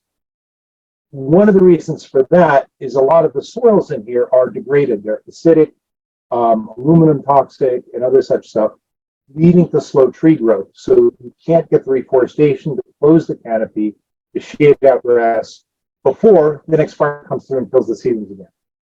So our project on this was to conduct a set of trials on these acid soils to try to improve the tree growth so that we can break the grass fire cycle and stop the areas from burning.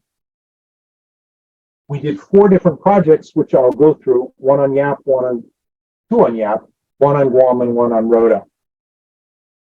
The first one on Yap is pretty simple. This was reforestation with acacia on an acidic oxisol. On Yap, the species chosen for reforestation was Acacia regliformis, so a fast-growing, adapted to acid soils tree, non-native, native to Australia, not native there. This area was the area by the airport they had found Imperator Olympica in, and they killed all the grass with they killed all the grass. They wanted to develop a forest as quickly as possible to shade it out so it wouldn't reestablish. The trial was both a complete fertilizer and applied lime. Now, fertilizing increased height growth of the trees, which is no surprise. In a fairly poor soil, you're fertilizing, increasing the height growth. Lime didn't do anything, and I was puzzled with that. I really expected lime, because it's an acid soil, would boost the soil growth. There was no effect whatsoever. Possibly it's that the acacias adapted well enough to those acid soils that the liming didn't give it any boost. But that was a little bit of a publishing result, and that paper is published in Tree Planters Notes, which is a public open access journal, and there's the reference to that.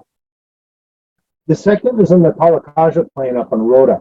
Now, this soil is mapped as an eroded oxisol on Rota. This is on the south slope there, and again, they're trying to protect the soil from eroding down on the reef. Their species of choice for reforestation as a tree is Acacia confusa, another non-native acacia. That tree had been traditionally used on Rota for a long time, so they're comfortable using it, and you see it also, they're planting vetiver graft there. The experiment was both, again, fertilizer and lime. They do fertilize their standard practice. So the trial was doubling the standard practice fertilizer, and hooray, that significantly increased the height growth of the seedlings. However, again, there was no effect of lime. When we looked into this a little harder, we found out that one of the possibilities there is whereas the soil, where there is soil there, is acid. Once it's eroded down to that subsoil, like you see in this particular planting site here where the trial was, it's not even that acid anymore. So we didn't get any effect of lime on that, which again, we expected to. On Guam, we had a site along the Cross Island Road where they had some poor performance of things. This site was mapped out mostly as an oxisol on the Akina series. But there are also inclusions of the Fajan series, which is a mollisol, which is, is an alpha sol, which is a much better quality soil. On Guam, like on Yap, the species for trying to reclaim these burning grasslands is Acacia regliformis. There was more room here, so we did 3 different rates of fertilizer and lime, with or without lime on it. We found no effect of the fertilizer. In fact, all the trees really grew quite well in its first year. Again, I was surprised at this. I think what we're finding with this is that there's a mix of soils on that. If you could have scraped it all down and mapped out exactly which soil is which, you might have found some results on the Akina, but not the Fajan series. But the fact is that they're all under the grass there, and you got to mix. So basically, we confirmed that Guam standard practice of fertilizer was fine. And again, we didn't see any effect of lime. This lime was, we hoed the lime in by hand around each seedling. Those are really mixed in well with the soil, but still, I would have expected lime, at least on the Echina series. Maybe there was a lot of the Acrogen series included in that area. It skewed, not skewed, but had it not show up any result on it. The last study is really the most interesting of them. This is on the island of Yap, again with an oxisol. They're planting, they want to plant a green break, and they're using a mix of trees, but they had a lot of the Honduran mahogany Sweetenia macrophylla. And so we decided, well, we'll use that species for the trial. We did 2 separate trials. There weren't enough trees to do a factorial or any combination of it. One of them we applied lime. And in this case, since it was flat and near a road, we tilled the lime in around the tree with a rototiller. I should say these trees gave the impression of having done really well right out of the nursery, but then starting to really slow down in growth because they were planted in this really poor soil. So we figured out, we'll till the lime in with that. Now, the guys working on the project are actually from the neighboring village, and they're really concerned about fires going on in their village. But they said, you know, what we would do with this soil is we would mulch the heck out of it. I said, fine, let's try it. Let's try one of those too. So on another site nearby, we tried a mulching thing. And so what we did was we were able to get a chipper, and we chipped the beach hibiscus poggle and put about a 5-foot diameter ring of 4-inch deep mulch around the trees as a treatment. Once again, we didn't have any effect with the liming, even though in this case we did till it in. On the other hand, we got a significant effect with the mulch. So this was a case where the textbook thing to do on the soils to add lime, that didn't have any effect. The local people's idea of mulching did have an effect. So I think that is something we're interested in following up further in some of these other sites too. Moving forward, one of the things, speaking of other sites, so this was a picture I took 2 weeks ago when I was on Guam of an acacia reforestation on some badlands. Again, I think the trees are doing really well because they came out of the nursery, really nice seedlings, a lot of fertilizer in the potting medium. They're put in, they're hanging on with that. But I've seen trees in situations like this just stop growing after a while. Really a good possibility of using mulching on this. One of the other things we want to look at in Guam is doing multi-species green breaks. So not just the acacia waiting for it to shade out the grass, but plant it with a mix of other species on a line as a green break in these fire-prone areas. And the vision of it is eventually getting the trees established. So here's a 5-year-old acacia stand. If you can keep the fire out of the stand for 5 years, then it's time to start, you can start underplanting with these other natives like the Leda, I think you were calling it pickle tree. It seems like an odd name, but it doesn't. But then you're setting it up for, at this point, you can start with your native restoration under here because you've effectively excluded the fire by shading out the grasses. So I can stop sharing there, and I'd be happy to take any questions.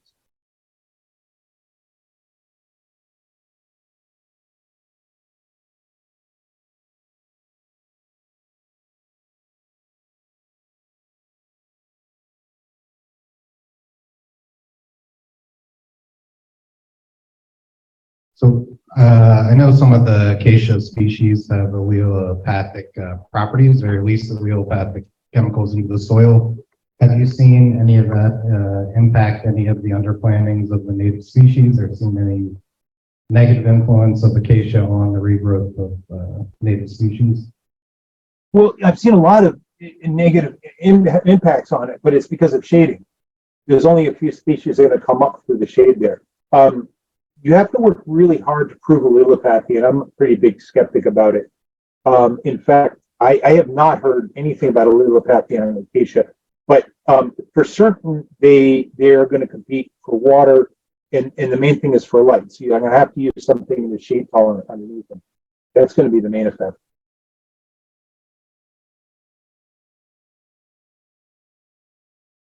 Mostly where I've seen allelopathy studies, they've extracted compounds from the leaves and applied to seeds on filter paper, something like that. But in soil, the soil really buffers a lot of things. So it's really hard to see that. And in some of the older sites where there are natives under the acacia, like on the Cross Island Road, it looks to me a lot more like it is the main interactions going on is the shading. And some trees do okay in the shading, and most of them don't. Okay, I'm sorry if I missed you saying this, but do you have any thoughts to why the mulching is effective when fertilizer and lime were not? Mulching does a lot of good things. I mean, it keeps water in the soil. There's some breakdown, with fresh green wood. There's some nutrients coming out of it. I would be surprised if this was so quickly, but the organic compounds in mulch tends to complex with the aluminum and reduce aluminum toxicity. So there's a whole lot of things that, certainly they're adding organic matter to soil, even to some mulching at the top. As that breaks down, they add some organic matter to the soil. So a combination of those things, I think, is going to be effective.